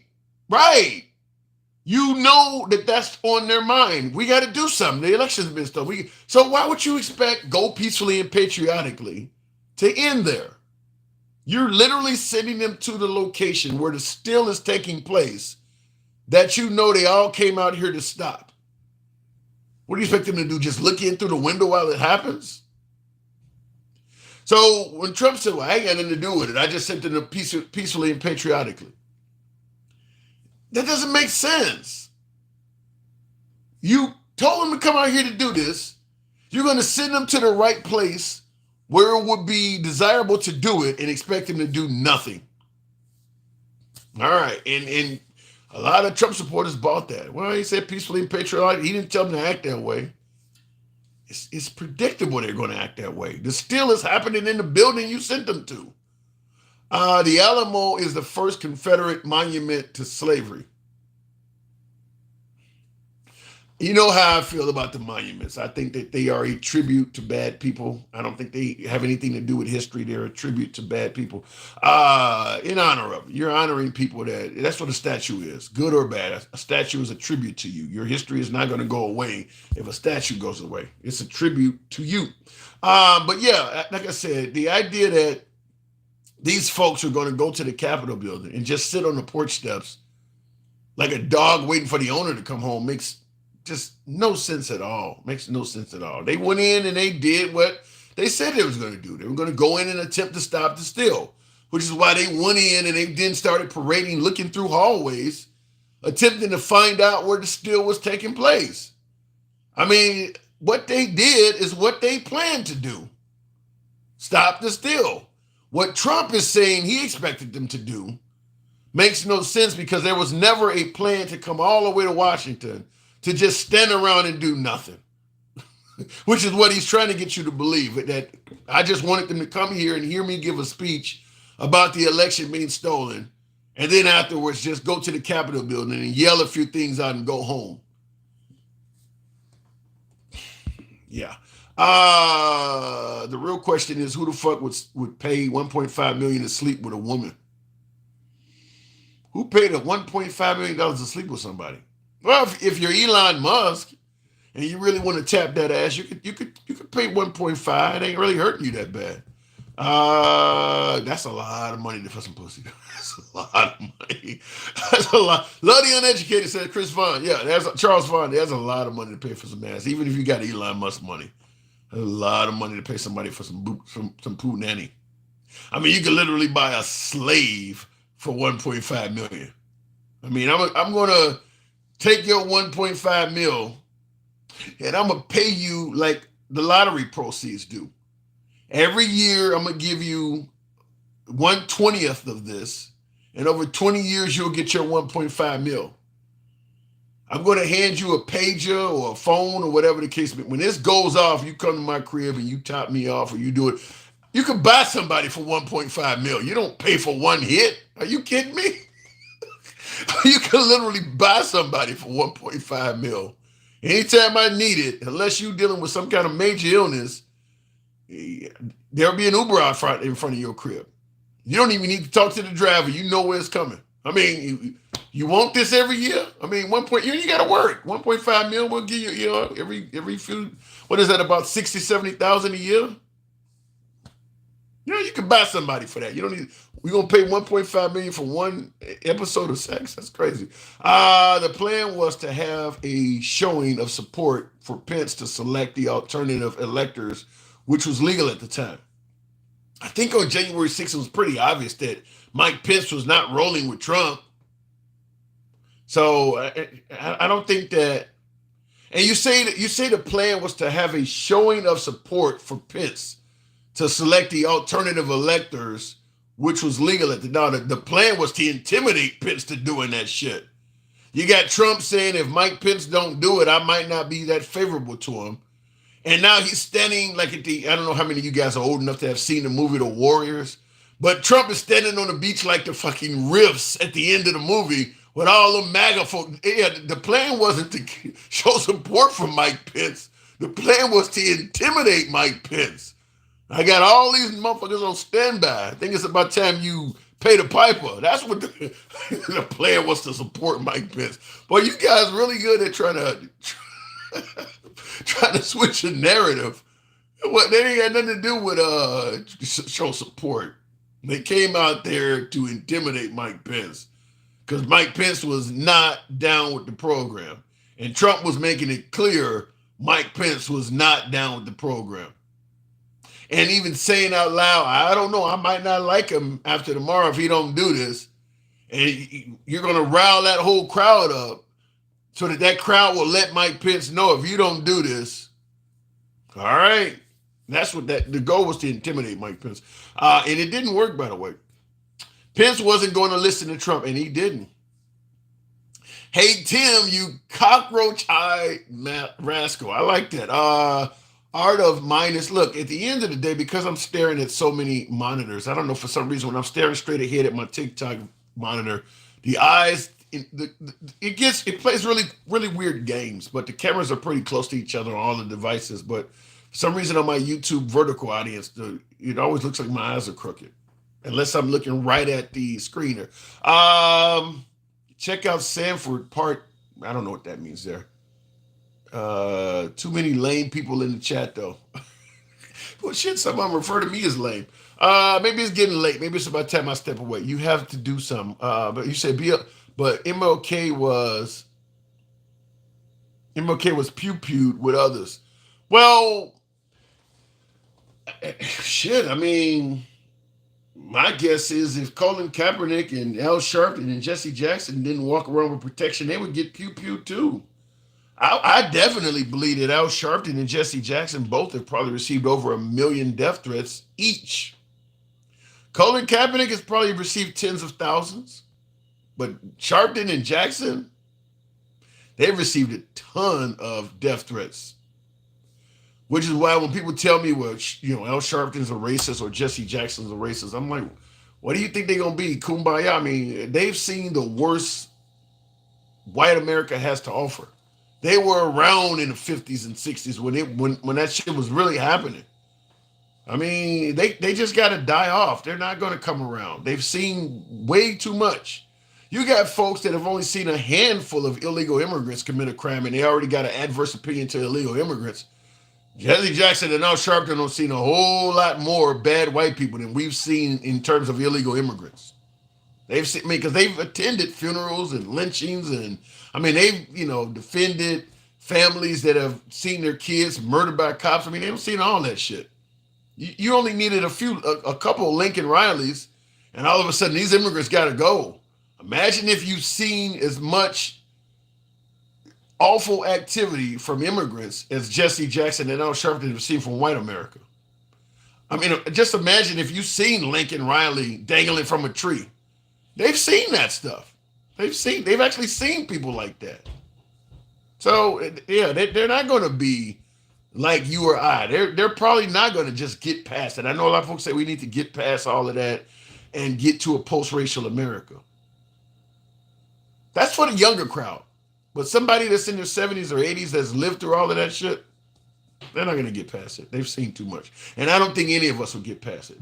I often use the example of Iraq or Afghanistan war veteran that has had some real combat. You fought in Fallujah or fought in Kabul. If you actually were in that onslaught in Fallujah fighting like that, everybody would understand if you came back to America and you did not like Iraqis for decades. Everybody would understand that they were trying to kill you. Everybody would understand a soldier that didn't like Iraqis after going and dealing with that. What do you think Al Sharpton or Jesse Jackson feels like? I mean, they pretty much, it's the same PTSD. We just don't want to acknowledge it.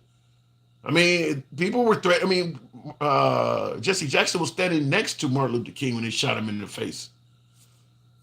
You think he just don't get over it?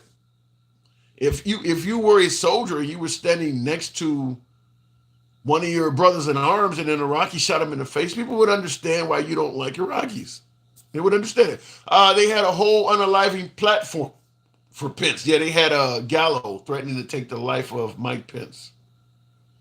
Yeah, I don't get that. People actually believe that this crowd was just going to go to the Capitol building and stand down. Here's another thing I don't understand as well. Nobody's been patted. Nobody's been searched. It's not like people have some kind of ID that says I am MAGA with a signature. You don't know who these people are. So when you say go to the Capitol building peacefully and patriotically, you don't even know who you're sending. I mean, we've heard plenty of folks on the right say that MAGA was that Antifa was in the crowd. Some have said that Ray Epps, the FBI, was instigating it. Some folks have even said Black Lives Matter was there. So you think go peacefully and patriotically is going to work with Antifa or Black Lives Matter? They don't even like you.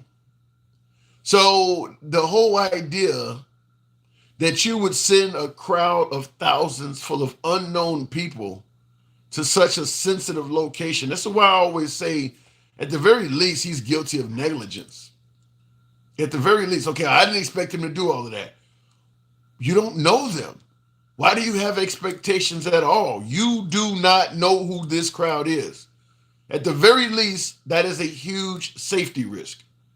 You have no way to be certain that this crowd is 100% MAGA or going to do what's on your best interest. You have not identified anybody in this crowd. Yet you're going to send them to one of the most sensitive installations in America right now that has all of the Senate, all of Congress in one building and the vice president. So at the very least, what he did is negligent. Even if it's unintentional, it's negligent. I mean, a drunk driver doesn't intend to run anybody over, but it can happen due to his negligence. Why would you send them to this building? In addition to not knowing who's in the crowd, you do know that the crowd is not properly secured. You actually do know that. You do know that the alleged request for a National Guard is not there. So even though you know the proper security is not there, yet you don't know who the people are, you're going to send them to a highly sensitive target like that. That's negligence. And that part you can't call an inside job. Well, they say comparing a drunk driver to the president.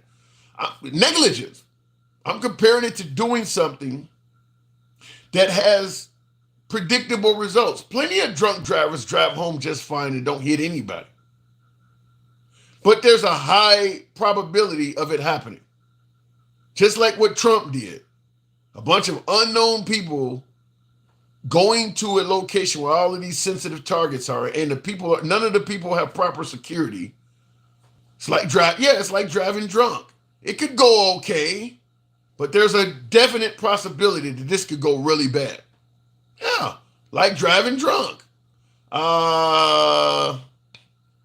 We claim the law is equal. Bullshit, says Charles Vine. Like I said, I don't see how he doesn't get a negligence. At least some folks don't believe he's somewhat negligent in that. I would also add this. I mentioned this earlier in the live, but I got some new viewers here. And by the way, folks, normally I'm taking calls. So normally you hear me debating with MAGA, debating with liberals on the program. So tonight I had problems with TikTok. So I would ask that you subscribe, follow the program as I normally ask, because tomorrow when we come back, we will have callers. It'll be a normal program. Hopefully better topics though. But in addition to it being predictable, let me say this also, because Nancy Pelosi, I mentioned this earlier in the live. The view is that Nancy Pelosi was supposed to provide the National Guard, and she failed at doing so, leaving this event unsecured. Now, let's say that is true. I don't know why this thing is okay. Let's say that's true. Here's an issue I have with that.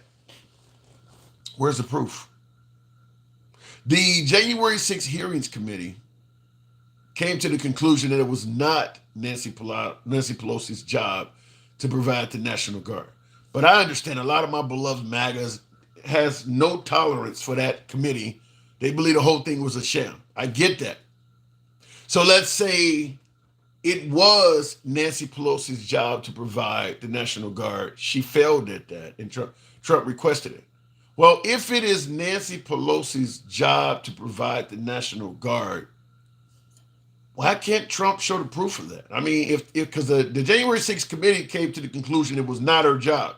Trump is saying that that's a sham and it was her job. Well, then show us the evidence. Now, you can't request for several hundred National Guardsmen to be in D.C. on a certain day without some kind of paper trail. Trump would have told his chief of staff or his assistant or somebody to contact Nancy Pelosi's department, meaning that he would have probably spoke with her assistant or one of her staff members to get the message out that we need National Guard to secure the event. A phone call, an email. You're getting hundreds of guardsmen showing up. They're bringing equipment, they're bringing vehicles, there's fuel charges, there's weapons, all of this stuff. There has to be signatures. There has to be a paper trail of you doing this. You just can't demand hundreds of people show up and there's no record that it ever happened. So if Trump requested the National Guard from Nancy Pelosi, he should be able to prove that.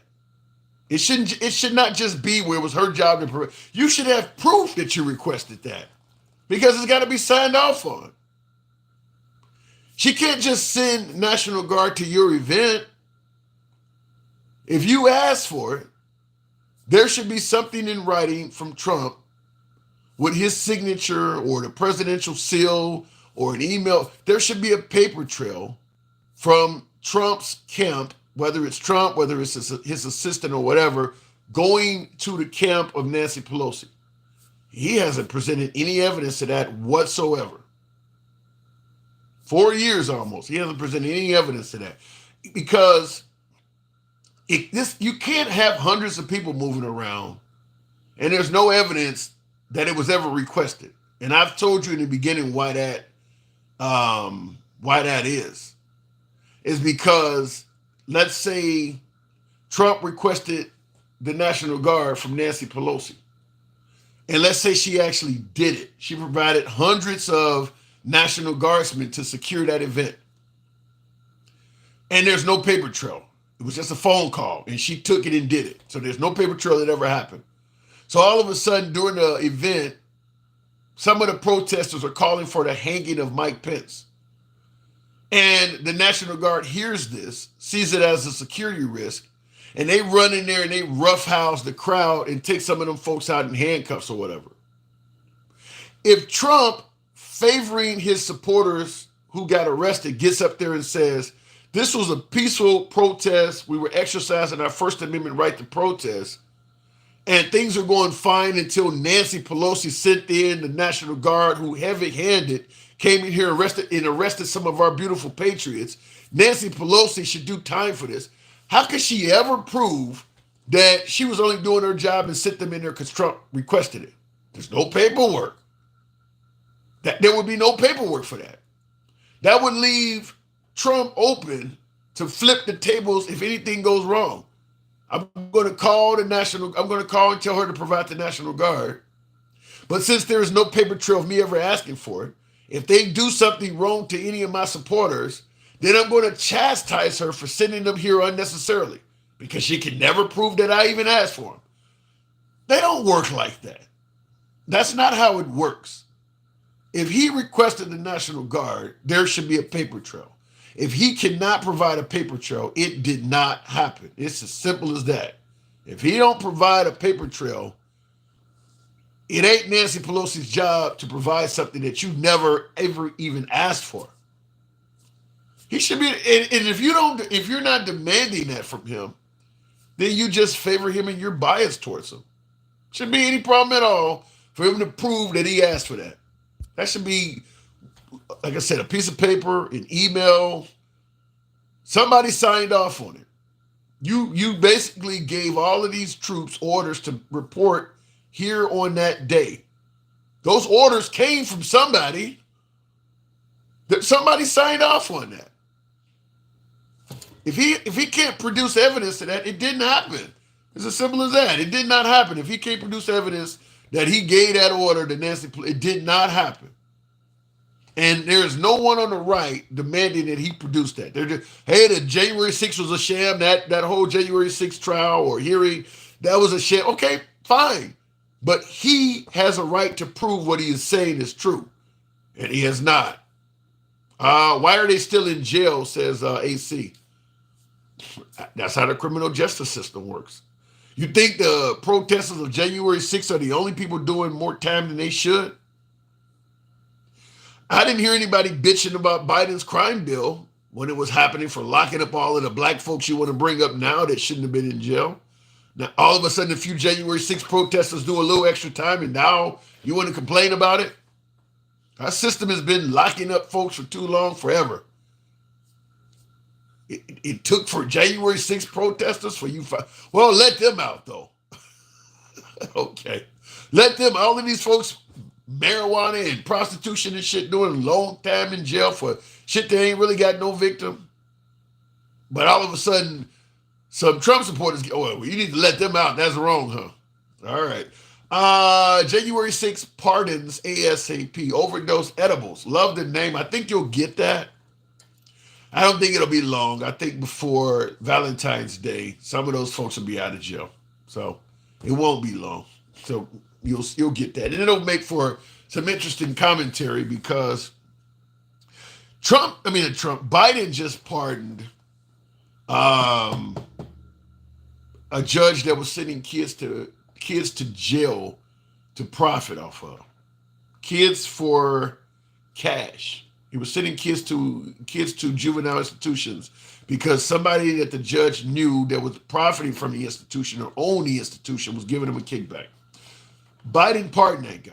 Biden also took most people, with the exception of 3 people, he took most people off of death row. So people are pointing out some bad pardons he's made. People who did some bad shit and they shouldn't have got a pardon. That's going to happen with Trump.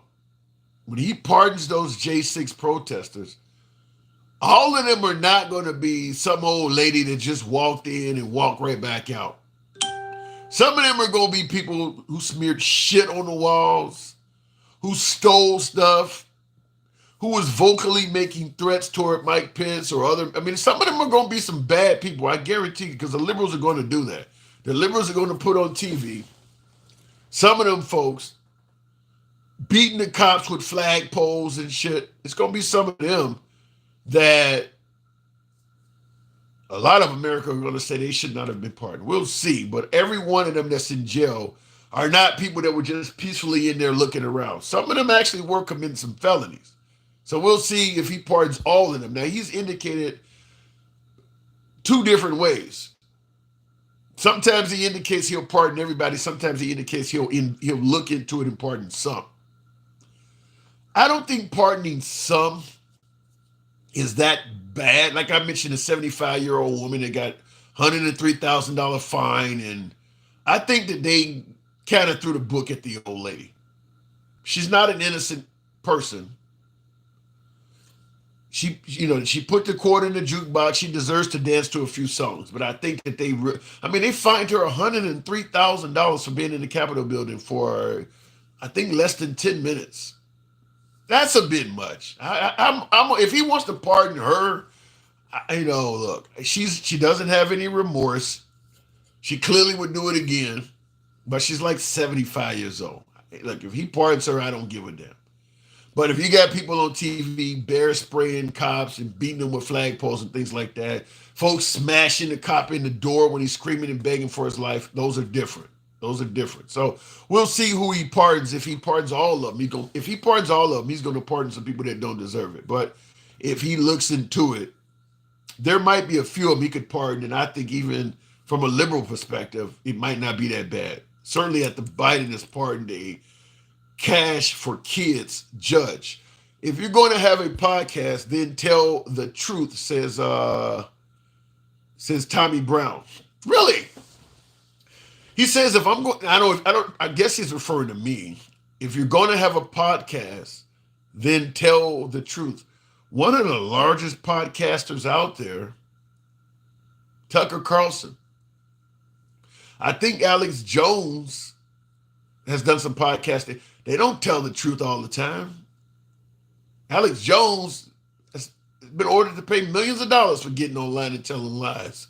You come to some little dude in the middle of the night and tell him some shit like that? Okay. By the way, you could state what I'm not telling the truth about. If you got me good to write, I'll correct it and tell you are correct if you point out the lie I said. But the idea that you need to tell the truth if you're going to get on a live stream.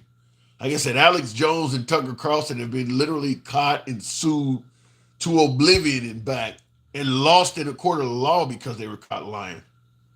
So start with them. People who actually have a real podcast with a real large audience. Nothing shocks me anymore. Yeah. Human, I can't even pronounce this. When you ejected, okay, I don't know, you want chicken eggs and shit. Does anybody remember what happened when BLM and Antifa were rioting?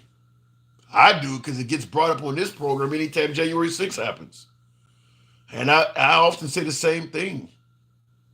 You notice they don't ever compare the J6 protest to the protests of Martin Luther King or the protest of the abortion clinic protesters. They always compare it to BLM. Before January 6th happened, MAGA, Trump, the right was referring to BLM as a terrorist outfit, burning cities down and looting everywhere. As bad as BLM is, the fact that when you got to compare a J6 protest, that's the best you can come up with, kind of is an admission that the J6 protest was fucked up. There's a lot of other protests that are more peaceful than Black Lives Matter. You're not using any of those. You got to use the ones where cities was burning down to make yourself look good. That makes it clear that you realize the J6 stuff was pretty fucked up. Why not compare it to Martin Luther King or something? Why you got to bring up cities burning down to make it look good? Well, we weren't that bad. At least we didn't burn the city down. Damn, that's the bar. We didn't do that bad. I mean, you're admitting it was pretty fucked up. My white slug spit in my mouth and I had to go to the hospital. I don't know what that means. You glitching all the time. All right, maybe it's getting late. I'll go ahead and do what I normally do about this time. I appreciate you folks that have tuned in. Tomorrow we'll have TikTok back up. It'll be a typical show as usual. And I'll let you guys do a lot more talking, but I do appreciate you tuning in. It's your boy Tim, the handsome liberal. You guys take care. Have a wonderful night. Real quick, I want to say this before I get off. Any of you guys use Instagram? Handsome liberal on Instagram. I think there may be a way I can take some of you guys live on there, particularly MAGA. That's who I want to speak to. Follow me on Instagram, the handsome liberal, because I know a lot of MAGA is not fans of TikTok. Instagram, the handsome liberal. Catch you guys tomorrow. I think. Might not be able to catch you.